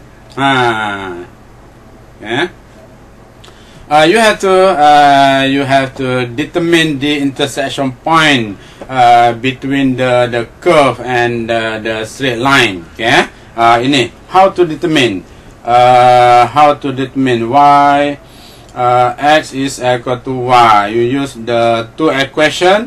Okay, so we have based on ini x is equal to x square over 3. Okay, so you have 3x equal to x square. Okay, so x minus 30 x 0 x equal to 3. So we have the intersection point x 0. So my graph not accurate. Okay, ini 3 ini 3 x 3 y 3. Okay, so our intersection point 3. Okay, because we are going to determine lower and upper limit of our integral. That's why we have to determine the intersection point. Okay, so my graph is not accurate. You can try on your own to get the graph which is accurate. You can use graph paper, okay, to sketch. Okay, never mind. Okay, based on our region, so we have this region. We have this region. Okay, we have this region. Okay. Based on our region, so we have area is given by. Okay, area is given by. Okay, x, x. Okay, this line y is equal to x. Okay, x minus the curve y is equal to x square over 3. So we have x square over 3. Okay, and then dx integral x goes from 0 to 3. That's why we have to determine the intersection point between the curve and the line. Okay. So if we have sketched the region, okay, if we sketch the region, okay, so based on our region we can determine the integral. Okay, So area is given by integral of ini, and then we integrate to get x squared over 2. Just right in front of student. Tak cantik. X squared over 2 minus x to the power 3 over 9. Okay. So we have lower limit 0, upper limit 3. If we substitute upper limit minus lower limit, we get the answer is given by 3 over 2. Okay. Boleh? Sorry for the graph, because my graph is not accurate, because I try to sketch in front of you. Yeah? Okay, you can try on your own. Okay.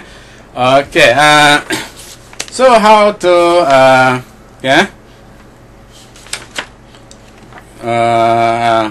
I think for this video conference, we consider how to integrate our function. Okay. And then how to determine the area of the region. Okay. For video conference, we continue our discussion to discuss how to determine volume and etc. Okay.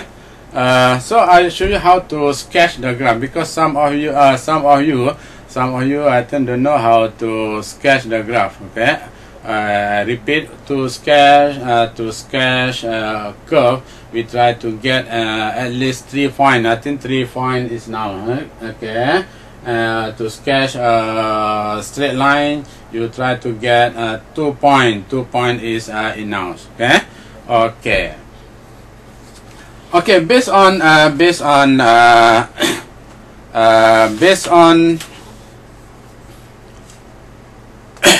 okay, because we have 14 minutes. Okay, how to okay, one more, at least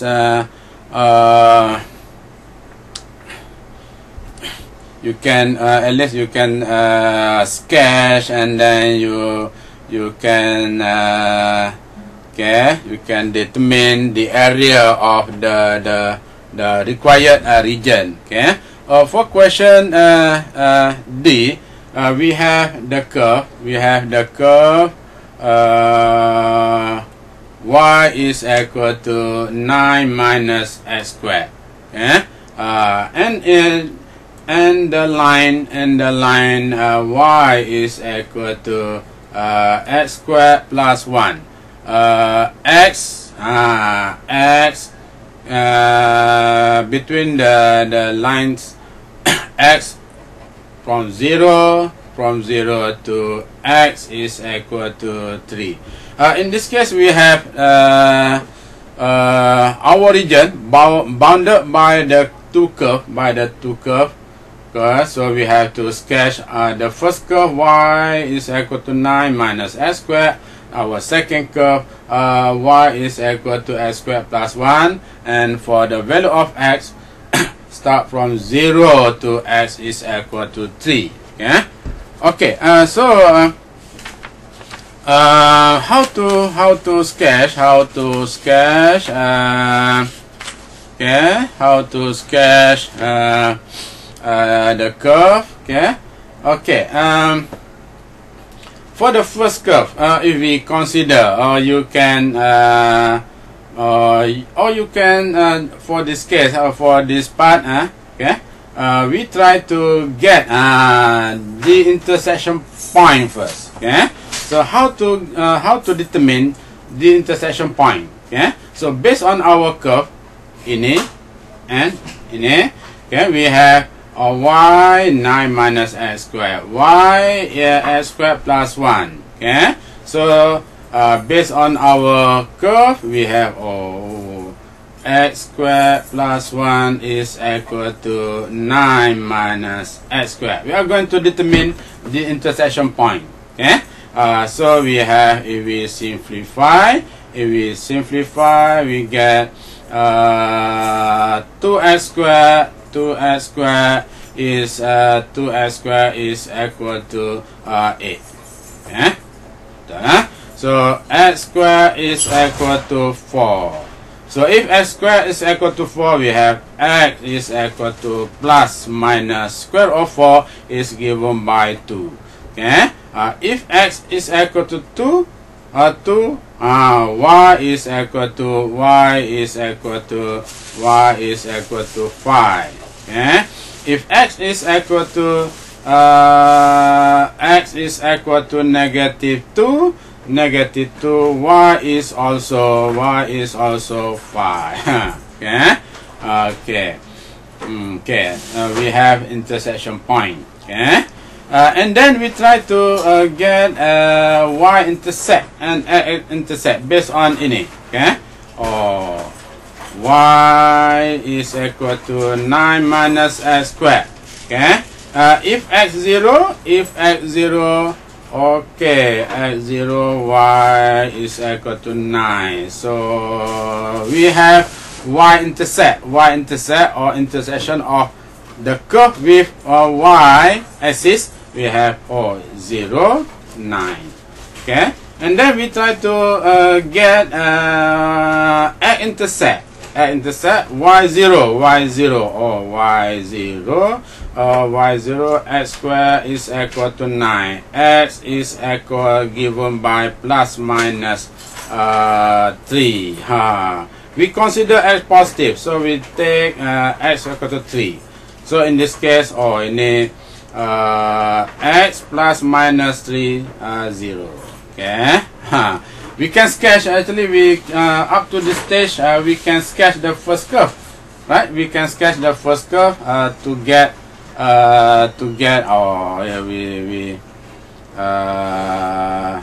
y x. Again, my graph not accurate. Okay, I just put 9 over here. Okay, 3 over there, 3 over there. So we have our first curve looks like ini. Okay. Okay. Ini y is equal to 9 minus x squared. Ini 3, ini 9. Okay. And then how to sketch y is equal to x squared plus 1. This is a curve. Okay. Okay. x0 we let we determine an intersection point. We determine y-intercept x0 or x0 y is equal to 1. So we get this point 0, 1. 0, 1. Okay. Mana 0, 1. I put over here 0. This point. Okay. Okay. Our intersection point just now we have okay. We get our intersection point x2. Okay. Okay, Wi-Fi. Oh, x2 Wi-Fi. I think should be over there lah. Not accurate. Accurate. 2. So we had this point. And then we try to get another point x3 y.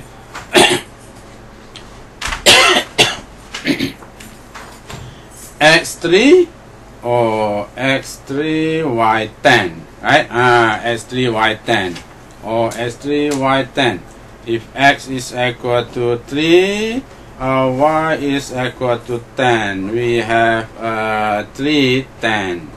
Mana? 310 should be there. 310. So we have 3 points. Another curve. Okay, another curve. Okay. Okay. So again, my graph is not accurate.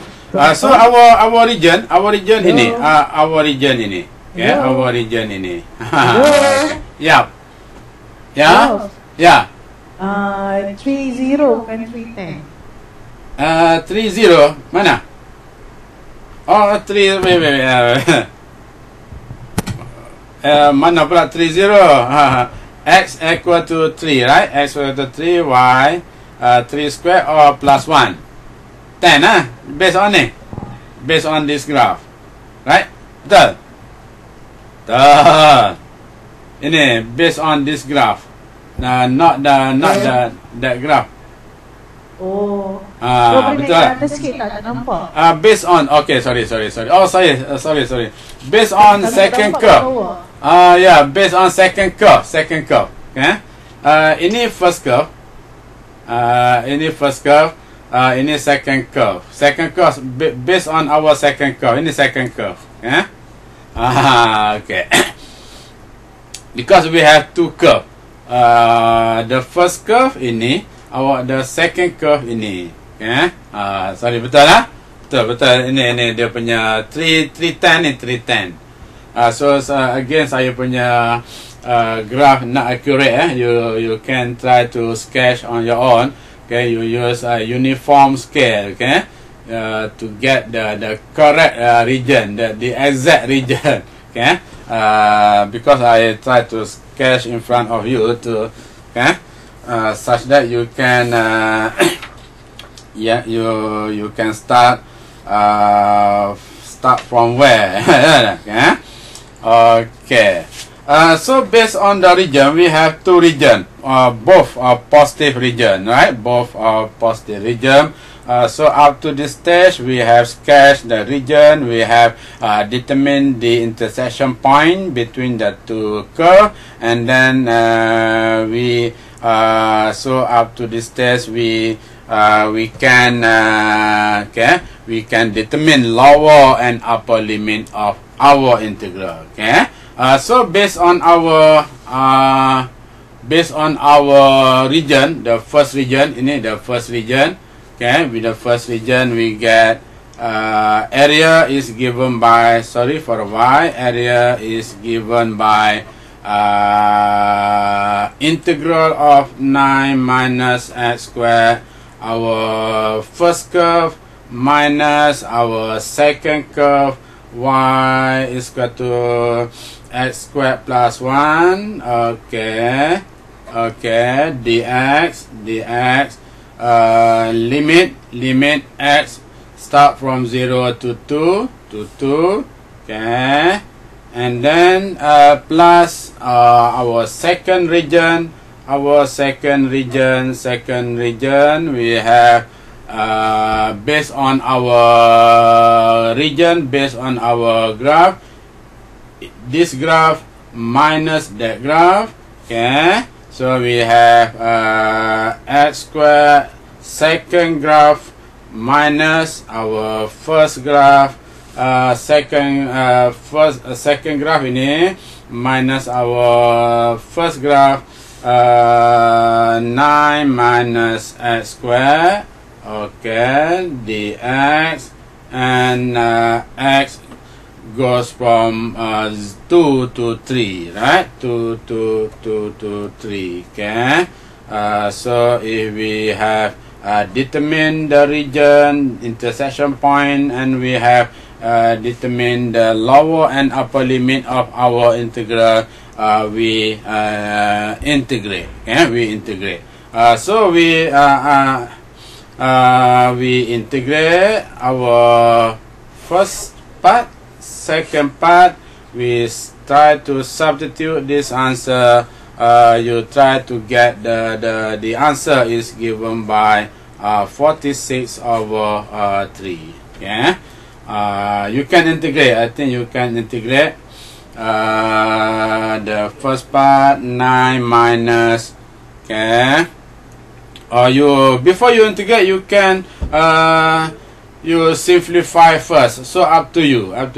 You simplify, or ini you get 8 minus 2x squared. Okay? Or ini you get 2x squared minus 8, and then you integrate. Okay?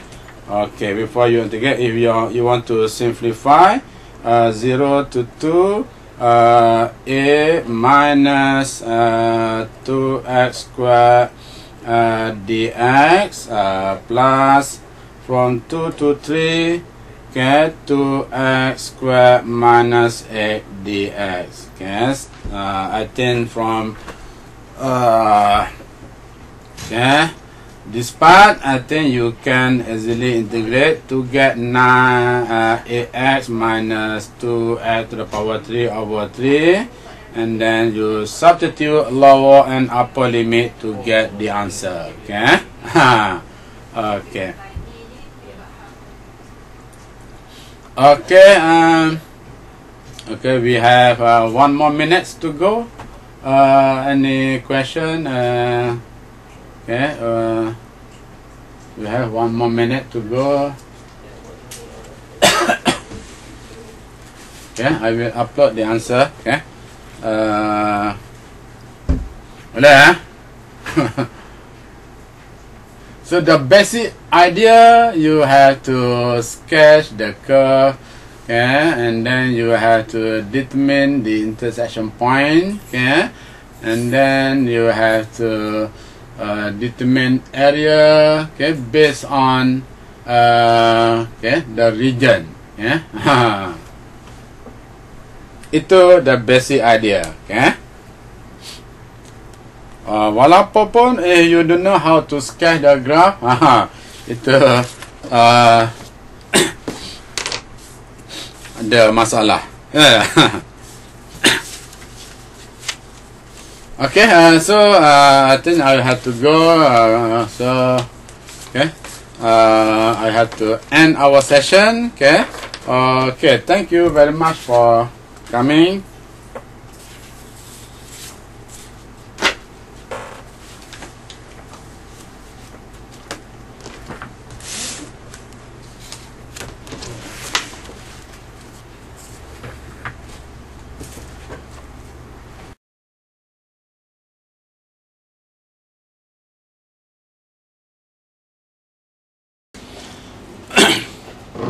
Okay, sorry. So based on our question, question number 3, okay. So we continue our discussion to discuss on how to determine the area of the region bounded by let's say 4D. Y is equal to 9 minus x squared, and y is equal to x squared plus 1 from x 0 to x equal to 3. Okay. Okay. So for part D, I think we have discussed during our first session. Okay. So never mind, I continue. Okay. Okay. How to sketch the curve? Okay. How to sketch the curve?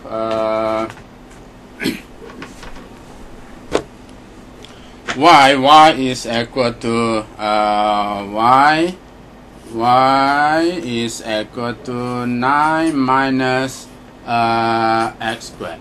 Okay, I use my own pen. Because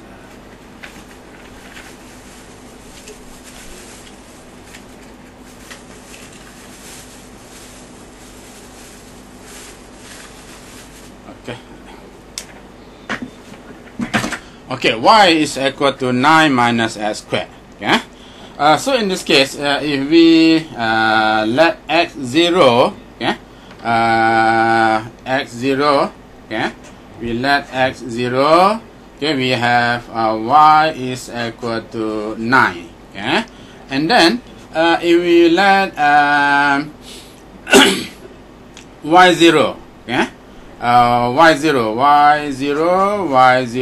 we have 9 minus x squared is equal to 0. So we have x squared is equal to 9, x is equal to plus minus 3 or square root of 9. Okay.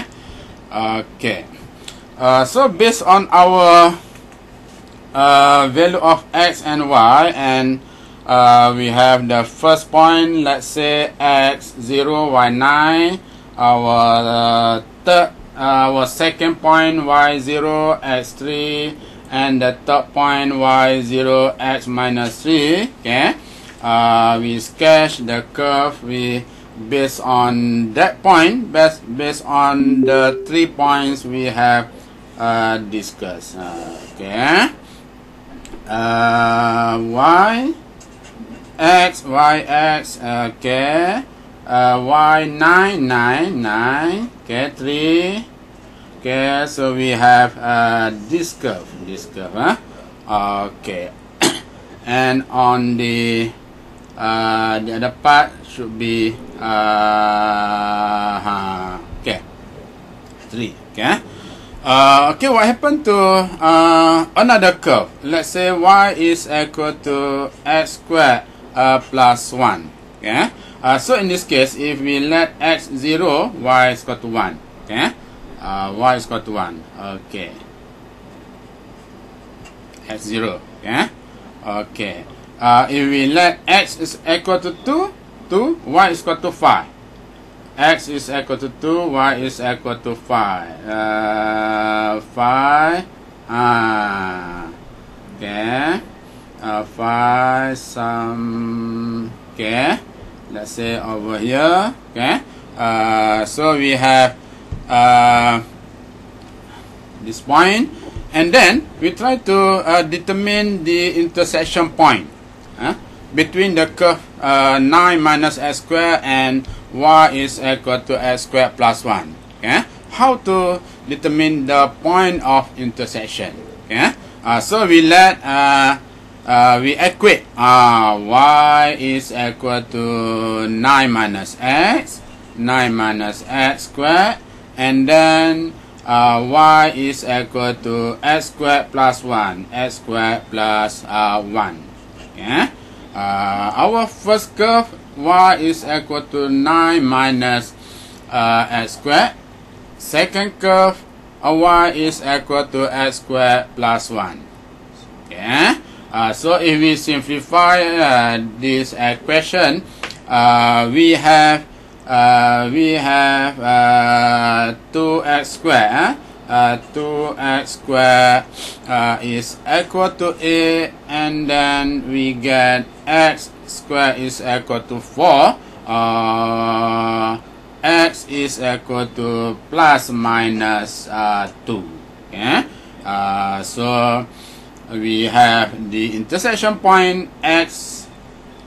Okay? X plus 2. Okay, x is equal to 2.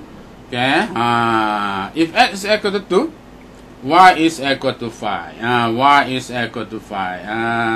Okay. So if we sketch the curve, okay, the curve look like okay. Okay. So what happened to our region? Because we are going to determine the area of the region from x0 to x is equal to 4.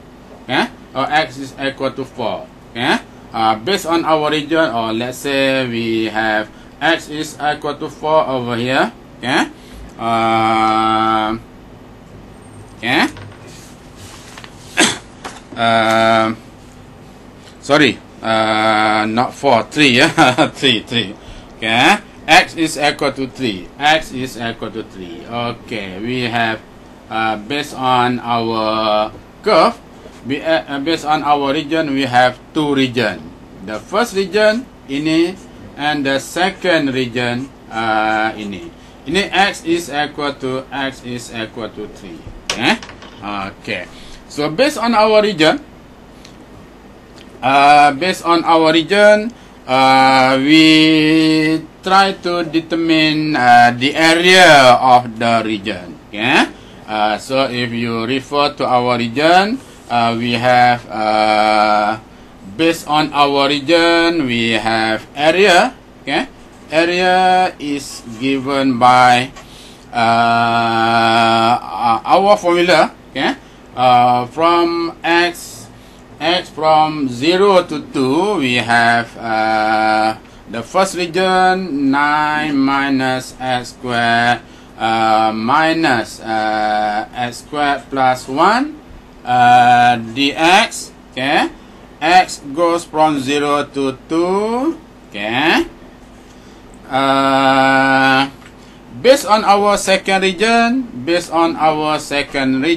we have x goes from 2 to 3, our function x squared plus 1 minus 9 minus x squared dx. Okay, we try to determine the integral, okay, based on the region. Okay, based on the region. Okay, if you refer to the region, the first region, x from 0 to 2, we have the first region. The second region, x goes from 2 to 3.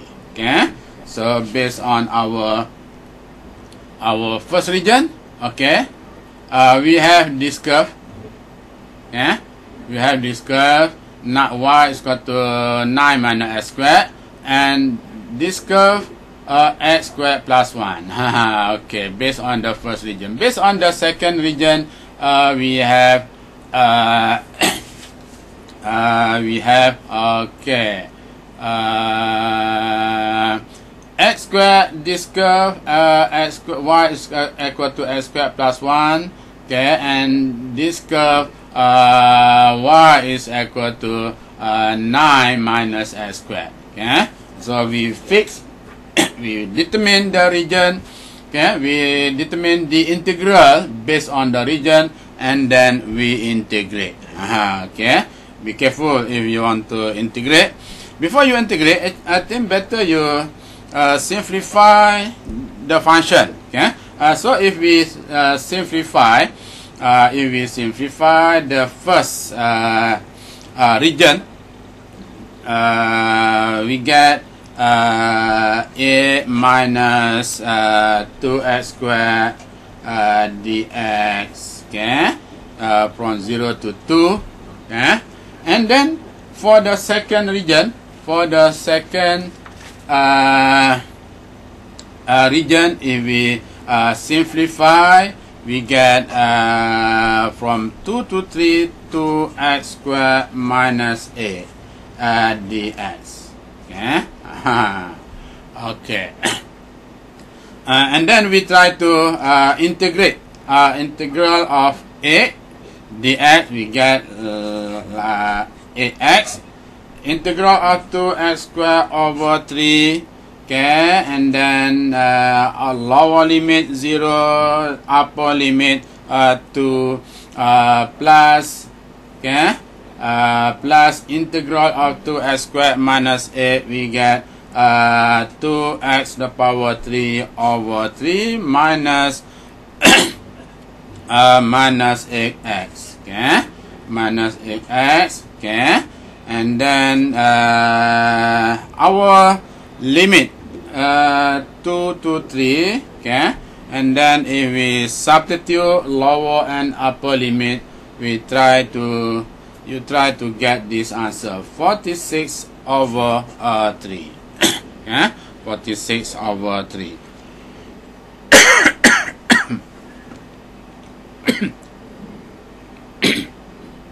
Okay. Okay.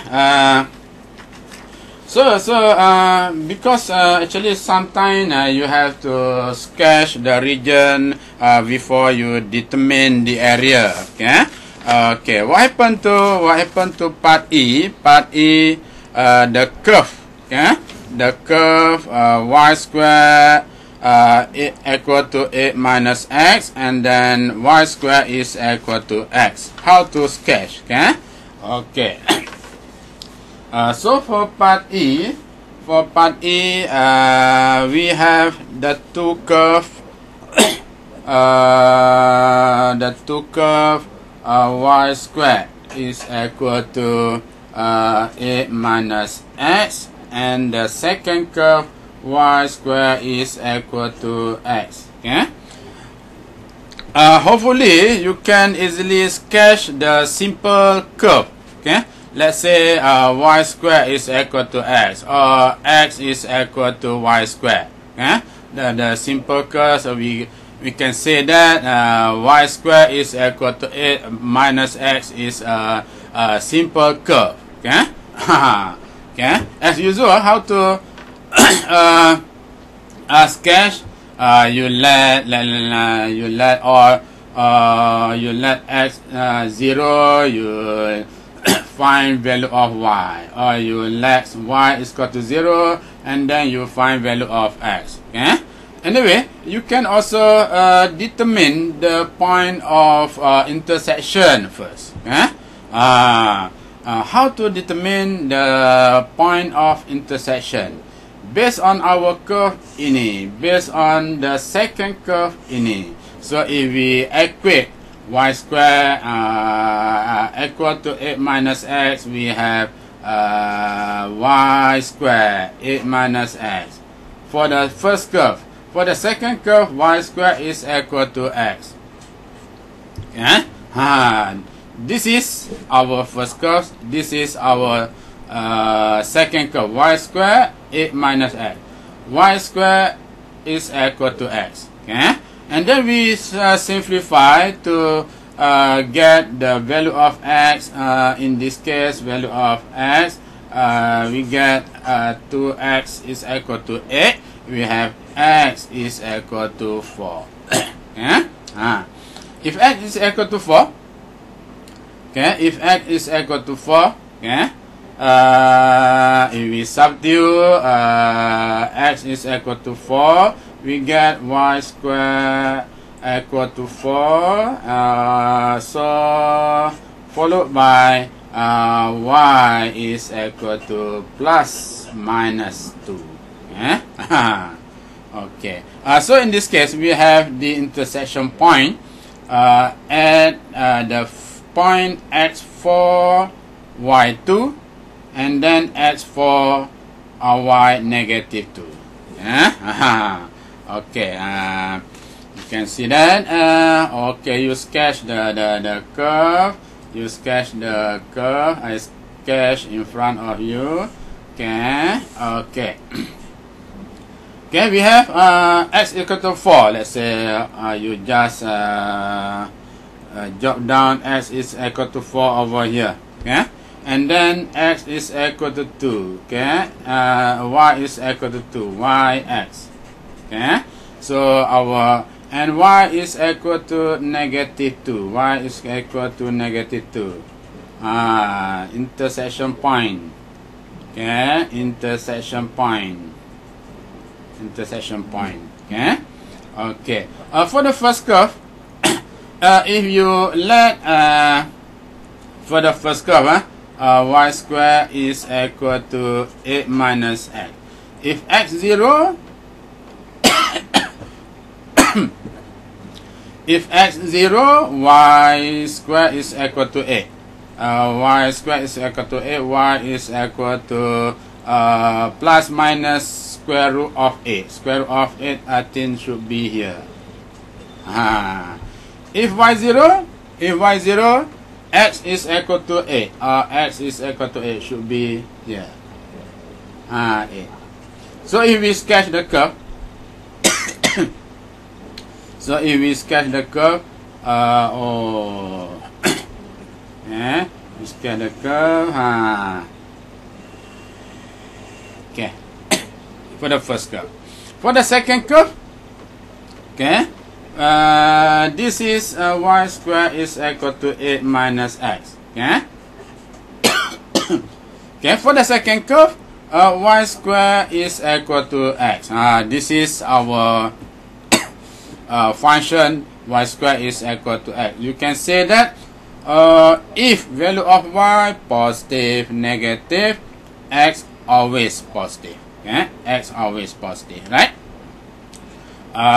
So if x 0, y 0. If x 0, x 0, y 0. Okay. So x 0, y 0. Okay. If x is equal to 4. Sorry. If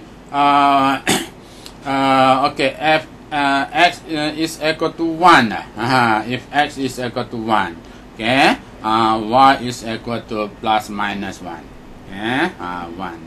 1 minus 1. Okay. If x is equal to 1. So, okay. The intersection point should be the 2 points here and there. Okay. So if we sketch the curve, we get This curve. I think you can, because I sketch in front of you the curve, not so nice, eh? Okay. But the region is this is our region. Yeah. Okay, based on our region, yeah, we determine the area of our region in terms of integral. Yeah. So based on our region, we determine the area of integral based on our integral. Okay. Okay. Oh, in this case we have okay. If we refer to if we want to integrate based on x-axis, we have to break up into two regions. Okay. So if we integrate based on y-axis, we have to consider one region, one region only. So in this case, I try to determine the area based on y-axis. Okay. So for y-axis, our value of y from -2 to 2. Okay. The first curve we consider the first curve ini. Okay. X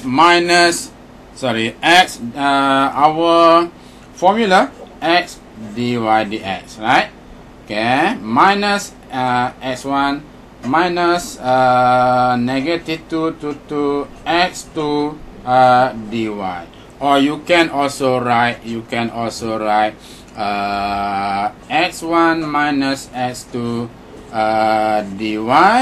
Integral goes from -2 to 2. Okay.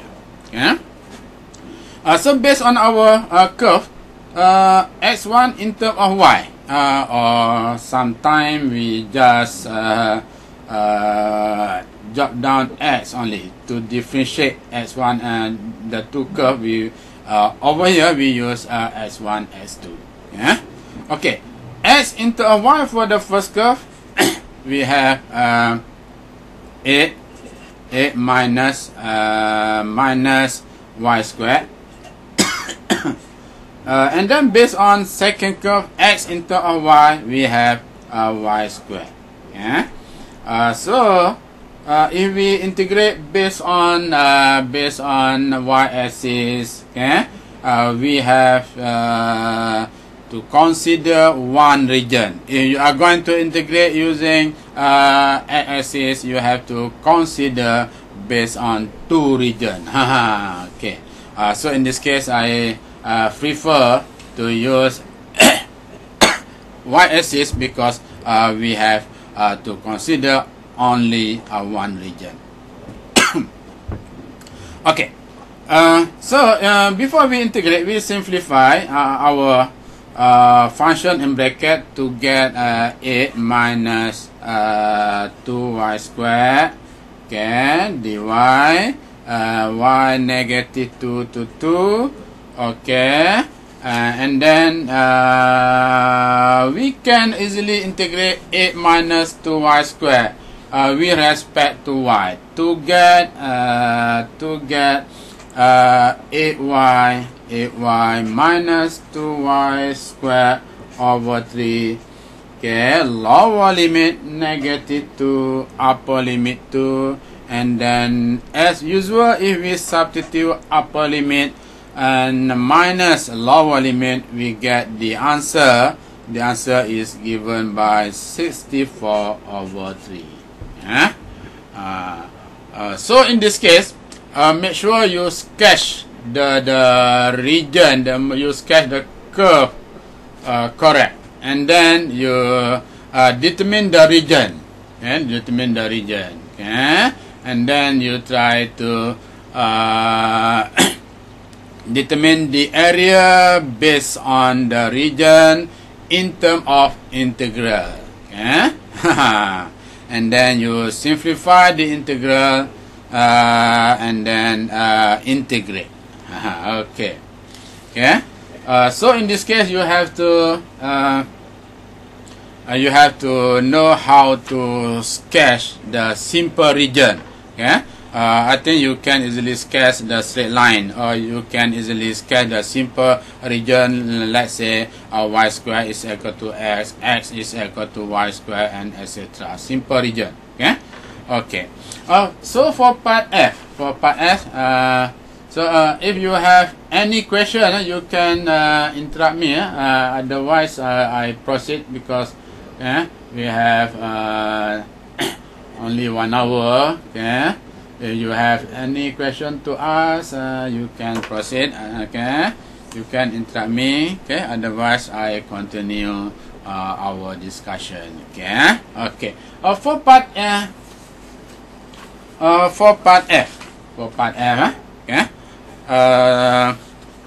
I hope you can understand the concept. Some students memorize the concept. We don't want to memorize. We have to understand the basic concept on how to sketch the curve, how to sketch the region, how to determine area in terms of integral, and then how to integrate our function. You have to understand the concept. What happened to part F? Part F, we have our first curve, y square is equal to x. Second curve,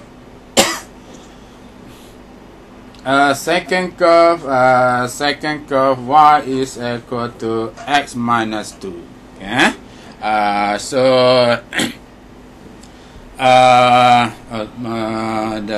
not the curve for the second equation. Second equation is a straight line. So as usual, if you can find the point intersection, you can easily sketch the curve. How to find? So we equate the two equations. We equate the two equations.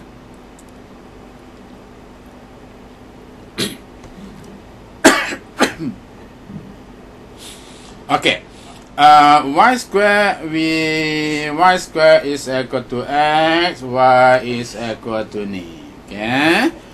So we try to equate the two equations of y square is equal to x. Y square is equal to x. Based on our second equation, x is equal to y plus 2.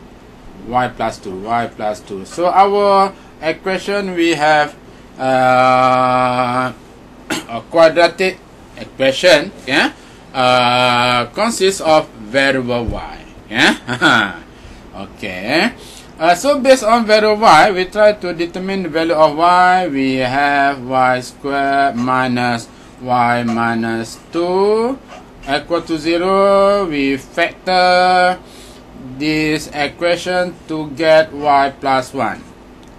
Y minus 2, 0. So in this case, we get y negative 1, y equal to 2.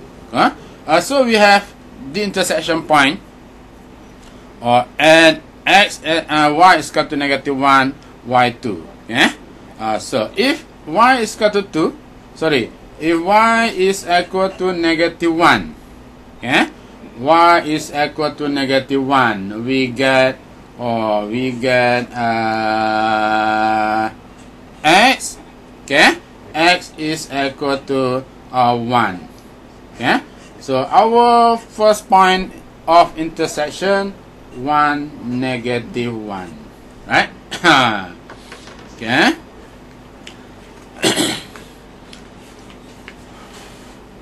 Y is equal to if y is equal to 2, 1, y 2.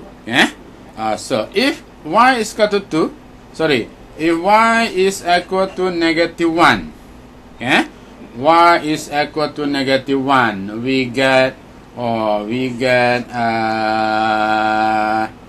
x. x is equal to 1. Okay, so our first point of intersection 1, -1, right? Okay.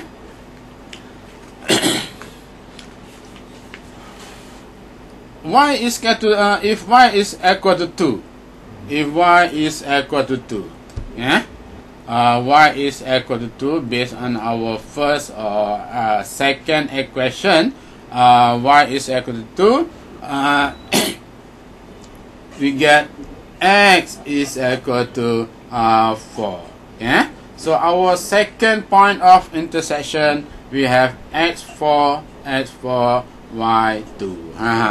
Okay. So we refer the 2 point of intersection. Okay. For our curve and region. Okay. So the first curve, we have y square equal to x. We can see that if value of y negative or positive, the value of x always positive. So we can sketch the curve look like a parabola. Okay. Okay. And then if we want to sketch the straight line y is equal to x minus 2, if we the intersection point x1 ini, okay, 1, -1, okay, 1, -1. Our second intersection point for x4 y2, y2, okay. So we have a straight line, you use your ruler to get the curve and straight line. So in this case we have the region ini. Okay. So we have determined the region. So we try to determine the area in terms of integral based on the region. Okay. Area based on our region, or area in terms of integral based on our region. Okay. So in this case, we try to determine area based on y-axis. You can also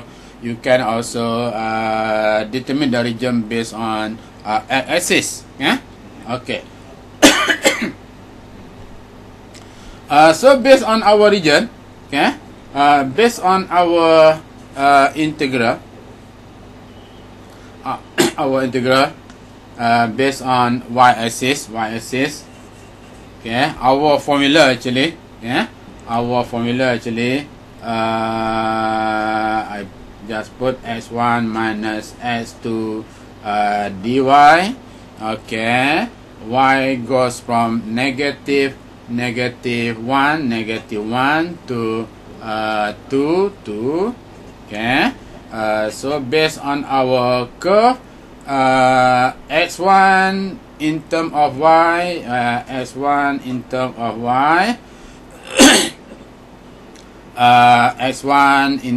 y, we have y plus 2, and x2 in term of y,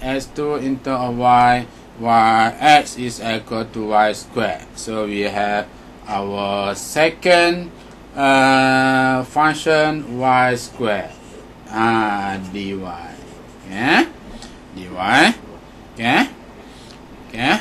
And then we try to integrate.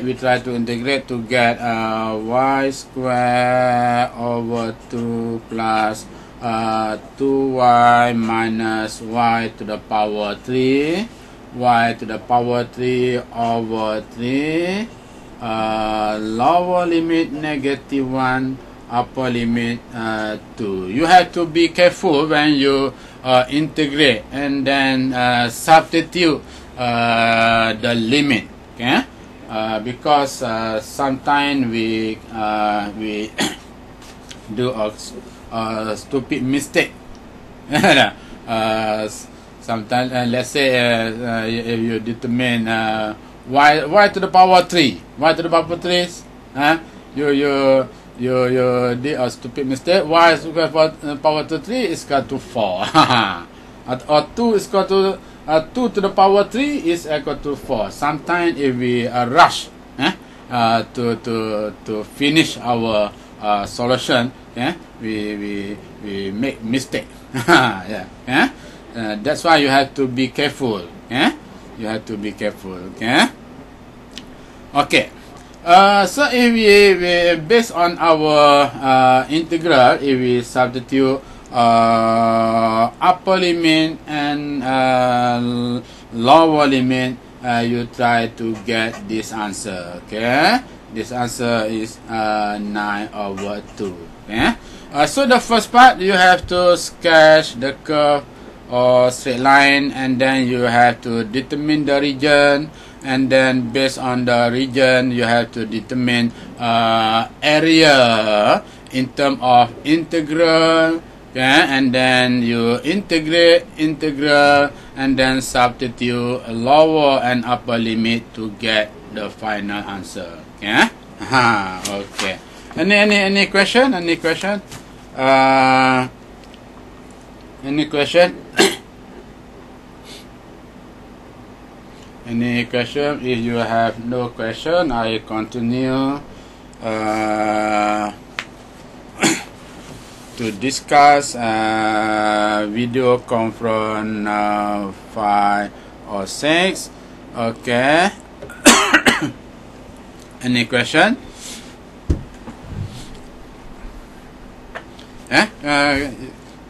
Can understand the concept? So for this video conference, actually you have to know on how to integrate polynomial,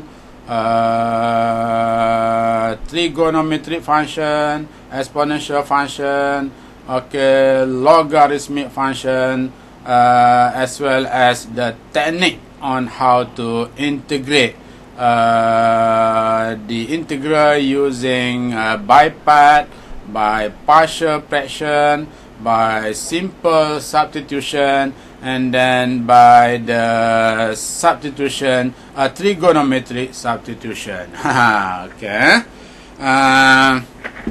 Our application in this case based on this video conference, okay, actually we have how to determine the area of the region. To determine the area of region, sometimes we have to sketch the curve, sometimes we have to sketch the region, and then we based on our region we try to determine the area of the region in terms of integral. Okay. Okay. Okay. And any question for I try to upload some I try to work out, and then some to give you the answer for video conference 4. Okay. So you try on your own to complete to solve all the question. Okay. You have one question consists of part A from R. Question 2 consists of part A from part A to L, and then question 3 from part A to part F. Yeah? Hopefully you can solve all the questions. Yeah? Okay. Okay. So based on our next video conference, okay, we try to discuss some of a part of a conic section. Okay, so based on our question number 1, finds the center and radius of the following circle. Okay, find the you refer to our video conference 5 and 6. Okay, our question says that find the center, find the center and radius. Okay, radius. Okay, for the first part is our circle x squared plus y squared plus 4x minus 6y minus 3. For some students, you can easily determine the center and radius. Okay. For the rest, most probably don't know how to determine the center and radius. Okay. So in this case,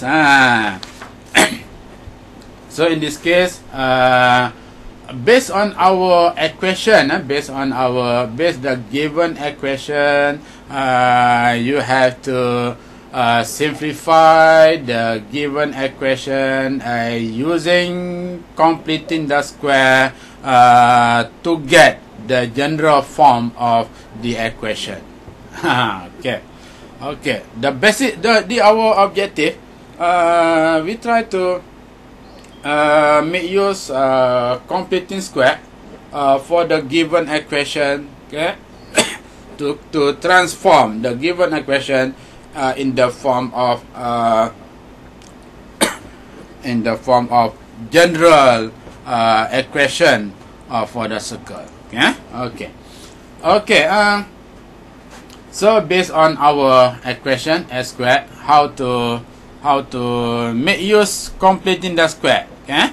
Actually, we have two methods to make use completing the square. Okay. The first method, I use the first method based on ini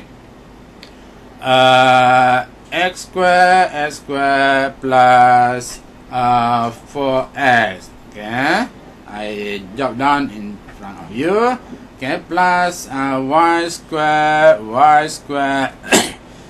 minus 6y is equal to 3. Okay. Variable x, variable y. Okay. So for variable x, okay, check that. X squared plus 4x, okay, plus coefficient of x is equal to 4. For our method 4 divided by 2 square,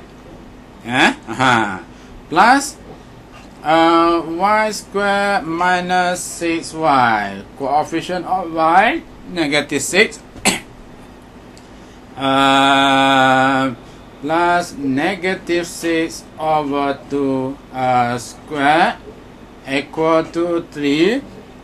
We have added the term 4 over 2 square on the left hand side, and we have added negative 6 over 2 on the left hand side. Okay, so we have to add 4 over 2 square on the right, and then we have to add one more term, negative 6 over 2 on the right. Yeah, so we have the equation is valence, because we add the two term on the left hand side. Okay, so we have to add two term on the same term on the right hand side. Okay. So based on our equation, x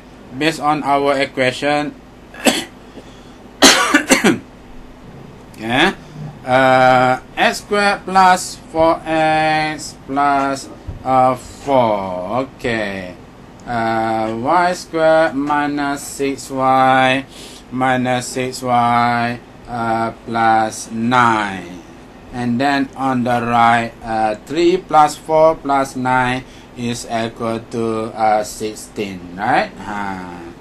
So on the left hand side, okay, we have x plus 2 squared,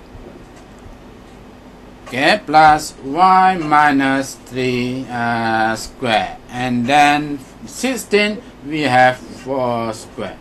So we have the general, we have the equation of a circle, okay, which center at negative 2, y3, and radius is equal to 4. Okay.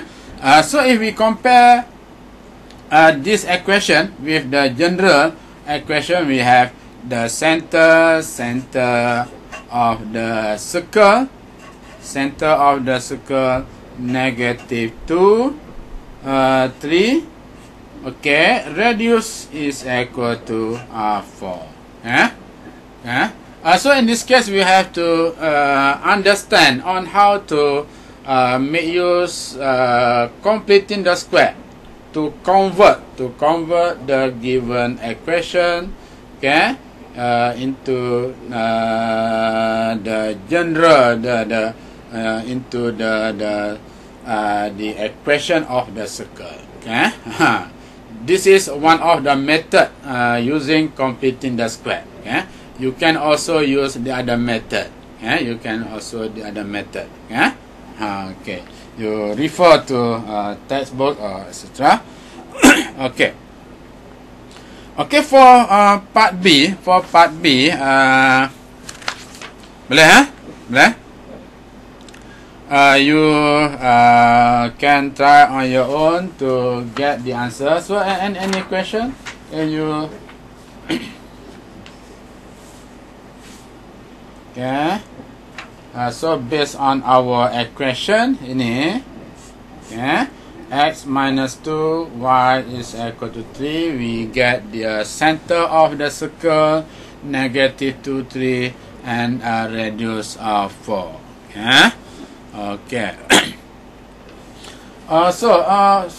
For part B, we have our equation, x squared plus y squared minus 12x minus 10y is equal to 0. This is a circle because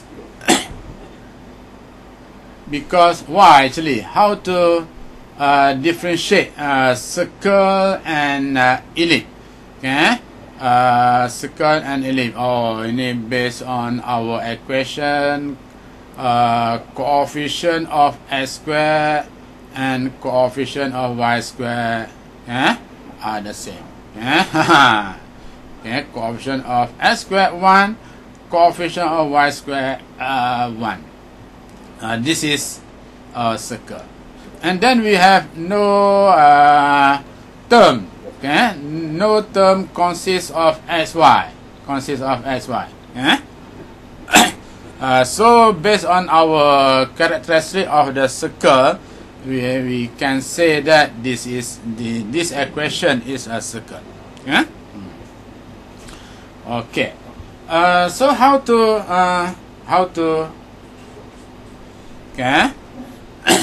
to determine center and radius of the circle? Yeah?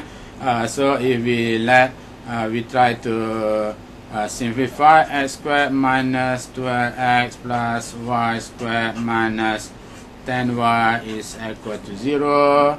Okay, so x squared, or you can also simplify the method of completing square. Okay, you put this bracket x squared. Here must be x, and then over here, you check that coefficient of x negative 12 divided by 2 negative 6. Okay. Plus you put another bracket this is must be square, this is must be y, and then how to jot down this number. You check that coefficient of y negative 10. Negative 10 divide by 2 negative 5. Negative 5.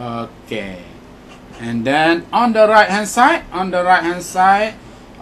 okay, you have to add the term negative 6 squared. Sorry. Negative 6 squared. And then you have to add also negative 5 squared. Add negative 5 squared. So if you simplify, oh yeah, sorry, this is 60, not 0. 60, sorry. So in this case should be 60 over here. Right? Okay. So if we simplify our equation, we get x minus 6 squared, y minus 5 squared. Okay. On the right hand side, 60 plus 36 plus 25, we get 1 to 1. Okay. 1 to 1, you can also write 11 square. So in this case, we have the center. Our circle, okay? The center of our circle 6x 6 5. Radius of the circle 11. Sorry. Okay. Okay. Boleh?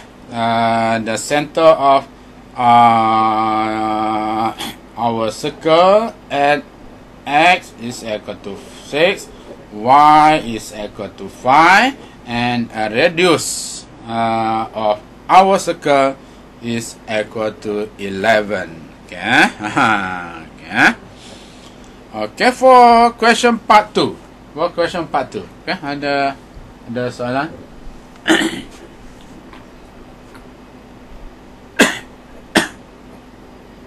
Okay, we have a few minutes more. Okay, never mind. We try to discuss question 2 part A. The question says that find the focus and directrix of the following parabola. Okay. We are going to determine focus. We are going to determine directrix.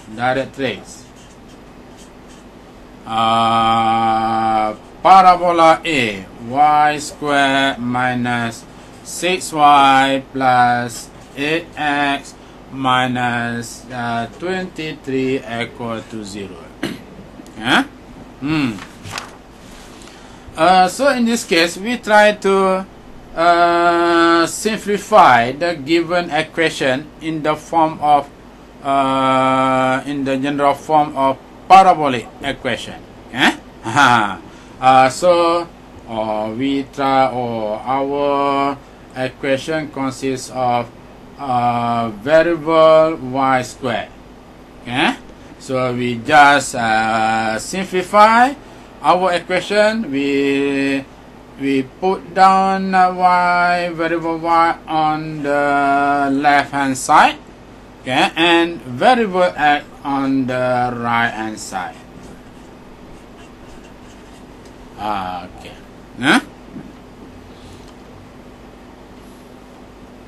Okay. So for the variable y on the left hand side, we try to make use completing the square. Okay. Again, we have completing the square. Ini must be y, dan ini coefficient of y negative 6 divide by 2 negative 3. Right? So on the left hand side we have negative 8x plus 23, we add a term plus negative 3 squared. Don't forget to add one term, negative 3 to the power square, because we have add up one term, negative 3 to the power square on the left. Yeah. So if we simplify, we will simplify to get negative 8x plus 32, or we can also simplify to get y minus 3 squared equal to negative 8x minus 4. So based on this equation, we can say that 4a is equal to negative a. A is equal to 2. For a, based on this equation, we have for a is equal to negative a is equal to negative 2. What is the vertex of parabola? The vertex of parabola is given by vertex. Vertex is given by the point x4, y3. A is equal to negative 2. So we try to sketch. We have no more time. Okay. Hopefully you can try on your own to sketch x, the parabola x4 y3 vertex. Because of a negative, so our parabola looks like this. Open to the left. Open to the left. Okay, you can try. We have no more time. So I have to stop our session. So good luck. So you try to finish all the question. Okay. Thank you very much for coming. Hopefully you can study and discuss with your friend, and try to solve all the questions. Okay, so thank you very much for coming.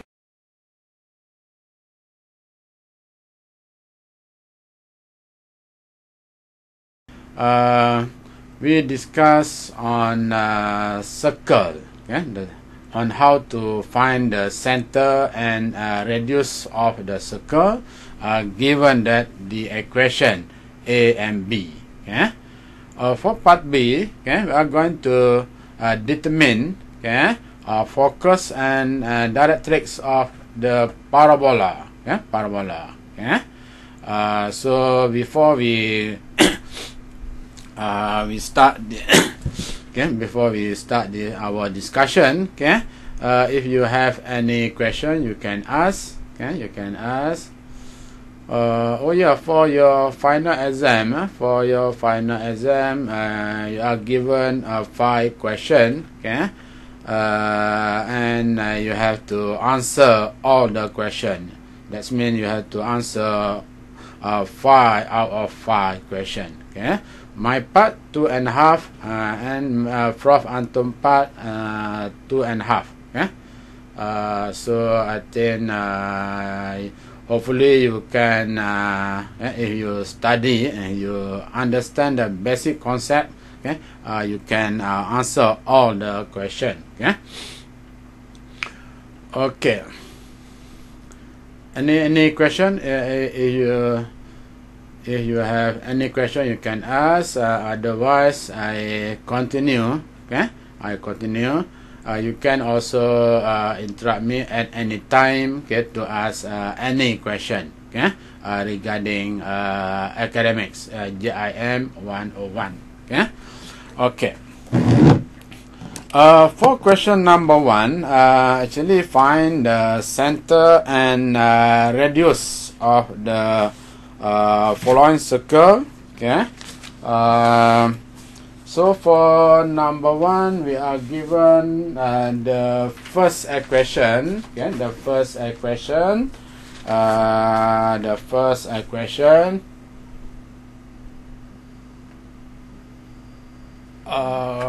Okay. x squared plus y squared plus 4x minus 6y minus 3 is equal to 0. In this case, we have equation of a circle. Why? Actually, because of we have the term x squared and y squared, and coefficient as x squared and y squared are the same. Yeah? That is equal to 1 in this case. Yeah? Okay. So we recognize that the given equation is a circle. Okay. So how to determine the center and radius of the circle?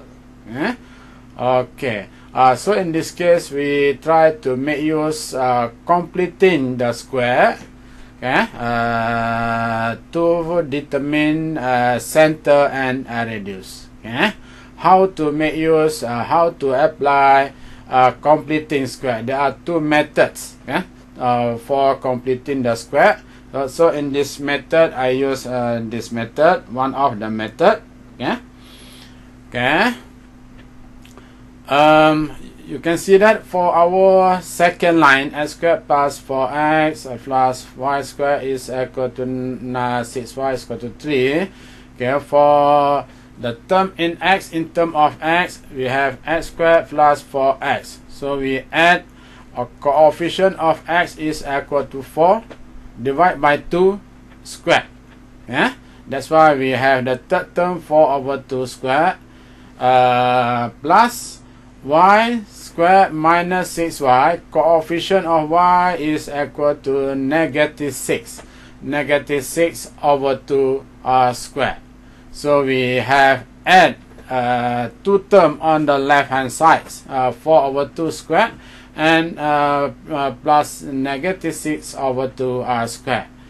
So we have to add on the right. Okay? We add the two terms on the left. So we have to add two terms on the right. Okay? 4 over 2 squared plus negative 6 over 2 squared. Okay? We have added two term on the left and two term on the right. Okay. Okay. Okay. So if we refer to the term on the left hand side, x squared plus 4x plus 4. Okay. And y squared minus 6y minus 6. So we try to express in term of square. We have x plus 2 squared. Okay. Plus y minus 3 squared. Okay, y squared minus 6y minus 9 is equal to y minus 3 squared. Okay. On the right hand side, if we simplify, on the right hand side, 3 plus 2 squared, 4. Okay, and then negative 3 squared. Okay. So we simplify on the right hand side, we get 16. We can also write 16 in terms of 4 squared. So the fifth, the last equation,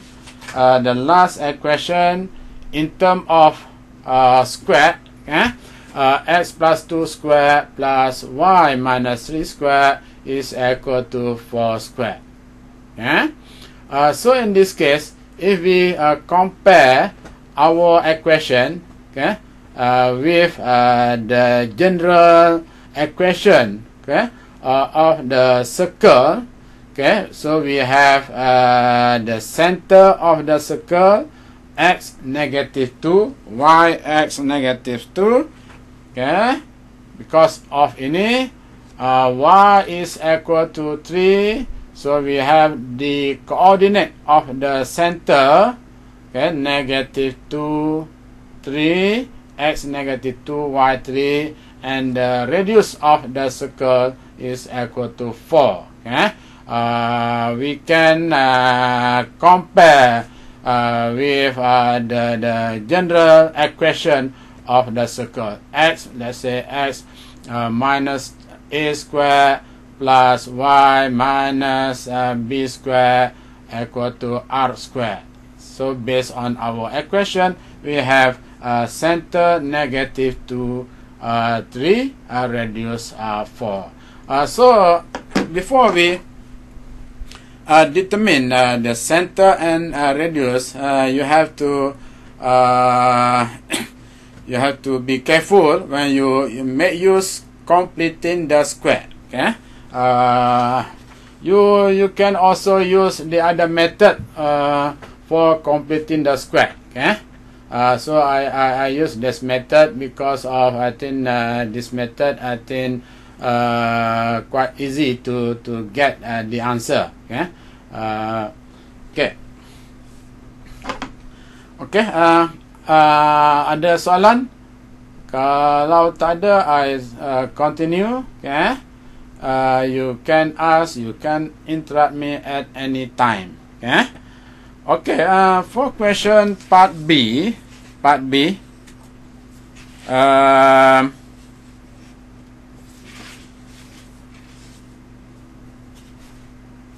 Oh yeah. Part A. Okay. Okay. Any question based on part A? The process we use for to get the center and the radius. Okay. We use completing the square, or in Malay what do we call melengkapkan kuasa dua sempurna. Okay. Okay, melengkapkan kuasa dua sempurna. Okay.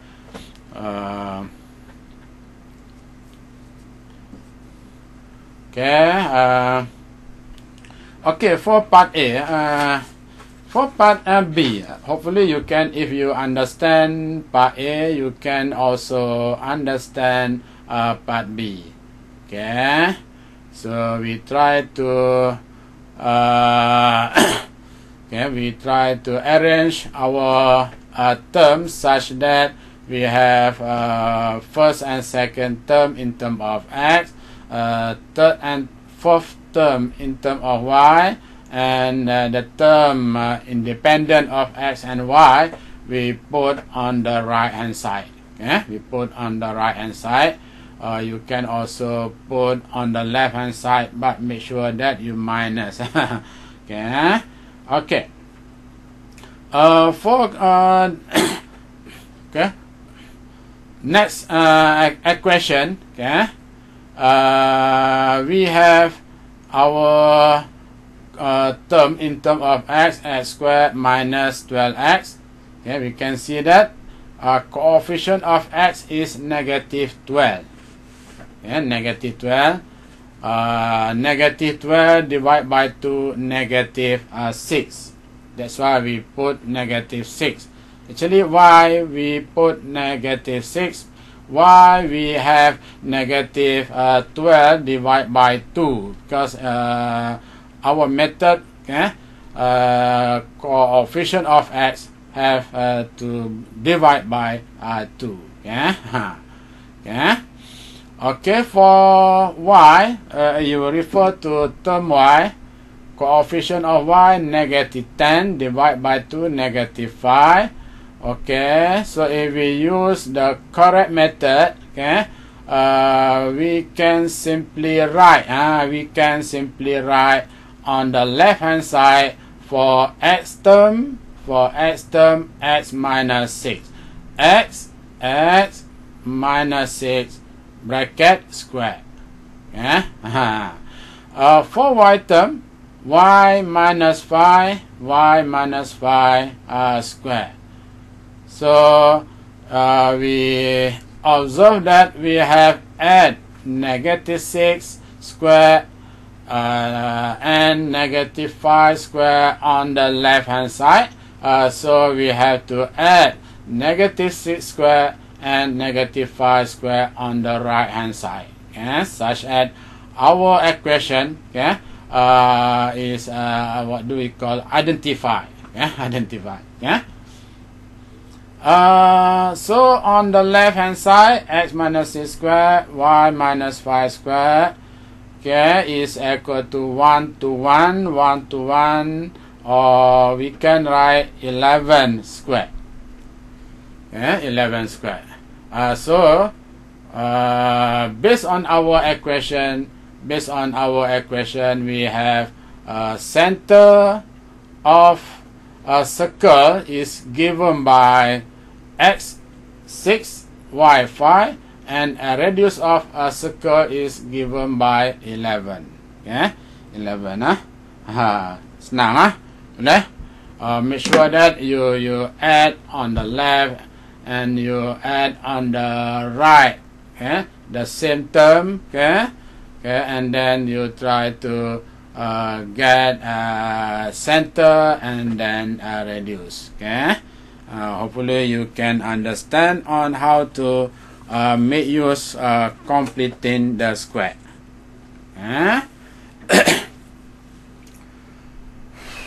Okay, for circle. Okay, for circle. For question number 2. Find the focus and directrix of the parabolas. Okay? The first parabola, y square minus 6y plus x minus 23 equal to 0. Second parabola, okay, y squared minus 6x plus 4y plus 5 is equal to 0. In this case, for parabola, actually we have two types of parabola. Okay? Two types of parabola, type X and type Y. Okay? Type X and type Y. For type, for example, we have YX, YX. Yeah.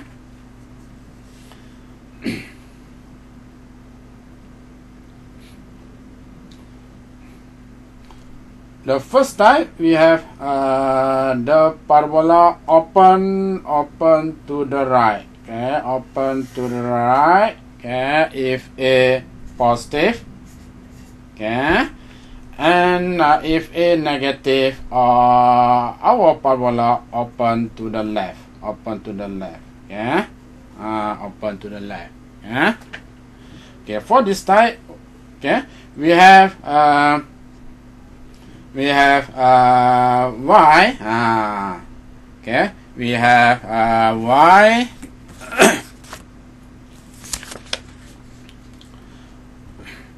Y square is in this case y square is equal to 4ax.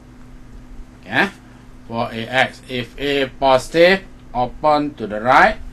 A negative, our parabola open to the left. Okay? So we call parabola of type Y. Okay, type Y. Okay.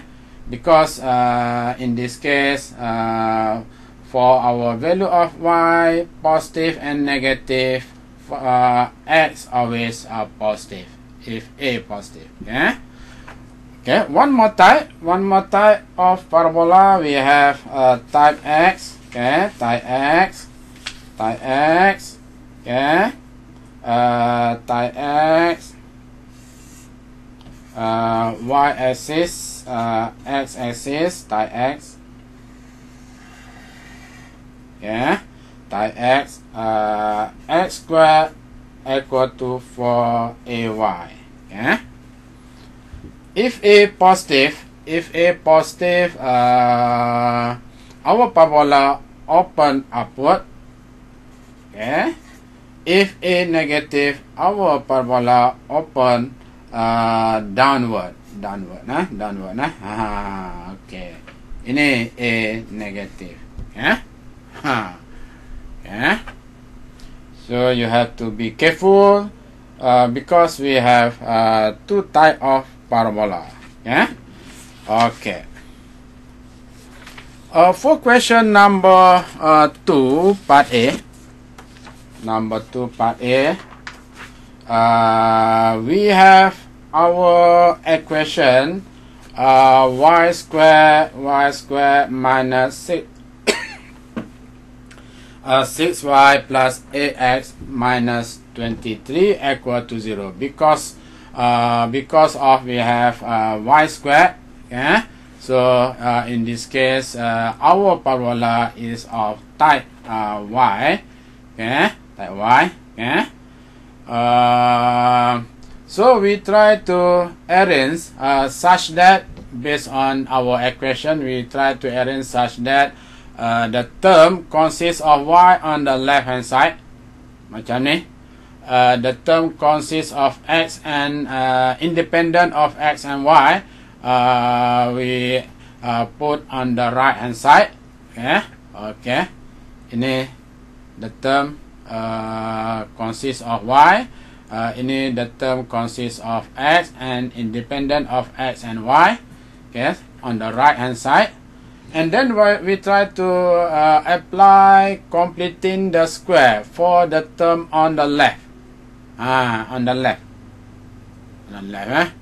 So how to apply completing the square? As usual, y square minus 6y, coefficient of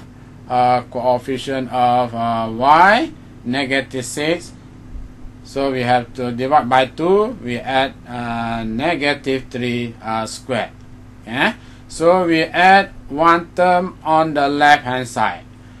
So we have to add the same term on the right hand side, negative 3 squared. Okay? So we get negative 8x plus 23 plus 9. Okay? So on the left hand side, as usual, we have y minus 3 squared. On the right hand side, negative 8x plus 32. 32. And then we have to simplify on the right such that we have a factor times constant, because our general equation of parabola in terms of, let's say, y minus h square equal to 4a, let's say x minus k. So based on this equation, we can determine the value of a. I use a over here. Okay, you can also use k. Okay, 4k negative 8, but here I use 4a. 4a is equal to coefficient of the factor on the right hand side. Okay, coefficient of the factor on the right hand side, negative 8. So negative 8 equal to 4a. You can also say that 4k or any letter. Okay, some use 4c, so up to you. Okay, so in this case I use 4a. 4a is equal to negative 8. Okay, why 4a? Actually because of our general equation of parabola is given by y minus, let's say, h square equal to 4a x minus k. That's why we get a is equal to negative 2. And based on our equation, we have the vertex of the parabola. X is equal to 4, x is equal to 4, and y is equal to 3. Based on our vertex, based on our vertex and based on the value of a, because we have this parabola is of type y, and then a negative. If a negative, our parabola open to the left. Okay, open to the left. Because of a negative. Okay. So our vertex 4, 3, 4, 3, and because of our value of A is negative 2 or what? Or negative 2, negative. So our parabola open to the left, so for parabola type Y, open to the left or open to the right. If A positive, open to the right. If A negative, open to the left. Okay, okay. So what is actually the value of A? Okay, the value of A, based on the value of A, we can determine coordinate focus of the parabola and directrix of the parabola, because the distance from the distance of focus from vertex is equal to A. The distance of directrix from vertex is equal to A. So if we have our vertex 4, 3, our vertex 4, 3, 4, 3, yeah. So we have focus 2 unit, Why 2 unit? Because A is equal to 2. A is equal to 2. Yeah. 2 unit or 2 unit to the left. It's sine 4. F must be 2. 2. X2, Y3. That's why we have focus 2, 3. Okay. What about directrix? The distance of directrix from the vertex is given by A. A is 2 unit. If over here X is equal to 4, so we have our directrix X is equal to 6. So we have to write the directrix in terms of equation, because of directrix is an equation. Okay. Okay. So X is equal to 4. So up to this stage, we have determined focus, vertex, and directrix of the parabola. Okay. So make sure that we know the type of parabola, and then we know that the value of A, positive or negative. If our parabola open to the right. If A positive, okay. So focus should be here. Yeah. Okay. So depend on A. Okay. For part A, for part B, I think you can, if you understand the concept, part A, okay. If you have any question, you can ask. Okay. So for connect section, for circle, parabola, ellipse, and hyperbola, okay, you have to know on how to make use completing the square. Okay, you have to practice on your own. Okay, how to apply the concept of completing the square to the given equation. Okay. So for part B, we use the similar method. Okay. We arrange such that our term consists of X on the left. Okay, and our term make sure that we have two type of parabola, Y type and X type, because of our equation consists of X squared, only X squared. So our parabola, okay, this parabola is of types X. Okay, so we identify that this parabola is of type X, so we arrange such that the term consists of X, okay, on the left hand side. the term consists of y and the term independent of x and y on the right hand side. Okay, and then we use completing the process for completing the square ini. Okay, so on the left hand side ini, okay, on the right hand side negative 4y plus 4. Okay, we have to be careful when we factor out negative 4. Okay, some because of we factor negative 4, some maybe write positive 1. Okay, if we have let's say we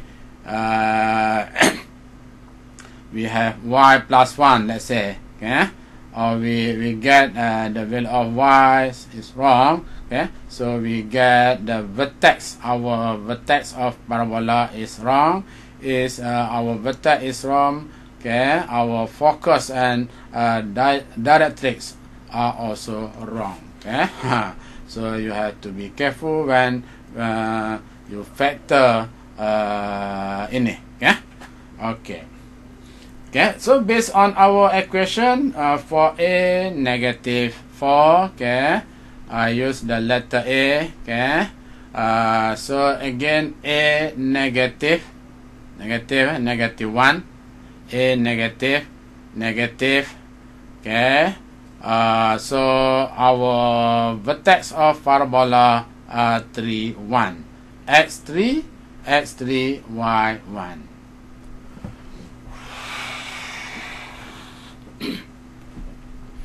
Okay, so based on our type of parabola and based on our vertex and based on our value of A, okay, we try to plot the parabola. Okay, parabola is of type what do we call x? Okay. Because of a negative, our parabola, okay, our parabola open downward,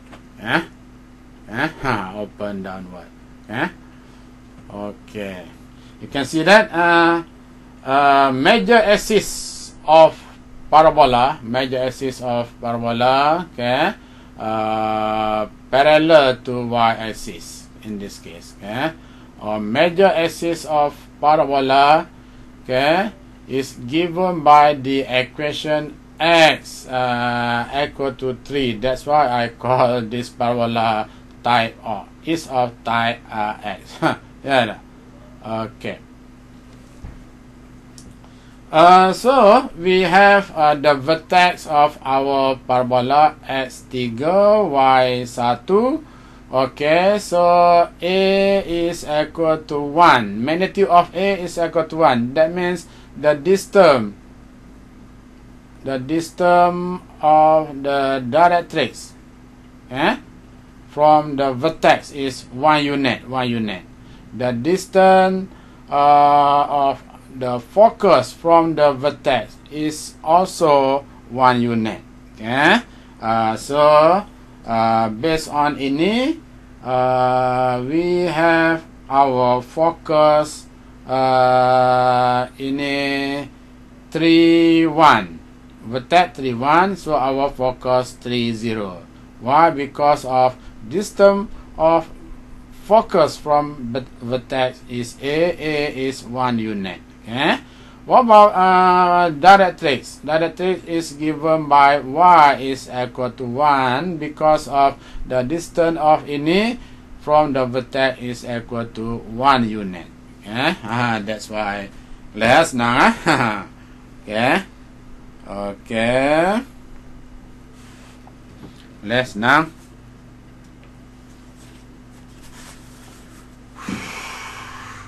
Okay, ada soalan?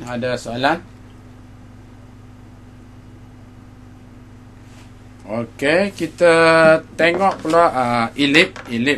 That's why we study circle, parabola, ellipse, and hyperbola. Okay, ellipse. How to determine, how to verify the given equation is ellipse actually. Okay, so in this case we have coefficient of x squared and y squared. Okay, must be positive. Okay, and the two coefficients are not the same. Are not the same.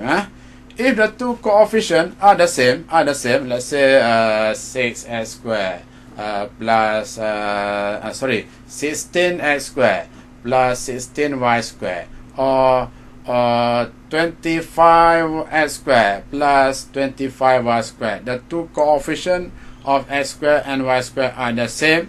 Okay, if the two coefficients of x squared and y squared are the same, we have a circle. Yeah.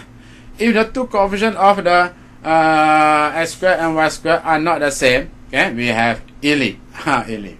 Okay. So in this case, we verify that the given equation is an ellipse. Okay. Okay. So we have verified the given equation is an ellipse. So we try to make use completing the square to determine the center of the ellipse. Yeah. So we have on the left hand side, okay, our term consists of x and y. Okay, our term consists of x and y. Okay, we try to factor 16. Why? Because we try to factor such that coefficient of x squared in the bracket is equal to 1. Okay, so we factor out 16. We have x squared minus 2x. Okay, for the term of y, we factor 20y, y squared minus 4y. On the right hand side, masih 284. Okay, so for the fourth equation, okay, we use completing the square. Okay, hopefully you can understand why we add -1 square for the term, the first bracket, and why we add -2 square for the term consists of y. Okay, but over here you have to be careful. You have to be careful because inside the bracket you add -1 square, but the real things you add 16 times -1 square. So this term actually we have add up 16 times -1 square, 16. So for this term, okay, we add -2 square in the bracket. Yeah, in the bracket. Okay, -2 square 4 so 4 times 25, 100. So for the second term, we have add up 100. So on the right hand side, we have to add 16. Why 16? 16 times 1, 16. We have to add 100. Why we add 100? Because of 25 times ni. Yeah. Okay, so on the left hand side. Excuse me, Prof. Yeah. I think the second line, can you please check it's plus 100y?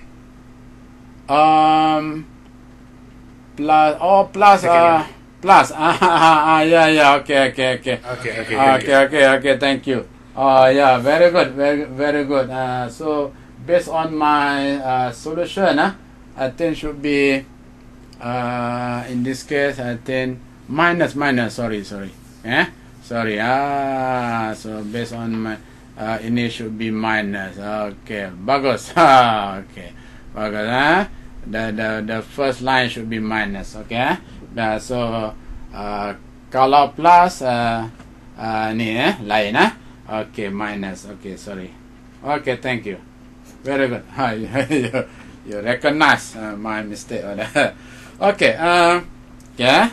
Boleh. Hopefully you can understand the process. Okay. Negative. Okay. So up to this stage. Okay. I hope you can understand on the left hand side. Okay. On the right hand side. Okay. On the left hand side. Up to this stage. We have 16x minus 1 squared plus 20 equal to 400. And as usual, we try to divide by 400 such that we have okay, our equation in terms of ini. Okay, such that we can verify, we can determine, let's say a square is equal to 25, b square is equal to 16. Okay, we divide by this equation by 400. Okay, such that we have on the right hand side is equal to 1. Okay, I think if you refer to your notes, ini m square, ini n square. Never mind. So in this case, whatever the letter you use, okay, but you have to be careful. Ini let's say if a square 25, b square 16, or you can also say that m square 25 and square 16. Okay. Okay. So we get I use the letter A because the length of I use the letter A because the length of major axis for ellipse to A, the length of minor axis for ellipse B. You can also use the letter M and N. Also up to you. Okay. Okay. So based on ini we have A5, B4. Okay. Okay. We have to determine the value of C. Why actually? Why we have to determine the value of C? Yes, because we are going to determine the coordinate focus. Okay. Okay. Based on our equation, we have okay, x is equal to 1. The center of the ellipse, x is equal to 1, y is equal to 2. So we have I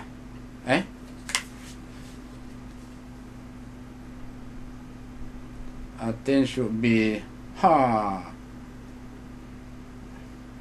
ini because of ini should be line line, sorry.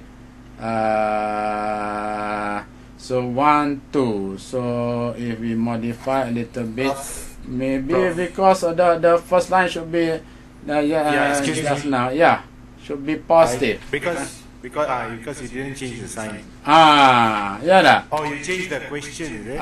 Because because of the signs. Okay, never mind. Never mind. Okay, Yeah. Okay, so in this case, so actually how to based on our answer. Okay, based on our answer, actually we try to if we change this one, normal, if we change this one, we back to positive. Back to positive. Okay, sorry, positive should be okay. I think should be okay. Ini positive. Ya dah. Okay. Okay. Betul lah. Positive. Okay.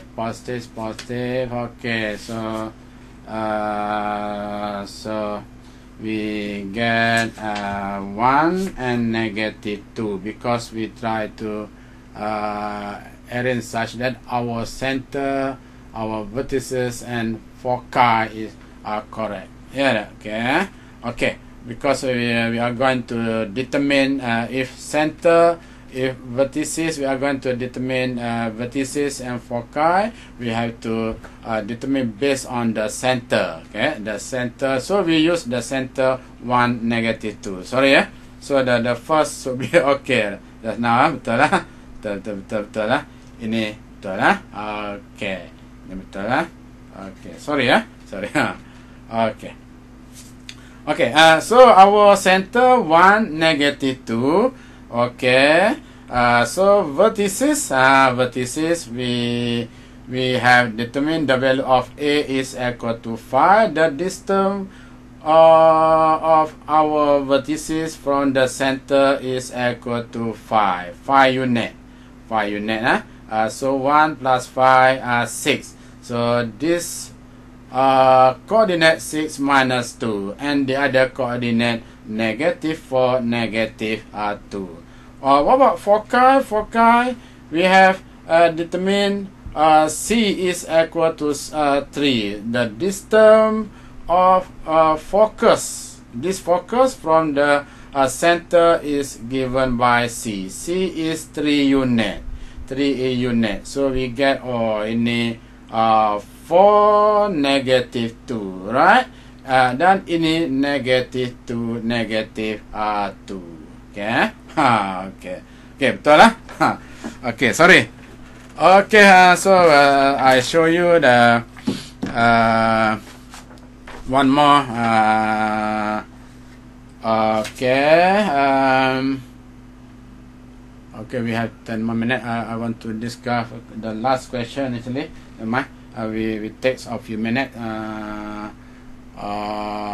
Hyperbola. Okay. Okay. Coefficient of y square and coefficient of x squared, different signs. Okay. And different value. Okay. So in this case we have hyperbola. So as usual, we make use completing the process, completing the square, and then we get the fifth equation. Okay, 16x minus 3 squared minus 9y plus 1 squared is equal to 144. Go divide by 144, we get this equation. Okay, so based on this equation, we have center 3, 3, -1. Okay, 3, -1, and in this case, a square is equal to 9, b square is equal to 16. Okay, C is given by square root of ini. C is given by 5. Actually, what is A? To A is the distance, okay, the distance of the two vertices. Okay, to A, okay.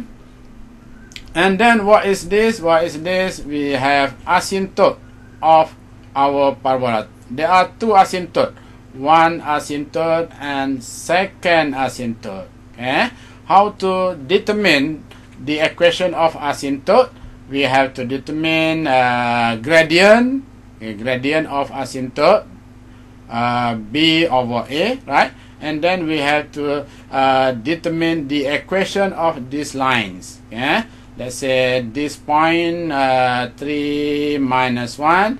So how to find the equation of the line? This line, y minus y1 is equal to m gradient x minus x1. So the other asymptote, okay, you take negative, okay. So based on ini, we have our vertices 0, -1, 6, -1, 0, -1, 6, -1. What about foci? Foci, we have -2, -1, 8, -1. Okay, this is hyperbola. Okay, hyperbola. Okay. Okay. So Any question for next session? Because if you have no question, I want to discuss the question number 9. Okay, number 9. Okay. Now, number 9, find the centroid of the region. Application of integration. Find the centroid of the region bounded by the curve y is equal to x squared and y is equal to x plus 2. Okay. Okay. Before we discuss number 9, so I just explain on how to solve question number 5. Let's say number 5, replace the following polar equation by equivalent Cartesian equation and identify their graph. So instead of r in this case, polar coordinate r square is equal to x squared plus 4 squared. Sorry. R square is equal to x square plus y square. Okay, polar coordinate. So we have r cos theta. R cos theta actually is equal to x, right? X. I show you just for a while because the process on how we transform from polar to Cartesian coordinate. From Cartesian to polar coordinate, we have y-axis, x-axis. If we have a point, let's say p, x, y, so the distance ini x and the distance ini y. So if we have this angle theta and this length is equal to r, so we have ini right angle. So we have x is equal to r cos theta. Y is equal to r sines theta. Okay. So if you square the first equation and the second equation, you get x squared plus y squared is equal to r squared cos squared theta plus sin squared theta. Cos squared theta plus sin squared is equal to 1. That's why we have x squared plus y squared is equal to r squared. Okay.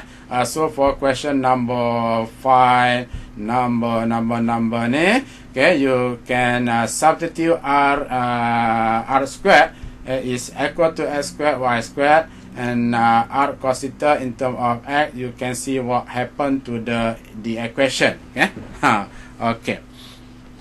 Okay. So, okay, for question number 9, we have 5 more minutes. So based on our curve, before we sketch the curve, we have to determine the point of the intersection point between the two curve. In this case, curve and straight lines. Okay. So how to determine the intersection point? As usual, you equate the two equation. Okay.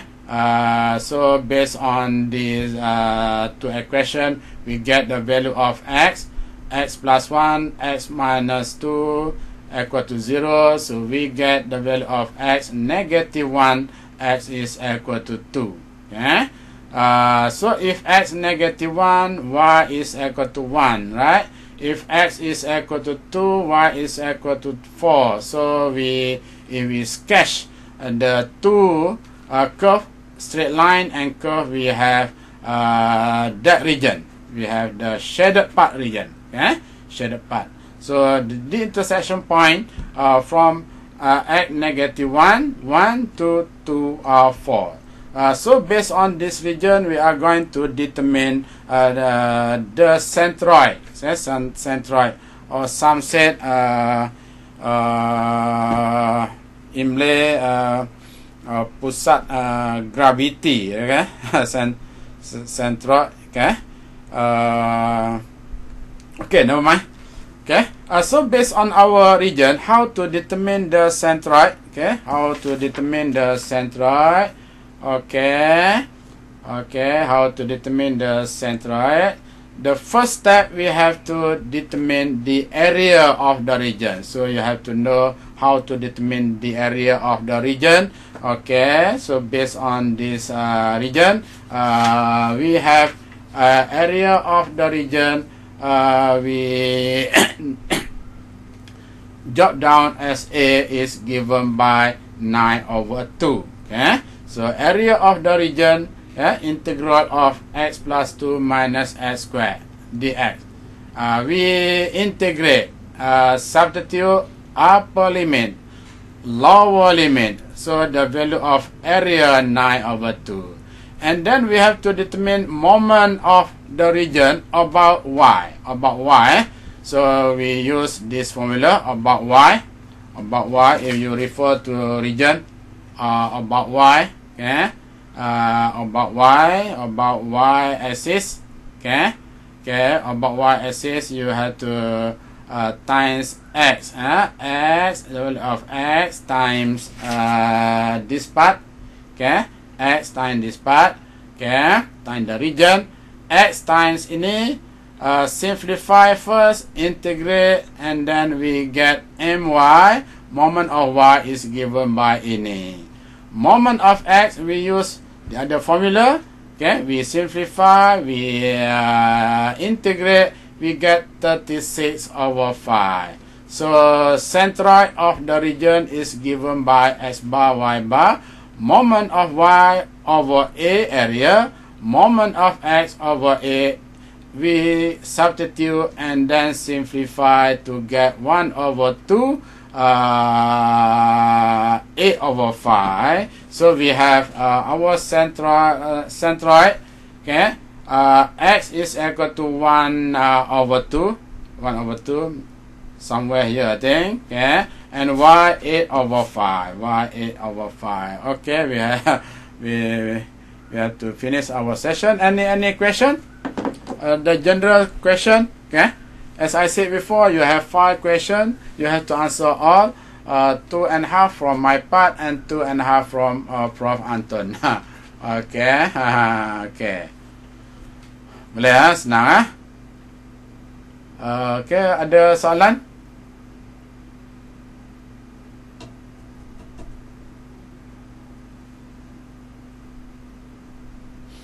Okay, kalau tak ada, ya. Yeah, bro. I'm Yeah. Salom from KL. Yeah, okay. Can we get our carry marks? Is all the assignments and the papers marked? Boleh tahu markah tak? Markah biasa actually we tell you the grade. For coursework, right? Yeah, coursework. For coursework, I think second assignment not finish yet. Second assignment. Okay. Boleh. I think boleh. At least you tahu the grade. Okay. Tapi not today lah. Not today because Not today. we try to finish second assignment first. Before. I think we have to submit. I think before 25th of May.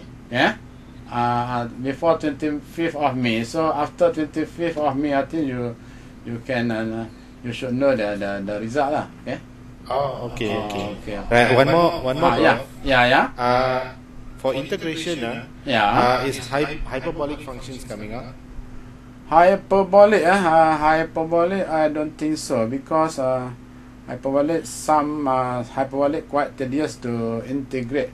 You have to you don't have to worry about hyperbolic. Okay, and then the book 4 conic section. All the 5 topics will be us. I can't say. I can't say nothing. Sorry, I can't say because like area and arc length. I can't say anything lah. Okay, regarding exam question. Okay. No, I mean, do we have to really study that? you want to ask which part, which pages, or okay? I just want to know whether we have to study those topics. I can't tell you lah. I can't tell you. It's because I also forgot the exam question. Okay, so long already we submit the exam question. But I still can remember we have 5 questions. You have to answer all the 5 questions. That's all. Yeah. So basically, we look at the past year questions so we can get the ideas, right? Yeah. Okay. Very good. So you study? Okay. Okay. Thank you, Prof. Okay. Yeah. Okay. Thank you very much for coming. Yeah. Selamat belajar. Selamat belajar.